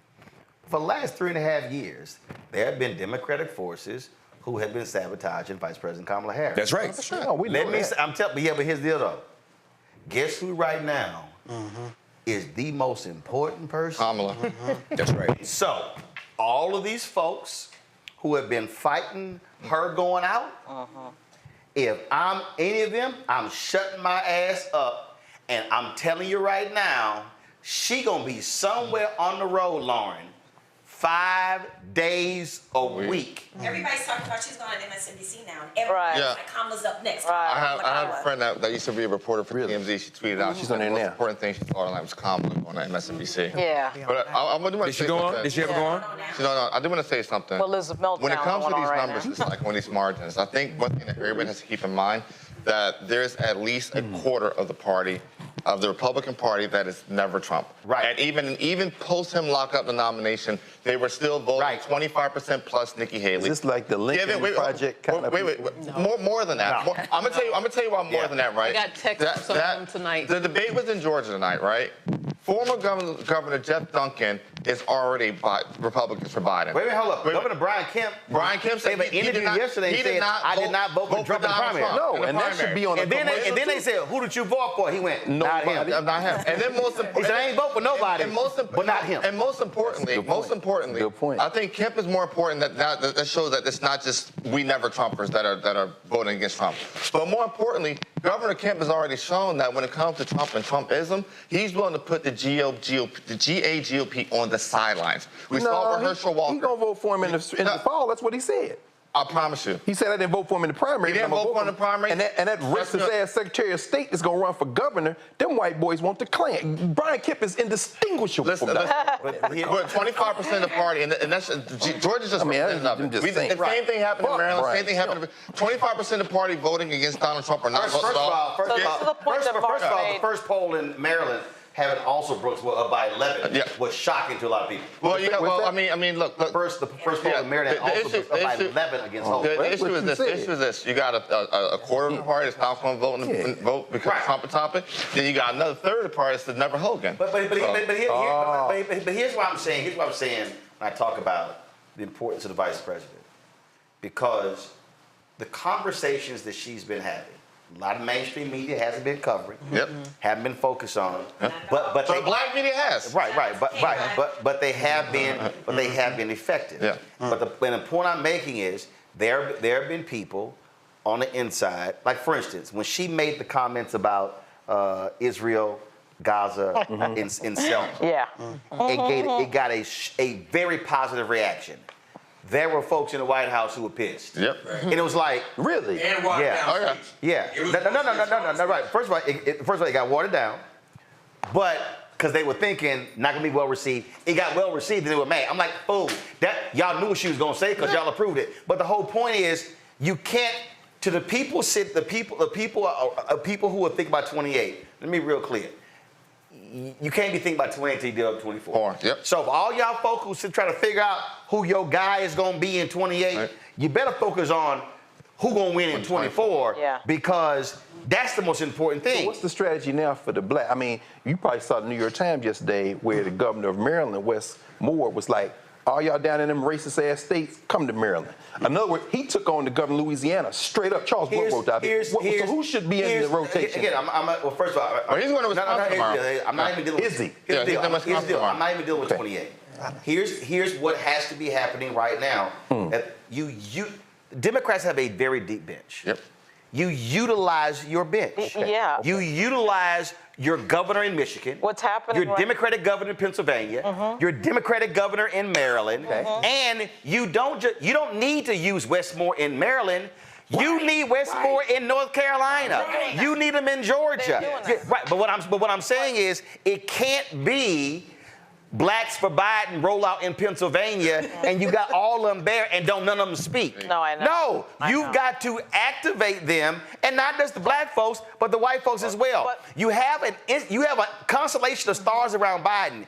We saw tonight, what the reality is, we know what he is. We know what he is. Use your folk around him to lift them up and to maximize it. Yeah. Unfortunately, those people are not on the ballot. Okay. So what happens is with these campaigns is that enthusiasm, like with young people or anything else, is really driven by top of ticket. That's just the reality. And the top of the ticket right now is not particularly inspiring. So to someone's point with regard to consultants, that's really controlled by the donors. The donors are controlling those consultant decisions and where that money is spent. Because the donors also say, use this person. Go, right? So now, obviously, the vice president has been sabotaged.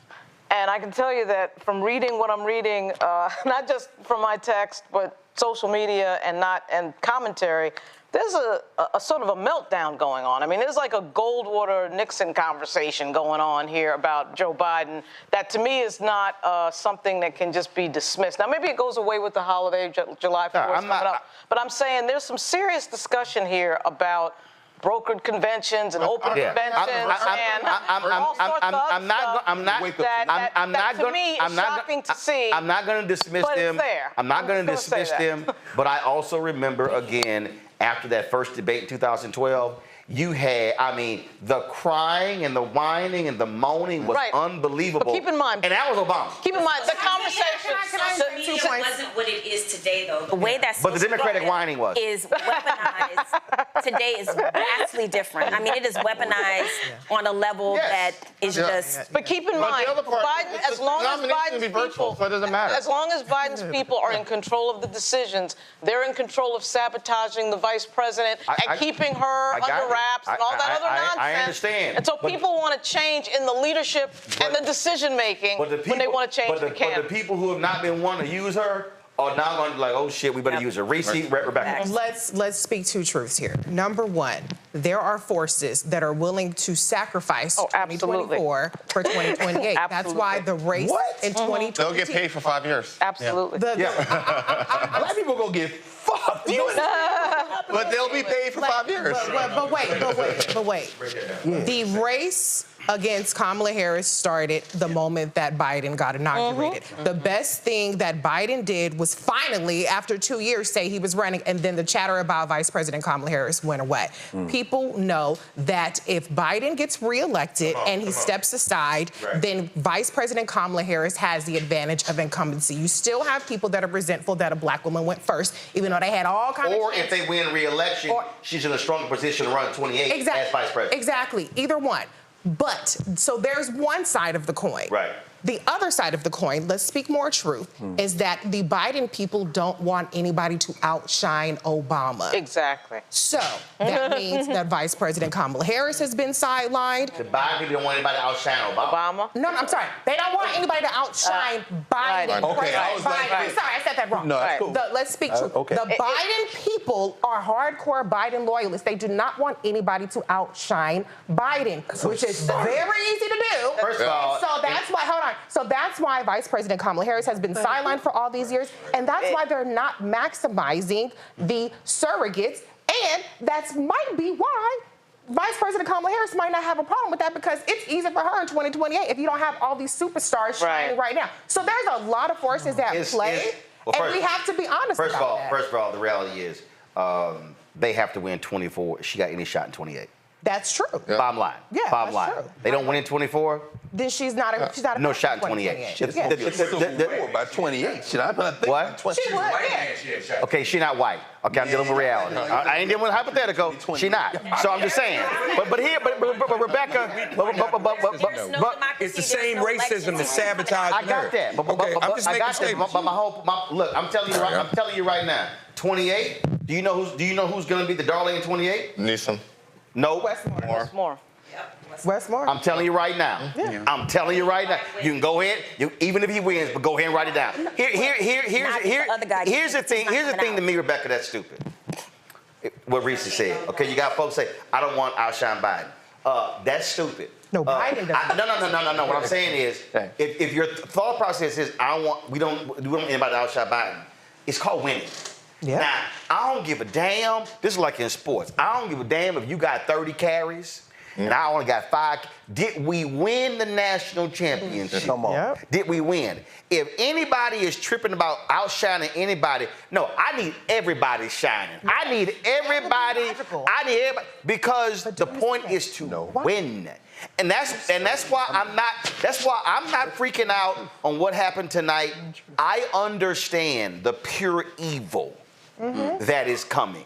I understand the literal evil we're faced with. So I'm not freaking out again because, he stumbled over some words. I'm not freaking out because what was on the other side was a devil worshiper. Yes, sir. Lie with a straight face. Did I hear you say? So here's the thing. 1 second. I just had a question. Okay. Come back. So here's the thing. Even with building on what Reese is saying here, we're talking about winning and power as if it's synonymous. Winning and power is not synonymous in the game that we're watching unfold. The thing about Biden getting reelected is Article 25. If you think Biden is feeble today, imagine what he's going to be like in the next 4 years. Right. So there are Democrats who do not want Kamala Harris to become president because of Article 25, because that means 2028 she's running for her re-election or for her first term technically. Right? We know that is a possibility. Democrats don't want to say that out loud, but if we're speaking truth to power, then let's speak truth to power. Damn. But if we're also talking about power here, and we're talking about Project 2025, there are Democrats who want the outcome of Project 2025. Can we be honest about that? Because Project 2025 is about cementing white power power in this country as this white political class is becoming a white minority class. You talk about it in white fear, but we could also go back to Reconstruction and look at all of the writings that came out of Reconstruction warning us 155 years ahead of time, this is what you all are about to do. So now we could go across the globe to South Africa and look at the ANC. So you mean to tell me you literally have sneak in there and put their white power. You literally mean that you have this white political class as a minority that ran apartheid in South Africa, who confused black people in South Africa, that they should topple the ANC? In this last election. That's what's going on. Let me hold up before. That's what I'm saying. Winning does not equal power. So let me. This is about power. So if you want to understand, remember I said how they have to use her. She just go on MSNBC. She also went on CNN. Did she? Yeah. Yeah, she's been on Twitter is like, that's the whole conversation. You saying this is the Democrats saying shit? Easy. This is called. Yeah, they have it on Trump now. This is called. So what was with Key and Peele? They had the Obama translator. No. What this was, that was fucked. Get the VP out there. They have no choice now. Yeah. Yeah, right. Now it's 4 years. Right. So now it's like, oh, now we got, because they could have cultivated listen, this entire time. Look, I'm telling y'all. Look, the economic empowerment tour, she's driving that. That was her idea. Okay, that was not, and so what you're dealing with, you're dealing with people who want to play all these different games. And what I'm saying for us, I ain't no strategist. I ain't in the White House. I ain't never identified as a Democrat. I'm a black man. And my deal is, I don't give a damn about nobody's personal agenda. My personal agenda is black people. And I ain't nowhere in hell, Mustafa, I want the devil worshiper holding the keys to power. No question. And so that's why I'm not sitting here freaking out. I'm not sitting here like some of these other black people. I know evil when I see evil. And that man is pure as evil. No question. Yeah. I mean, that's true. We know that there is both this physical set of things that are going on. There's also a spiritual set of things that are going on. And we are spiritual people, so we need to understand the dynamics that are playing out. The antidote to what is going on, we've already been talking about. Kamala Harris is the most talented person who's currently in the Biden administration. I say that because I have sat with secretaries, administrators, and there are other talented people. She's the only person that I've seen, besides the EPA administrator. He's really good. He's good. Michael Regan is very good. Don't sleep on it.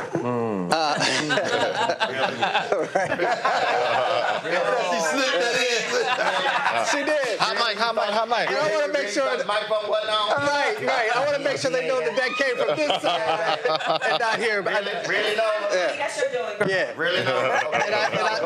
And I love my brother. I've known him since he was a student.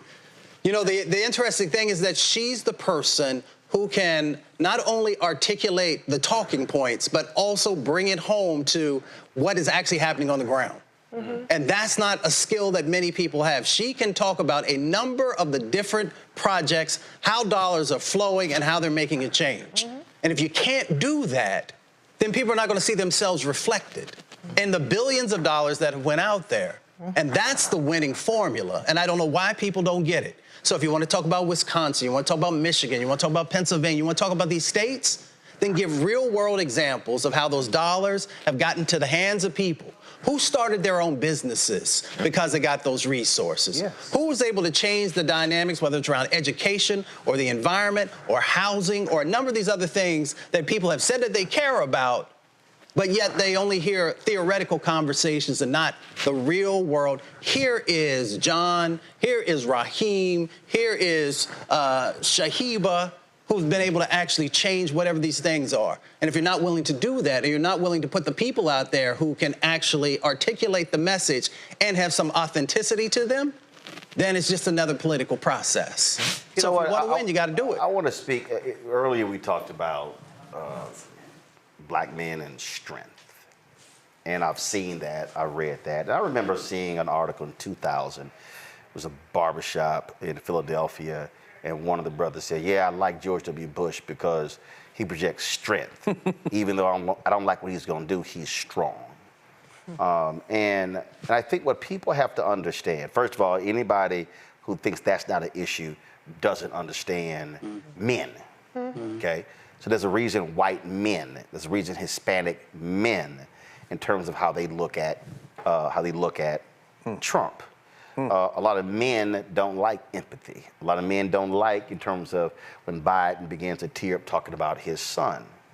But again, this is where I go back to explain to people, okay, you can be enamored, Eugene, with strength, but you might want to be listening to what the strong man is saying and what he is going to do. Because I'll never forget 1984, Reagan runs for president, and all of these young white college students, boy, they were like, Reagan, Reagan, Reagan. And I swear, 2 weeks after the election, when his ass cut financial aid, them same folk were crying. And I never forget, because my dad watches news like all the damn time. He watches news more than I do. And I was sitting there going, look at your asses out there crying now. But they were just yelling, oh, Reagan, Reagan, Reagan. But they were crying 2 weeks later when he slashed Pell Grants and everything. You weren't listening to what he was saying. You were tripping on him on that horse. I have a national security point to what you're saying. Okay, Eugene, then you. So the thing is this, right? There are some black men that are on this whole Trump thing. They like his swagger, like his strength or whatever. But 100% have to listen to what he's saying. You know, he got up there and talked about criminal justice reform. Let us not forget, the first act, his first criminal justice act was nominating Jefferson Beauregard Sessions as Attorney General. And Jeff Sessions, what was his first thing to do? All these little consent decrees in Baltimore and every other racist police department that had them, let's throw them out the window. That's right. You know, And it was a federal judge that said, no, we are not getting rid of this consent decree. And Jeff Sessions then gave a speech where he said, we need to pull back on these consent decrees. And then when he got out, Bill Barr said, we need to pull back because it's hurting the morale of police. Yeah, which in turn, hey, Trump's first action was to literally put black men's lives. And then what did also Trump say? Y'all should have the soundbite when Trump said, I am going to give immunity to all these cops to allow them to do their jobs. 100%. So one more time, you have to listen to what these strong men, which typically end up being dictators or authoritarians in some way, shape, or form. Trump is on that route. Trump is on that path. No question. And the thing is this, if you hand him a Republican, well, he's there, but you still have a Congress that's want to stand up to him to some degree. But if you hand him a Republican Senate, hold on, wait. Rebecca, like, really? Wait, hold on, wait. Nancy Pelosi. Congress that blew up the border. Nancy Pelosi, 2000. No, hold on. But we say a Congress. First of all, they control the House right now. Okay, they could very well win the Senate. Yes. So what we're looking at is, for the people again at home who don't think this thing is real, they potentially could control all three branches of government. And that is real. That is real. Very much. The thing is this, right? In 2016 going into 2017, we were lucky that Trump was dumb as fuck, Paul Ryan was inexperienced, and Mitch McConnell is decrepit.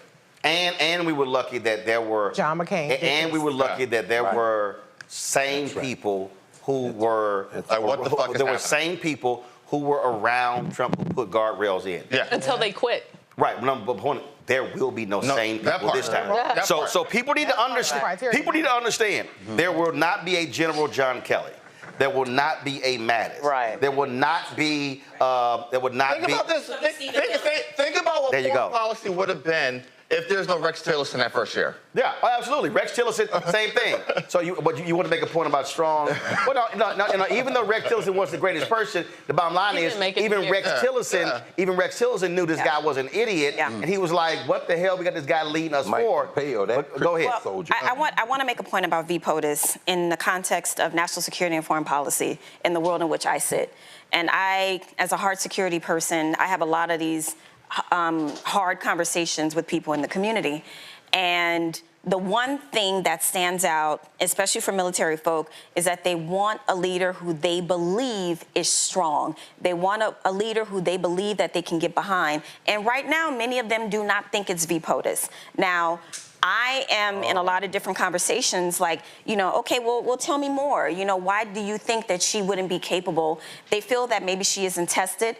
And the thing that makes her endearing to a lot of people with the laughing and the dancing, a lot of military folks, you have to understand, The security world is very different. Yeah. We deal with the real world in a way that most Americans don't have a clue about. Okay, so you need to know when you wake up in the morning and you are serving your commander-in-chief, that commander-in-chief can look Vladimir Putin in the eye and say, oh, you want to go? Let's go, right? So people are worried about, okay, what is escalation going to look like in Ukraine? You know, what is the relationship of Vladimir Putin and North Korea going to look like? You know, what is the relationship? What is the multilateral relationship going to look like between North Korea, Russia, and China? What is that going to look like? So there are all of these things that we think about very differently every day. That there are people in the community who simply aren't convinced yet that V. POTUS is the person to lead the country. Wait a minute, let me finish. That's a long way of saying she's a black woman and we question everything. And she's a woman. Let me finish. However, she has been showing up. She has been in Munich. She has been touring the world. She has been stepping in when POTUS has, when POTUS has been doing other things. She absolutely has been reframing what's been going on her side of things, and she has been, filling the void. So let's remind everybody 2008. Why was Joe Biden Obama's pick for vice president? The foreign policy. There we go. In 2008, he was the chair of the Foreign Relations Committee. In 2008, what Wisconsin said, we don't know how it's going to be on the national stage, so we need somebody with some significant foreign policy experience to be his backup. And it needs to be a white guy. Then it was like, oh, we need a white guy too to go talk to the white people in Pennsylvania and Indiana and the flyover states. I mean, so we need Scranton Joe. And so, who was head of the Senate Foreign Relations Committee? Joe Biden. Who was on the committee with him? Obama. They said the exact same thing. But we also got to understand this here. We also talk about the people who are against Vice President Kamala Harris. The United States and black people need to also deal with this reality, but they don't want to deal with it. America is as sexist as it is racist. It is. America absolutely has been a racist country. It's also a sexist ass country. This is a country where even women are sexist against women. That's true. And so think. I mean, people gotta understand. England, Pakistan, the Philippines, Israel, India, Germany. They've all had female leaders. Mexico. Argentina, Mexico got a president. Liberia. Liberia. This country. But nobody with enough bombs. This country is like, I don't know about one. So that is a reality that we're dealing with as well. That's true. And also, I mean, Secretary Clinton, Secretary Rice, I mean, these are very strong women who have stepped into these roles where you have to deal with these types of personalities, right? So to say that a woman can't have, the top job is completely false. You just said you need the military to win. Her email. I think so, yeah. That's what happened with that. She got because we have a stupid press, and you can't underestimate that. Well, yeah, the folks at Media Matters did a whole breakdown of how many stories were done on Joe Biden's mental abilities compared to Trump, and it wasn't even close just how ridiculous it was. Greg, go ahead. No, can I ask you, Doc, about this? Because we saw, and you know more about this than any of us, Putin in North Korea a couple weeks ago, North Korea and China, a Trump presidency, given that he's a wholly owned subsidiary of whatever flits across his mind. What does it look like in terms of those three together? It's new axis of evil. No, but I'm trying to get it out. What's the foreign policy? And Iran for this. Hold on. Thank you, Roland. Answer the question. Talk about it, please. It's a horrifying reality because Trump isn't a strong. He blusters, but he's not strong, nor is he smart. He's actually weak as hell. He's not smart and he's not strong. So he's going to let these people do whatever it is that they want to do. In as much as perhaps it didn't look like that President Joe Biden was strong tonight, the intricacies of what's happening around the world, the way that the U.S. is literally holding up the damn wall, and I literally mean that, so the world will not crumble. What people forget, and I said this at the State of the Union when we were all here, Joe Biden is not the president of Israel. Joe Biden is not the president of China. Joe Biden is not the president of Russia. He is the president of the United States, and he is dealing with personalities who want to take over the United States position. And that's why he said tonight when he said, wait a minute, I'm the one that pulled 50 countries together. Let me tell you something. That is not easy to do. We turned on a very rusty, old World War II post-Cold War machine. No question. It was rusty. It wasn't working. We had completely moved on. We were so integrated with trade. We thought we were beyond where we are today. No one was thinking about international institutions. The UN was all but this old rusty thing that existed. Joe Biden and Secretary of Defense Austin, what they have been able to do to rally countries around the world to support Ukraine when the United States of America, when our Congress and our Senate could not get it done, it was the work of those two men and a lot of other people supporting their work as to why Ukraine was able to stay armed to keep Russia back. Just you mentioned the military community that you're in and the national security community. I should say national security. National security community having their doubts about Kamala Harris. But if they had a choice between Donald Trump and Kamala Harris, what would they choose? Who would they choose? The national security. I said, here's why. Here's why. Here's why. Because you have to understand when you talk about the military community. The military community wants to be military first. Yeah, true. See, this is military first. And so Trump's deal is, again, he's completely transactional. His whole deal is, what y'all want? All right, give it to him. So remember, the same military community, even when Obama was there, they hated Biden because Biden challenged them too often. Oh, yeah. And he should have. And he knew our government was set up civilian control. So, because that's. It's not listen, so much Trump more than it's. They are Republic. Their idea of strength. Yes, and for them, strength is. So they don't support Biden either. No, go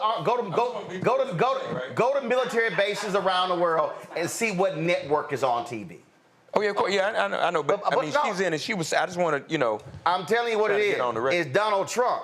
They are, military people are typically going to be more conservative because Republicans are hawks. Republicans are very much about blow their ass up, take them all out, as opposed to diplomacy. I'm going to tell you what the perspective is. I'll keep it a buck. There are a lot of people in the community that believe that the president is being played by both Zelensky and Netanyahu. Of course. Of course. But how? Are you talking military or the intelligence community? The intelligence. Which one? First of all, it's all one big community. So what happens with Xi Jinping and Kim and Putin? But on some stuff they together. I mean, yeah. But here's the deal, though. But here's the deal that Biden is factoring in, and he talked about it tonight. If you do not support Ukraine and Putin goes on the march, the NATO alliance requires us. Right. If a NATO country is attacked, it requires us to intervene militarily.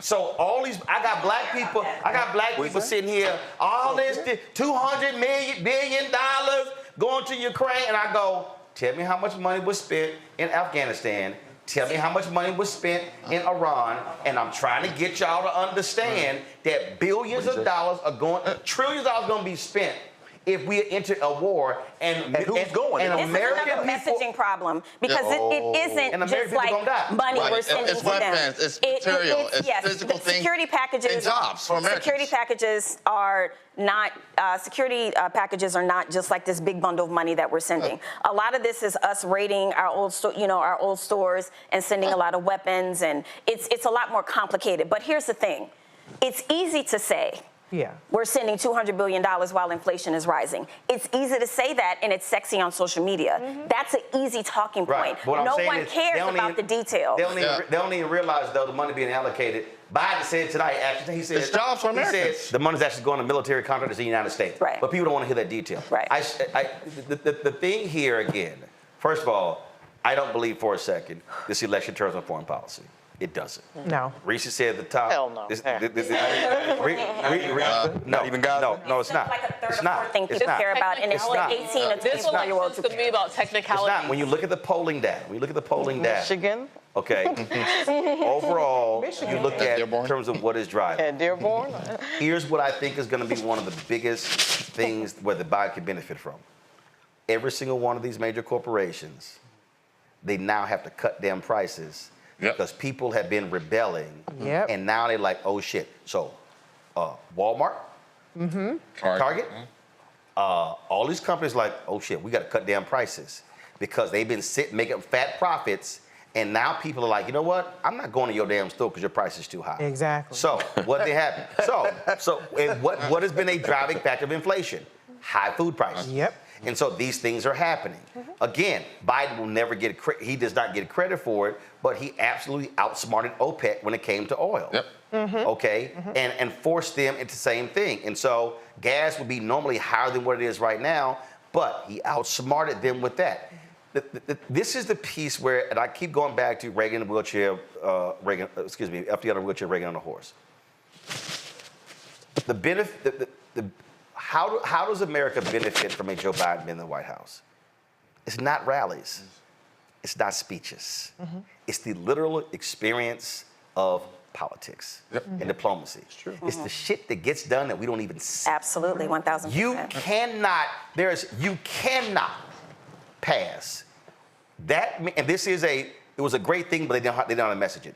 They literally passed a shitload of bills in 3 years. Massive bills. That first quarter. That they, again, a senior administration official says to me that we were so focused on passing the bills that we actually forgot to sell them after we got them. Because as soon as we got it passed, we were trying to pass the next one. Move on to the next. So that's what I'm looking at. I'm looking at what you doing behind closed doors. I'm looking at what are you achieving? And the problem is, with Lauren, when I came to you first, when we were talking about after the debate, so many people look at the theatrics, the performative aspect of president, as opposed to what did your ass actually And unfortunately, inflation is real. Yeah, I agree. I mean, obviously we look at the theatrics. Theatrics do matter. I mean, it mattered for JFK against Nixon. It's mattered for a lot of people. But I think in this particular example, it's... And in fact, legislatively, JFK shit was real light. Go ahead. But I think it's deeper than theatrics with regard to what we saw tonight, because the mental acuity question is real. It is real. So when you trail off at the end of your sentences and you can't remember things, that's a little bit more than theatrics. But I get it. The substance is on Biden's side. We know that. We know that the substance is on his side. We know that a lunatic could get in there for another 4 years, a dangerous person, I mean, to say the least. But that couch issue that you always bring up, Roland, is real. And the more the couch wins, Biden loses. And what we saw tonight, I think, is just dangerous. And open talk about switching candidates or Gavin Newsom. Forget about whether it can happen. I don't think it can. I think you're right about that. I think it's a fantasy thing. But the fact that people are openly talking and Donna Brazile has to tweet things like, no, Biden is our candidate, everybody, quiet down. That, to me, is problematic. It's problematic. I resign myself that there are going to be some Democrats who are going to be calling for another person to run on Monday, the night before the election. Realize this is not. I mean, because it's just. This is not. You're right. This is not though something that just happened tonight. I remember when he did the retreat, there was a worry. This was months ago. Yep. When he did the retreat and he was reading cue cards, the members were really worried about that. They kept that pretty much under wraps. It really didn't get into the press much. But the point is, the fact that that's even being discussed on a serious level 132 days before the election, I get that there's time. So what happens with the down the road? Will there be a vice presidential debate? Yes. Yes. And what does that look like? Does that increase it in Well, Trump got 2 weeks to pick a VP. I mean, whenever that is, we'll know there will eventually be one. Listen, I absolutely believe there's a vice presidential debate. Yeah. Absolutely, I believe there's going to be the case. And if you're talking about, again, is it Byron Donalds? Is it J.D. Vance? It's going to be Burgum. Is it It's going to be Burgum. I think it's going to be Burgum. Yeah, I think it's going to be her. Literally white man. That's his name. He's a rich guy. He's rich. He's rich. He's rich. I think it's what's going to be. I think so. So you got that there. All these people, and I'm going to say something that again a bunch of Democratic people are tripping about, and I'm going to say. If people are like, oh my God, there can't be a September 10th debate. Disagree. My deal is, I'm putting them out there. Because here's I am. No, here's why. Here's why. It'll be a hurricane anyway in September. Here's why. No, here's why. Please. Here's why. This is. I believe his folks made a big mistake in the last 18 months by severely limiting interviews, things along those lines. Severely limiting news conference, things along those lines. There's a difference between doing one every 2 months, doing one every 3 months, and doing nothing at all. The reality is, I'm not gonna run away from something, I'm gonna run to something. I'm gonna sit here and go, this is June, okay? The convention is gonna be over August 23rd, 24th.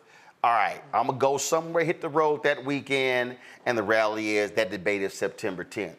Because here's the, if you then go, oh no, you're actually gonna exacerbate the problem, okay? And I would rather, at the end of the day, guess what? Here's the whole deal. But here's the deal, you can't do that again, but you're gonna make matters worse if you say, no, we're gonna run from it completely. You are fucking running. But they've been so you're gonna have to run. They've been trying to hide him the whole time. You saw what happened in... Loss, not just an individual loss. If they couldn't prepare him for this one, how are they going to be able to prepare him in September? Here's the whole deal. You can't. Okay. So all right. So during tonight's debate, Nola was going crazy, not because she having heat flashes over there, but because every time he went 1 to 3, Nola went, stop the fucking counting. That's a quote, right? I did not say the F word. For anyone who might be listening. Lying. She looked all around for the bug. So when your answer to everything is 1, 2, 3. Yeah. One. Was he fact of the matter is 1, that's not natural. Yep. 2, it's like robotic. It is for him. Yeah. That's how he talks like that all the time. No, but what I'm saying... He couldn't remember his third. So what I'm saying is... Fact of the matter so what is, that means, you were memorizing. Right. As opposed to, no, just take a point and then build off of that. Isolate it. Right. So I believe there's a thing called over-preparing something. He was over-prepared, Anti. Go ahead. over-prepared, over-rehearsed. With no plan B. That was my issue. Democrats do a bad job of gaming out all the scenarios. They only game out the I'm gonna follow the rules scenario. That's where Obama got fucked the first debate against Mitt Romney because he was ill-prepared for the fact that Mitt Romney got up there and lied his ass off. Trump wasn't the first person to lie his ass off in the debate. It was actually Mitt Romney who got up there and just flat out said lies. And so your point about following the rules is when they say time's up, they stop. Versus Trump, like, I'm just gonna keep talking and I don't even give a damn. Like people gonna vote on the rules. I dare you to cut the microphone off. I'm the president. I'm gonna continue my. But if you actually break this debate, what were Biden's strongest moments? It was, that son bitch just pissed me off, Mustafa. Yeah. And that's when, if you go back and play it, Trump's like, he like, oh no, I'm gonna deal with you. Now, that's one of those deals where you prepare somebody, but you say, you're gonna have to still be organic and natural and listen to a response and then come back and respond. Yeah. And that to me, and so when I look at some of the things that happened tonight, you're right, you said earlier, he didn't bring up Project 2025. Right. He didn't bring up, you got indicted in this very state for trying to steal the election in this state. No. He did. He also, there was something else. Joe didn't show there was something else. Well, but again, though. 10 minutes did he bring up the fact that they killed the immigration bill. Right. Actually, and he never, when, even the 2 or 3 times early in immigration, he didn't say, we had a great bill. Led by Republican Langford in Oklahoma. You told them to kill it because you wanted to run on it. You're proving it right now. That's right. So I think the reason I say you absolutely have a debate September 10th, and then because you are running, you can't run away from the reality that you're running. You're the nominee. I would rather put my guy back out and prepare him differently and make sure his ass got a voice. Right. Yes. What sleep? Okay. Monitor him the whole time and like, yo, you gonna have if I gotta cut some practice short So you can hold your voice, and I got some singer's throat spray, keep that around. Then, I would rather do that than run away from it, and now it's, oh, what are you scared of? What are you scared of? What are you scared of? Debate them September 10th. Don't debate them again. Focus on the campaign. But I think it'd be crazy as hell for them to skip September 10th. I just think you're gonna create a bigger problem. Remember, they've been sort of hiding him up until this point. We haven't seen a whole lot of rallies and a whole lot of events. And of course, we saw the thing in Philly where finally the vice president was standing there. So there was already sort of an effort not to have him out. You see the New York Times complaining about not getting an interview, but that's part of it. And I don't know that you can repeat that. I don't think you can risk that again. I'll just say that. You also got to keep in mind that the media doesn't cover his rallies the same way they cover a Trump rally. Okay. They cover he does, but they cover Trump events and hope that he does or say something crazy that they come around with. Right. Whereas Biden's rallies are just normal, regular rallies. Look, they're not going to because right, there you go. It's boring. Yeah. They know, oh, shit show. Oh, absolutely. That's why they'll show an empty podium until he shows up, because that's how they operate. Wow. You know, so we're gonna final run around here. Again, we already see the freaking out. We already see all of that. We already see what's going on. All of that's being driven by the Democratic side. If you on the Republican side, I'll start with you, Eugene, and go around. Again, you got a guy who straight up lied the whole time. Yep. Made up all kind of different stuff. And he got under his skin. If you're Republicans, did he say anything tonight that would make a never Trump or independent voter say, you know what? I'm gonna vote for him? Fuck no. I mean, if I'm looking at like what Biden's biggest line of the night, right? When he read him for filth, he dog walked him across the stage. I mean, I could literally hear, Kendrick's "You Lied" at the end of every one of Biden's bars. I mean, if I was talking to Barron and Ivanka, I'm like, I'm sorry that man's your father, your grandfather should have wore a condom. Like, that's where we are as a never Trumper. Family matters? Yes, family matters. That's where we're at this point. Meet the Grands, meet the Trumps. Yeah. Like, that's where we're at this point. So, no, he said nothing. And then the other thing is this, like, I've seen, like, Republicans split, right? I'm in a couple group chats still. I've been banned from most of them. They said, fuck you, get out of here. And, I said, okay, cool, I'm out. But the thing is this, I'm seeing half the folks are looking at this soberly, like, okay, well, Trump lied. He can't, like, he didn't move the needle. The other half are like, well, Biden lost. And it's not that Trump won, but Biden lost. Yeah. It's like he fucked it up for himself. But as a never Trumper, and it is never Trump, it's been never Trump. I tell my Democrat friends, you guys have voted against him twice. I voted against him 4 times at this point. So, for me, it's never Trump. Never Trump now, never Trump forever. Because it's just not, when I became Republican, it's just not what I signed up for. I got to deal with this right now. Even with Biden's performance tonight and Trump's constant lies, the flat-out biggest loser tonight was CNN. Oh, absolutely. Yes. How was it atrocious? How? I mean, what's the standard? They No. What I mean is there is no standard. I mean is Lauren. Stephen, just stop. Just walk in. Come on, give me the microphone. Don't just stand up. Come on. Yeah, just get the microphone. We ain't got to be hiding, sliding, walking on the crowd, crawling. Yeah, done. Here's the thing for me, Lauren. How do you do a debate and announce we ain't gonna live fact check? Right. Yeah, that's damn. Yeah, see, the problem is, and we've discussed this on the show a million times, the job of the media is to protect the truth, period, end of story. Now, the media is in a failing business model. They're desperate for traffic. They're desperate for clicks. CNN wants this lunatic, crazy person to be president again so they can make money. That's what you're seeing. So now we have a debate, and this part is not Joe Biden's fault, where somebody can sit there and lie all night long with no fact check. They had their fact-checking correspondent on Twitter, and they're not even using his content. And Jake Tapper Tapper and Dana Bash sat there and let Trump lie all night long. When did they make that decision? How did that come about? No, they publicly announced it. Yeah, that wasn't an agreement between the campaigns. No, that was a CNN decision. Being lazy. CNN being lazy. That was a CNN decision. That's and they also trying to get that other demographic. No, but here's the deal, though. That was I forgot there was a question Jake Tapper asked. And I cannot remember it right now. Where the premise of the question was a lie. Yep, it sure was. Right. I was like, Yeah. your question is a lie. Right. Their questions were framed as negatively as possible towards Biden, and then they were framed neutral when the truth is very much not neutral towards Trump. Right. Well, for instance, Dana Bash's question with regards to first of all, let's just be real. The black question it was like. Right.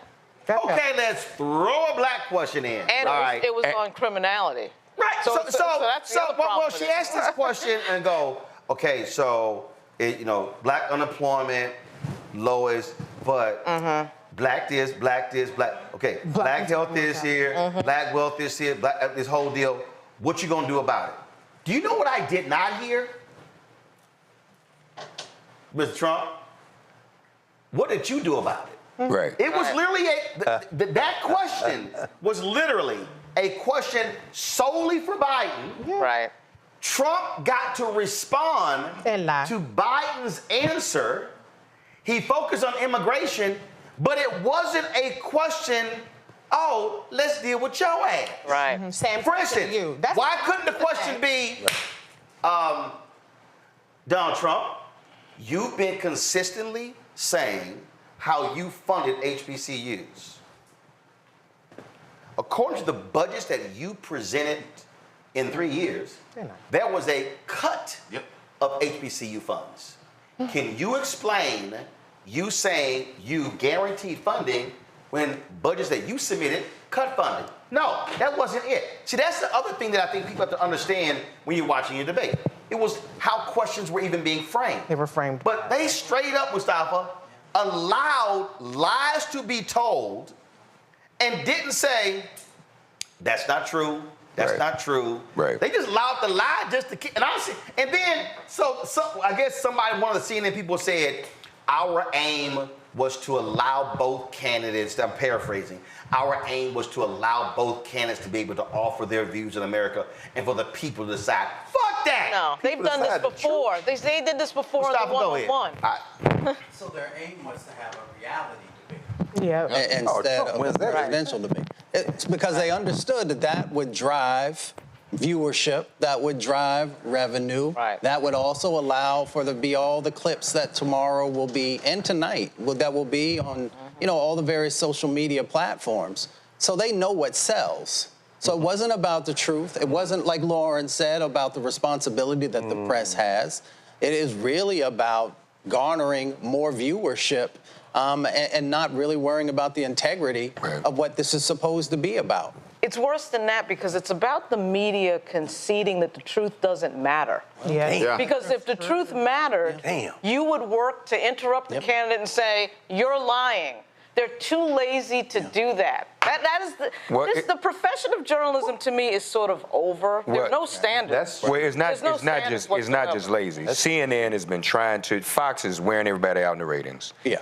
Only because the people who watch Fox have the most time spent watching. They never turn the TV off. CNN is still trying to get some of that audience to compete. So that's what you do. You can't go after Trump and steal some of Fox audience. Is it working? They're at a record low. No, it's not working, but they're going to keep trying. They're going to keep trying. Scared of the way that Trump has worked the refs. He's been trashing Jake Tapper, trashing Dana Bash. They're more scared of Republicans' backlash to overly fact-checking a person who's going to lie and say than they are from Democrats saying that you didn't do enough. And they make the calculation that we can sit up here and we can allow Trump propaganda to be spewed unchecked, and we're not going to get penalized more by this side versus that side. Watch as Biden gives them the business. He brings it to them. I just don't. And they stab him in the back and prop up Trump. I just don't understand the lie. Monique Fresh is sitting over here. Is she mic'd up? Where's Monique? Y'all got a mic? Where is she? All right, mic her up. So the thing here, is Stacey still here? All right. So Stacey NNPA, Stacey Brown was here. I was gonna just grab him for a second. Yo, she might come on. Give her a mic. Do something. So the thing again, the problem that I have, and this has nothing to do with, because I've seen some of the posts where they said Biden misstated some things. That Biden wasn't truthful in a couple of things. You correct that. I just don't think. I believe it is grossly. I believe it is grossly irresponsible. Just roll the chair over. Come on. I just put the chair right. Put it over here between Mustafa and Rebecca. The thing for me that ticks me off again. I just fundamentally have a problem in media with people allowing lies to be told in their presence and no one corrects them, Greg. That pisses me off. Well, you must be mad all the time then, because I am. I mean, it was truly remarkable to see.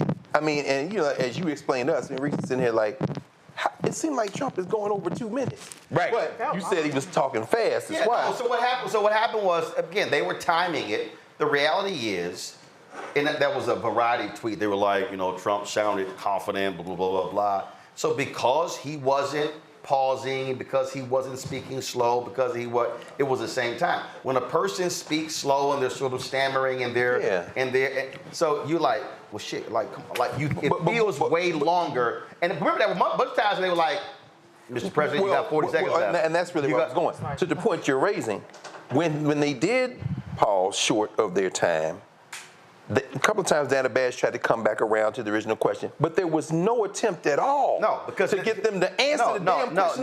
Right, and that was the problem. And that was.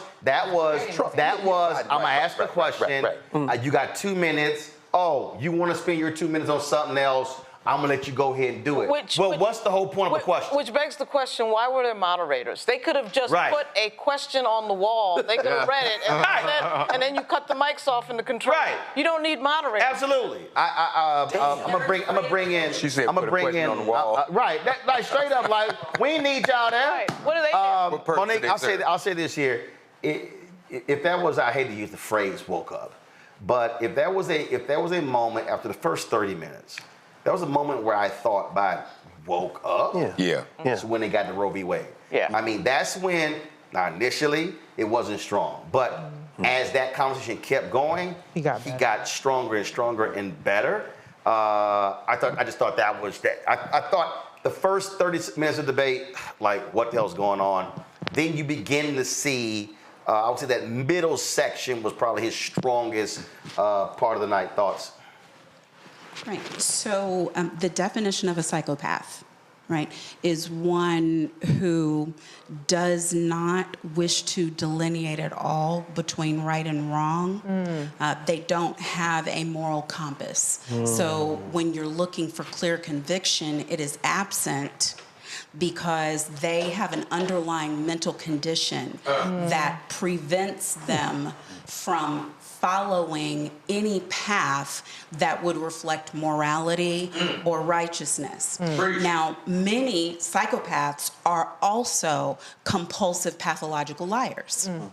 And that means that they don't know the difference between right and wrong because they're not interested in it. They are deviant in that they're not wired that way. And they spend years upon decades of their life turning it into psychopathy, right? And so then when they are compulsive liars, it means that they consistently opt for falsehoods because to them, it is all the same. They have lied for so long that the lies come out just as easily and there's no thought necessary. Like some people you can see when they have to think of a lie, whereas people who are compulsive liars and I done said that boy lie by the lie.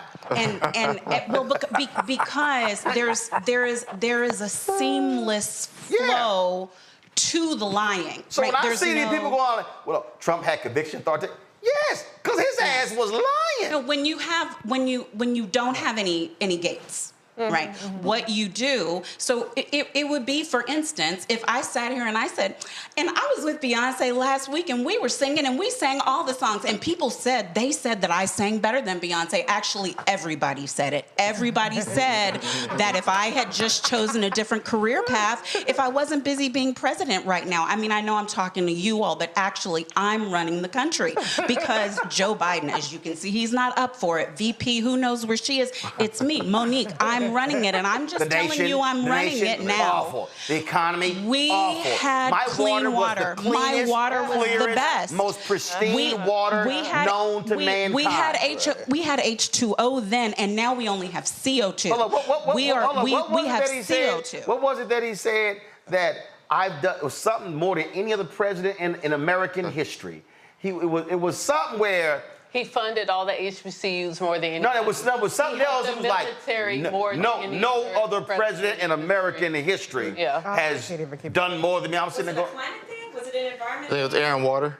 Something. It was He did that on multiple things. He did on HBCUs, a military, on the environment, and then he was like something else. He did them. No, it's not a question of a belief. There is no belief system. To burn a conviction.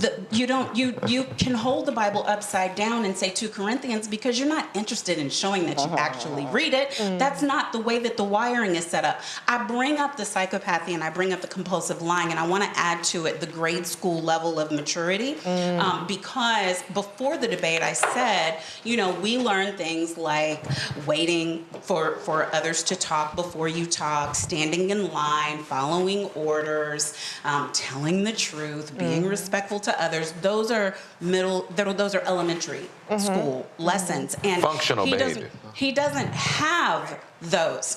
And so my concern about the analysis tonight is that we were very obviously looking at a psychopathic, compulsive lying, elementary-minded person who is now a convicted felon in 1 of 4 trials.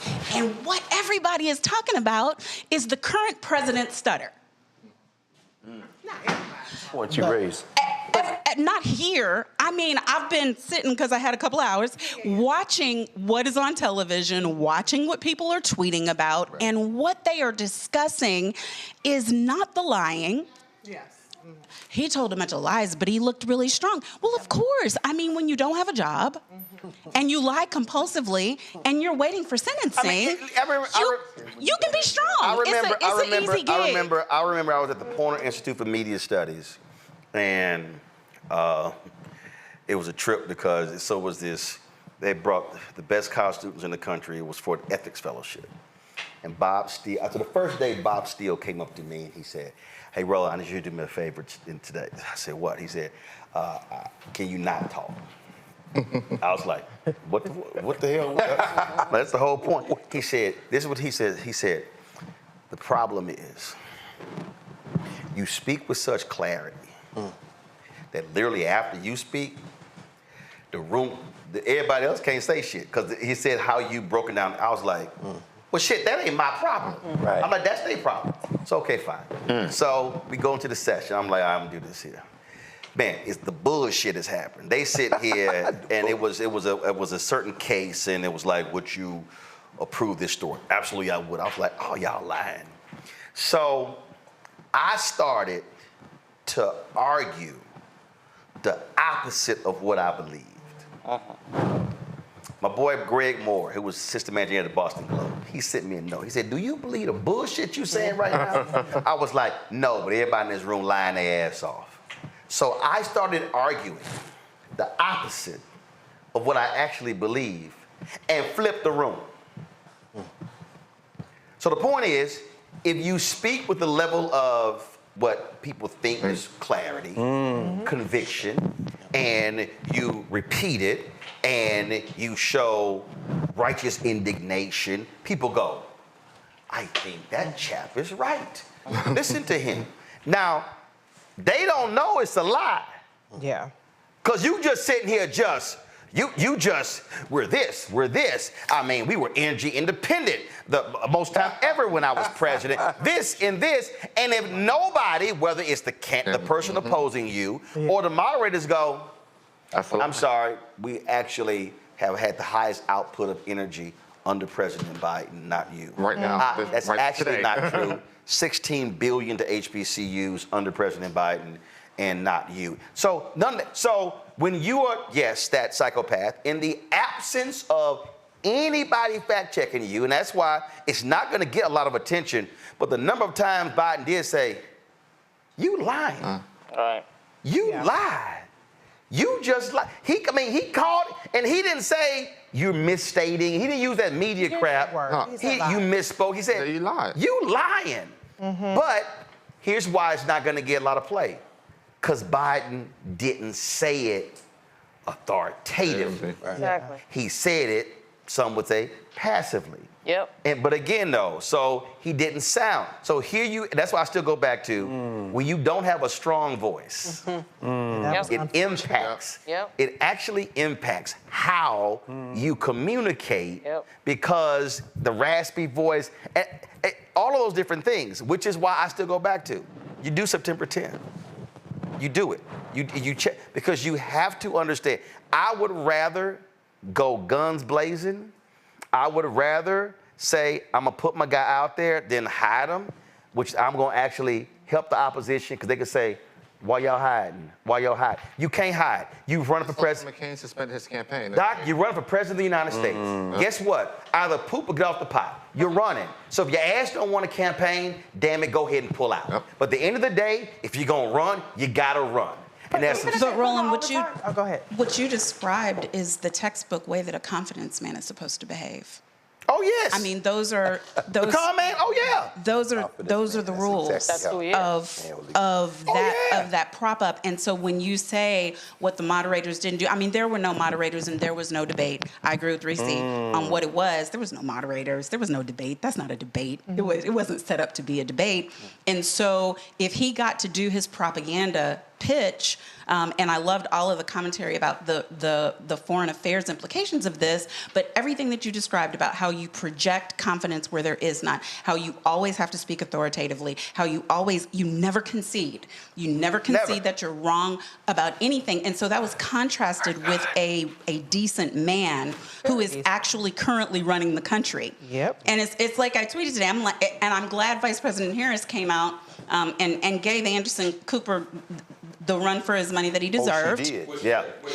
Because she said, I'm not going to be here with you all night talking about 90 minutes when I've observed 3.5 years. And she talked about the record, and she talked about the man who is president. Like, you don't have to wonder if he can be president. Oh my God, because he was fumbling through a debate tonight. I'm not saying it was his best performance. I could tell he didn't feel well from the moment he opened his voice. But she said that. All of it. Yes. Yeah, I'm seeing it. But if you think that that's what's determinative of whether he should run or not, or whether he should still be president, he is president. Your ACA, your loans, here's all this of tweet that. that hashtag Biden's wins put out. CNN just released their fact check of Donald Trump throughout the debate. It turns out Donald Trump lied on just about every answer. Yeah, he did. Every answer. He's going to do. But again, though. But from the network that let him do it. Right. If you are allowed to lie, a lie gonna lie. Yep. All right. Here's the deal. We're about to close out. Okay. And so. But we're going. I think we going. No, I'm calling everybody. Okay. But so closing out on your September 10th piece though, the Biden team suggested this. They chose a network. Again. No. So. Remember, CNN first, and then Fox News like, hey, we want one. And so then I think the Trump folks said yes. I think the Biden folks said yes. And then I don't know who said yes to the VP debate. But so September 10th supposedly supposed to be Fox News. But if you can't adjust the terms and make sure it's fact checked, again, is it worthwhile? Yes, that's just something to consider. And then what you do is you train your candidate to say, throughout the debate, you're going to say, you still lying. Yeah. You still lying. No. You have to, and you have to literally say, and I ain't got no problem. They said you got 1 minute. That's when you say, I just need 15 seconds. That's it. Everything you just said is a flat out lie. It's a lie. A 100% LIE. I give y'all time back. See, I mean, so you got to condition. He actually did it 2 or 3 times. Yeah, he did. Did it 2 or 3 times tonight. Yeah. But I'm saying you also have to do it in a way where you're not whispering, you're not passive with it. You have to say, you lie. Do you ever not lie? Damn. See, so those are the performative, theatrical sort of things that you have to go with. That's what I would do. Final comment. I want to speak to the couch directly. Malcolm Kenyatta in Pennsylvania says, if you don't do politics, believe that politics does you. And when we talk about the lesser of the two evils, that is the case. We don't have a multi-party democracy here in this country. The reason we don't, again, because as I'll use his eloquent words, we don't plug in. We can't talk about building more parties and third parties in an election year. If we want more choices, we have to start today to build something so that it's on the ballot in 50 states in 4 years. That's right. It's too late to do it then. The other thing, too, for those, especially young people of color, who think that I'm just not going to vote, it doesn't make a difference. In a two-party democracy, unfortunately, in a nation that's split like this, when you don't vote, you're actually voting. No question. If you look at every poll, every issue in the country, the majority of those polls are won by people who are progressives, Democrats, and what have you. The majority of people in the country are now minorities, are now women. So for everyone who stays home, that helps the smaller party. It inflates their vote. So if you say you don't want to vote and you stay home, it's very likely that you're helping to inflate Donald Trump's vote. So those are just some things to think about when folks want to talk about staying on the couch. My God. Listen, I got Biden smoking them in November. I don't think it's going to be a long night. I think that this thing is over by the time California gets called. I think it's going to be a fun summer. Got the Republican convention coming up. I think the Olympics being between the two conventions is going to be very, very helpful. But I also think, look, the DNC, being in August, it's not traditional. But I think they got a lot of things they could tweet, they could plan around, and I'm surprised they could pop out and show folk. And look, I just have, with knowing that my party, at least a quarter, is refusing to vote for Donald Trump under any circumstances, I don't care how many black men cross over to Donald Trump. I don't care how many white women say, okay, Joe Biden's just untenable, we hate Kamala. You cannot get over 25% at least minimum. We're not even counting the 5 to 8% that is going to vote for RFK for whatever cockamamie reason. But you cannot get over 25, 30% Republicans saying fuck no to Donald Trump. So I have this being a quick night in November. Stop it. Words of my grandmother, you have power unless you give it away. Use your power. Use your power to make sure you change the dynamics that are happening inside of our communities. Use your power to check injustice. And use your power to make a better future. It's really that simple. Lauren? All I can say is it's a good thing the media cycles in this country are so short. It's a good thing that the 4th of July is coming up. I think that's going to help the president tonight. I think it's problematic that increasingly we live in a world where somebody who is standing there and telling the truth is considered a loser, and somebody who is a huge liar and a lunatic is considered a winner because he's a strong speaker. So, but that's the world we live in part because of CNN, not just CNN, just the media at large, the media in general is making a huge mistake within this democracy. And we saw that tonight. Donald Trump, I grew up in New York, so I'm used to Donald Trump. He's crazy, but he's not stupid. He knows how to play the media. He knows how to play this game. And the repetition and all that stuff that Monique was just talking about, that is very purposeful. So we'll see what happens next. Rebecca? So I was talking to different people throughout the night. And so when I think about some of the text messages that I received, a black man, military vet, Michigan, his response to tonight was, if this is all y'all got, I'm staying home in November. But then black man, business owner, Republican, Georgia, texts me, Biden said what I need to hear him say. Trump, convicted felon, doesn't know what he's talking about. Not good for business. This isn't even a contest. I'm not voting for Trump. I'm going to vote for Biden. So one thing that I will say is that if we're talking about just the theatrics and the performance, it was bad tonight on both sides. If we're talking, if we see the write-up or the transcript of what happened tonight, Biden wins because he talked about the issues versus Trump lied. One thing, if I was advising the White House, not the campaign, but the White House, what I would say every single day between now and election, have a press conference with Joe Biden there. Actually have him show up to the briefing room and talk directly to the American people. Tomorrow. Absolutely would do that. I don't even think I would have him on the campaign trail as much as I would have him. That happened every single day. When did they actually did that at that Democratic retreat? Remember when he left there and they had a news conference. I forgot what the issue was. Right. And then he took some of those questions there. He should do the New York Times interview tomorrow. That's what he should do. And cuss do it. Yeah, and cuss him out. Right. Reese. Losing a debate is not the same as losing an election. And be clear, Donald Trump didn't win the debate either. There were no winners tonight. Neither one of them moved the needle closer towards winning. Both of them affirmed the concerns that people have with them and did very little to assuage people's concerns with what they already were, where they were already weak. The campaign has to go into overdrive. And I don't think that the campaign, based on what I've seen tonight and based on what I've seen at the White House and several times that I've been there, means more Joe. I'm just gonna speak truth about that. I'm concerned about the level of delusion that I see throughout various factions of the party about the task that is ahead of us, because I think that there's too much feeling good listening to the vote blue no matter who people. I unequivocally support Joe Biden and Vice President Kamala Harris, the Democrats.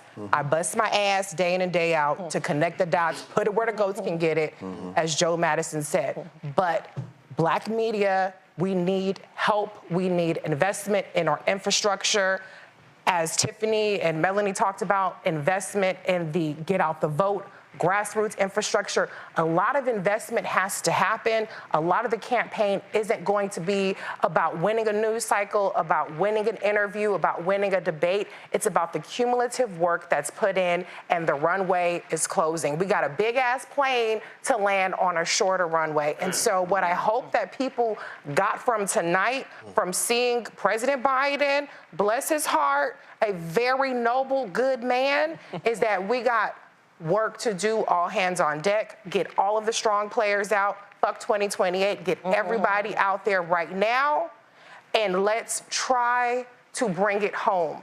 Turnout in 2020 was 66.8%. 61.4%, unless it's never Trump or staying home, is what Hillary got, we lose. So if we don't hold on to those 8 million voters that were fed up with the economy, with COVID and all those stuff, and convince them that the direction that we are going in is we need to stay the path, and reversing that and putting the person who put us in this mess back in the driver's seat is the problem, then we have a problem on our hands. I would rather be us than them, but we got to get out of this delusion about what it takes to win. Earlier I said Frank Luntz had a poll where he said his focus group, as the debate went on, every time Trump got vicious with Biden, the people who were undecided went to Biden as opposed to Trump. My man Matt Barretta was one of the top Latino pollsters in the country, tweeted this: if you haven't been watching the Univision FG of undecided Latino voters, nearly every single undecided voter said they now support Biden, not Trump. Oh, good. Latinos were watching and listening, and Trump sounded like a crazy liar. Watch this video clip from Univision. The thing that again, I think what we have to recognize but they had is black jobs. I think there you go. Those Hispanic jobs. So the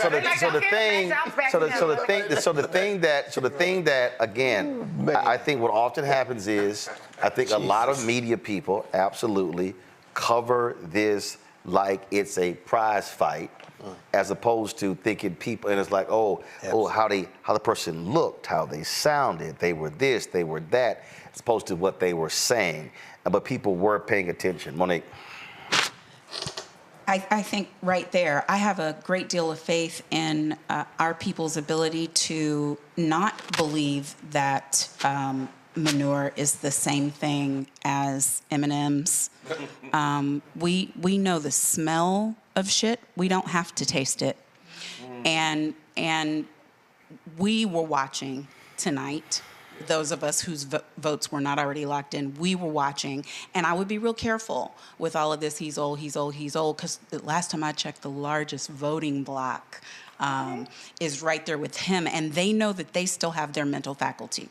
So when he was answering the questions that were asked, when he was giving the type of numbers and data, I agree with you, Reese, too prepared, right? To the point that it was causing stumbling when you're wasting time with a man who's not gonna prepare. So that was a debate hurdle, but what it means overall, I would say, is don't let these pundits and these commentators and these theatrical, hysterical drama kings and queens do it to you, voter.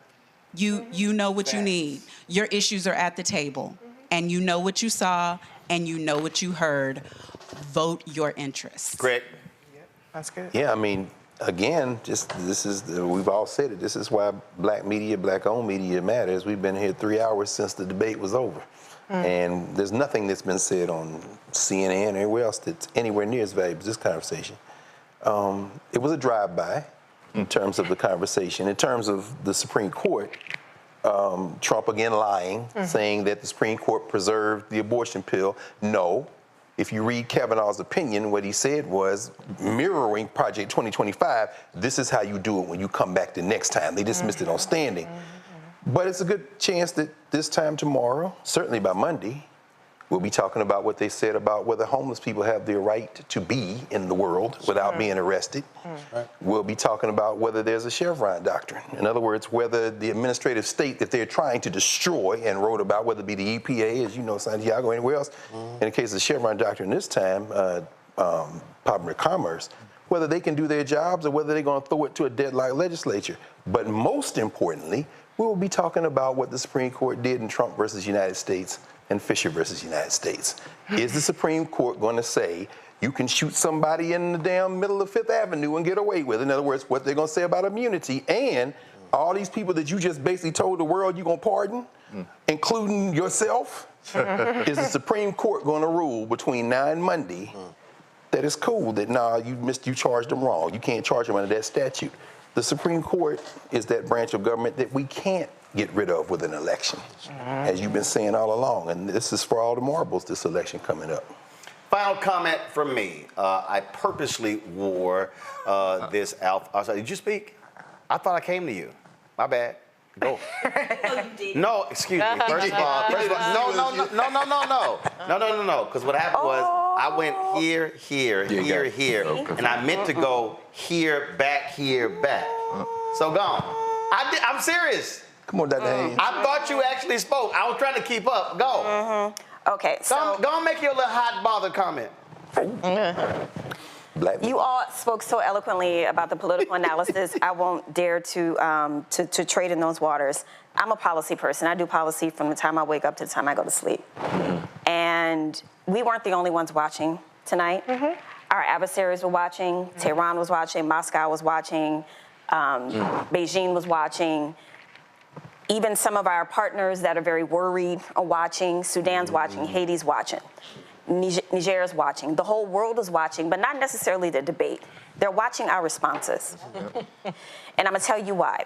In 2015, 2016, the way in which our vulnerabilities as a country around identity were targeted, specifically around the 2016 election, the troll farms that were activated, that actively participated in misinformation and disinformation, that is their stock in trade. So what they're paying attention to are all the memes, all the people laughing and joking. Tomorrow there's going to be tons of jokes. Black folks, when we have at it and we start adding music and graphics, it's about to be on a whole nother level, because that's the distraction. That's what we're interested in. What I am interested in, when I'm sitting across the table, when I'm at work, the real problems that are facing not just our country, but our partners and our allies. What I don't understand is the what's at stake part. what I can't wrap my head around, how is a Sharia-light country sexy for business?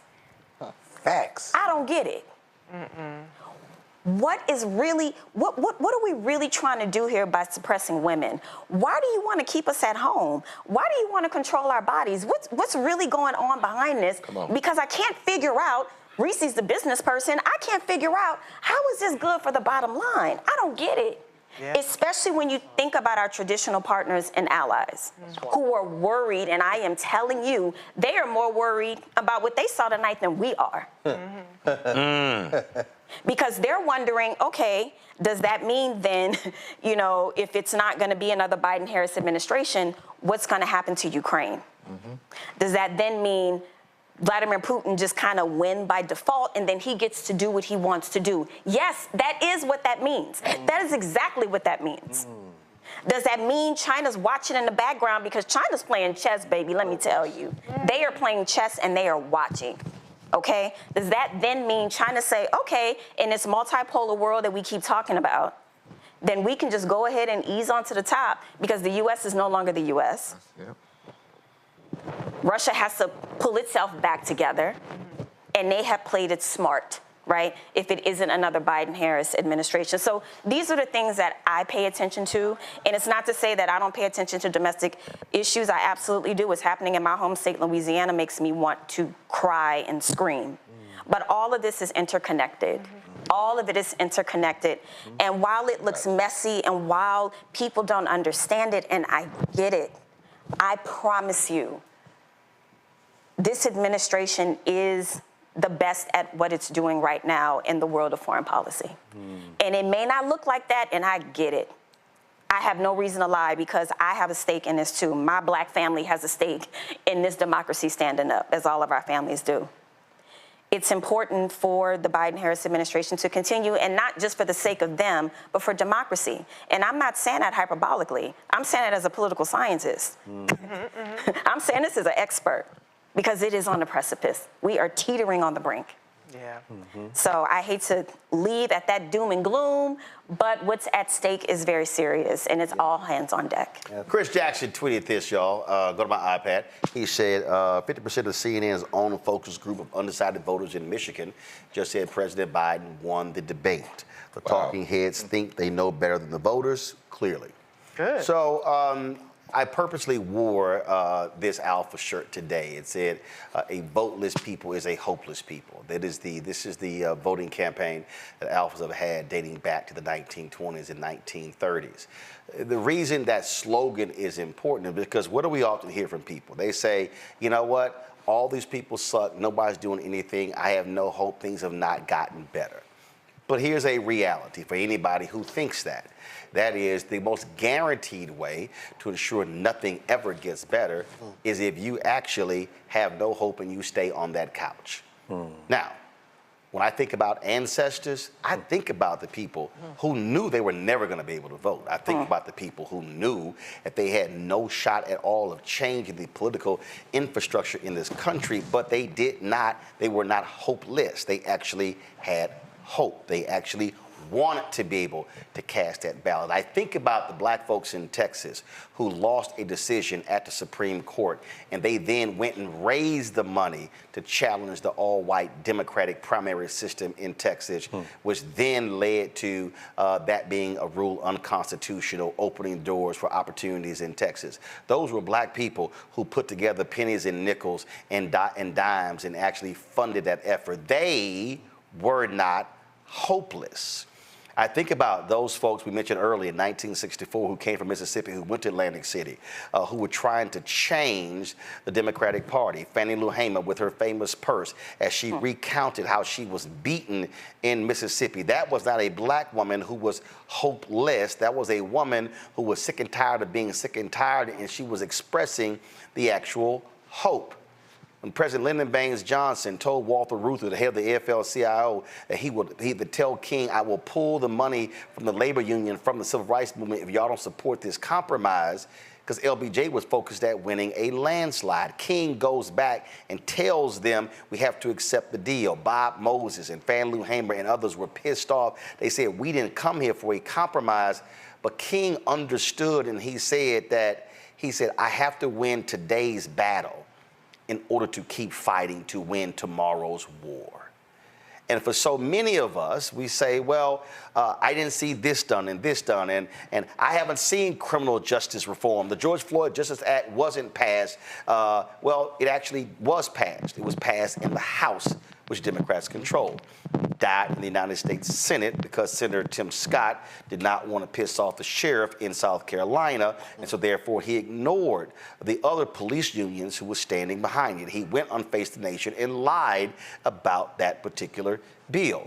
But even though the George Floyd Justice Act did not pass, you did have an executive order dealing with a number of those very issues. You have seen a Department of Justice drive criminal justice reform. Even though the administration doesn't talk about it, it actually happens. Now just juxtapose that with an administration that did not care about the Civil Rights Division of the Department of Justice. See, there are options. See, we keep saying that, oh my goodness, you know, this is the lesser of two evils. No, I don't think so, because last I checked, I don't recall the Trump administration actually going after racism in home appraisals. This one has. That impacts Black wealth. That impacts the ability to be able to sell your house for the fair market value, not being underselling by $100,000, $200,000, or $300,000. And so for the people, again, who say that they are hopeless, who say that, well, I haven't seen things change in my community, I didn't have to ask you the question, but what have you done? What have you done?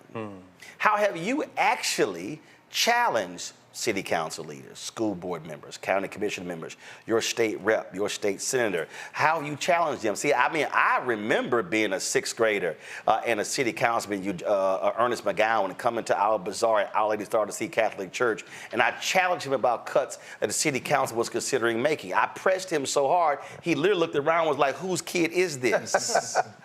But see, that's what happens when you have a mom and daddy who actually involved in the civic club. That's what happens when you have a dad and mama who watch the news a lot. And I know some of y'all might be sitting here saying, oh, you must have grown up in one of those neighborhoods, one of those families where you went to private school, and no, mom and dad never even went to college.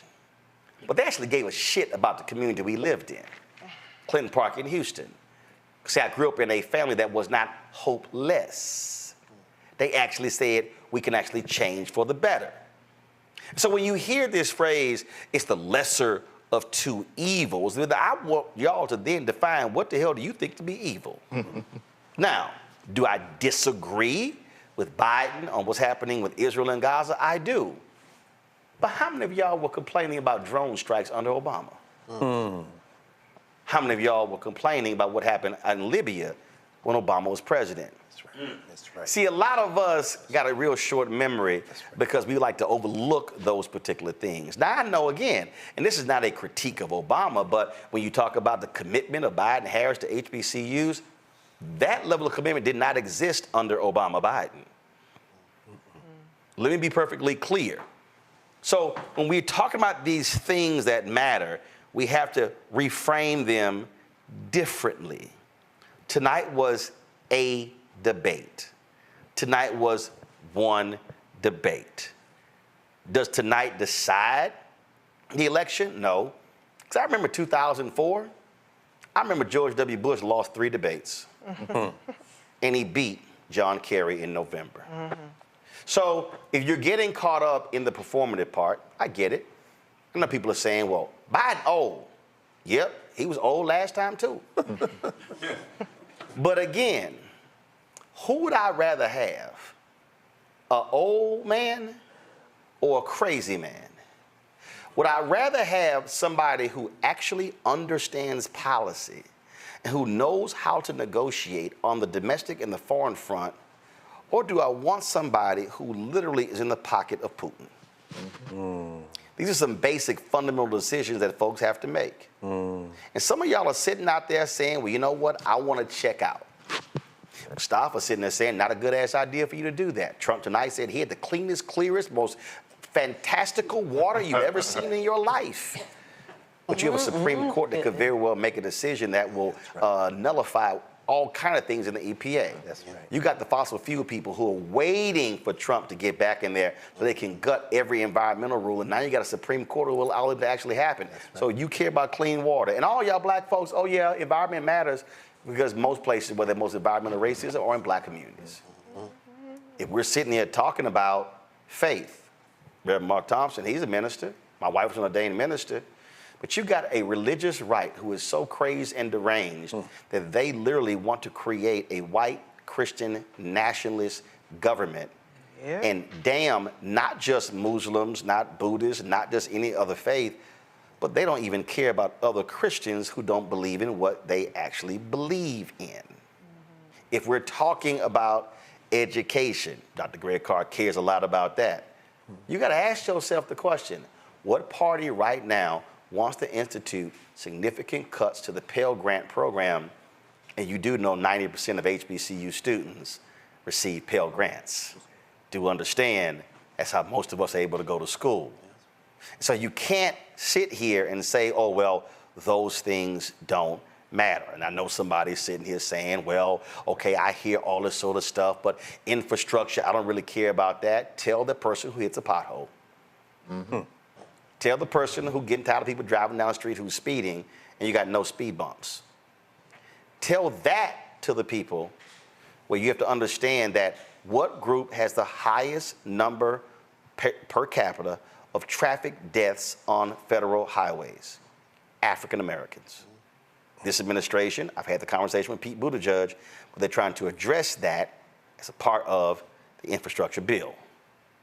So if we're talking about real stuff, not Bronny being drafted by the Lakers, not Stephen A. in First Take and what his contract is, not what in the hell what Amber Rose is doing. What I'm talking about right now is you have to make a fundamental decision whether you're going to sit on the couch, complain on YouTube, whine on Twitter, and then post memes on Instagram, or you're going to actually have a sense of hope and say, I'm going to use the power that I do have, my ballot, and then after the election is over, I'm going to ride the hell out of those same politicians to do what they said they were going to do. That's the question that you have to make. For the next several weeks, we're going to be doing this every single day, walking y'all through this, talking about these issues, having conversations like this, because you're not getting this. I'm telling you right now, MSNBC is, oh my God, it's like they're over there just having conniptions and they need to call therapists in. And Yana Van Zant may have to go over there and deal with the entire staff because they're losing their minds. Same thing happening at CNN. And then of course, Dr. Phil is over there having a ball with the folks at Fox News because they are just excited and ecstatic about what happened tonight. But let me be real clear. If that evil, egotistical, psychopathic, narcissistic con man is allowed back in the Oval Office, those of you who say we survived 4 years of him will be eating your words. Because I can tell you right now, it's a lot of black folk who remember the hell of 8 years of Reagan, who remember those additional 4 years under H.W. Bush. And why in the world would you want to even chance an evil person like that being back in the Oval Office? Thanks to everybody who watched the show. Thanks to everybody who participated. Appreciate to the staff, the folks who joined us, Melanie, Tiffany, and so many others. We'll be back at it tomorrow, 6 p.m. Eastern, right here on Roland Martin Unfiltered on the Black Star Network. Y'all know we keep it real, keep it black. And as we always say,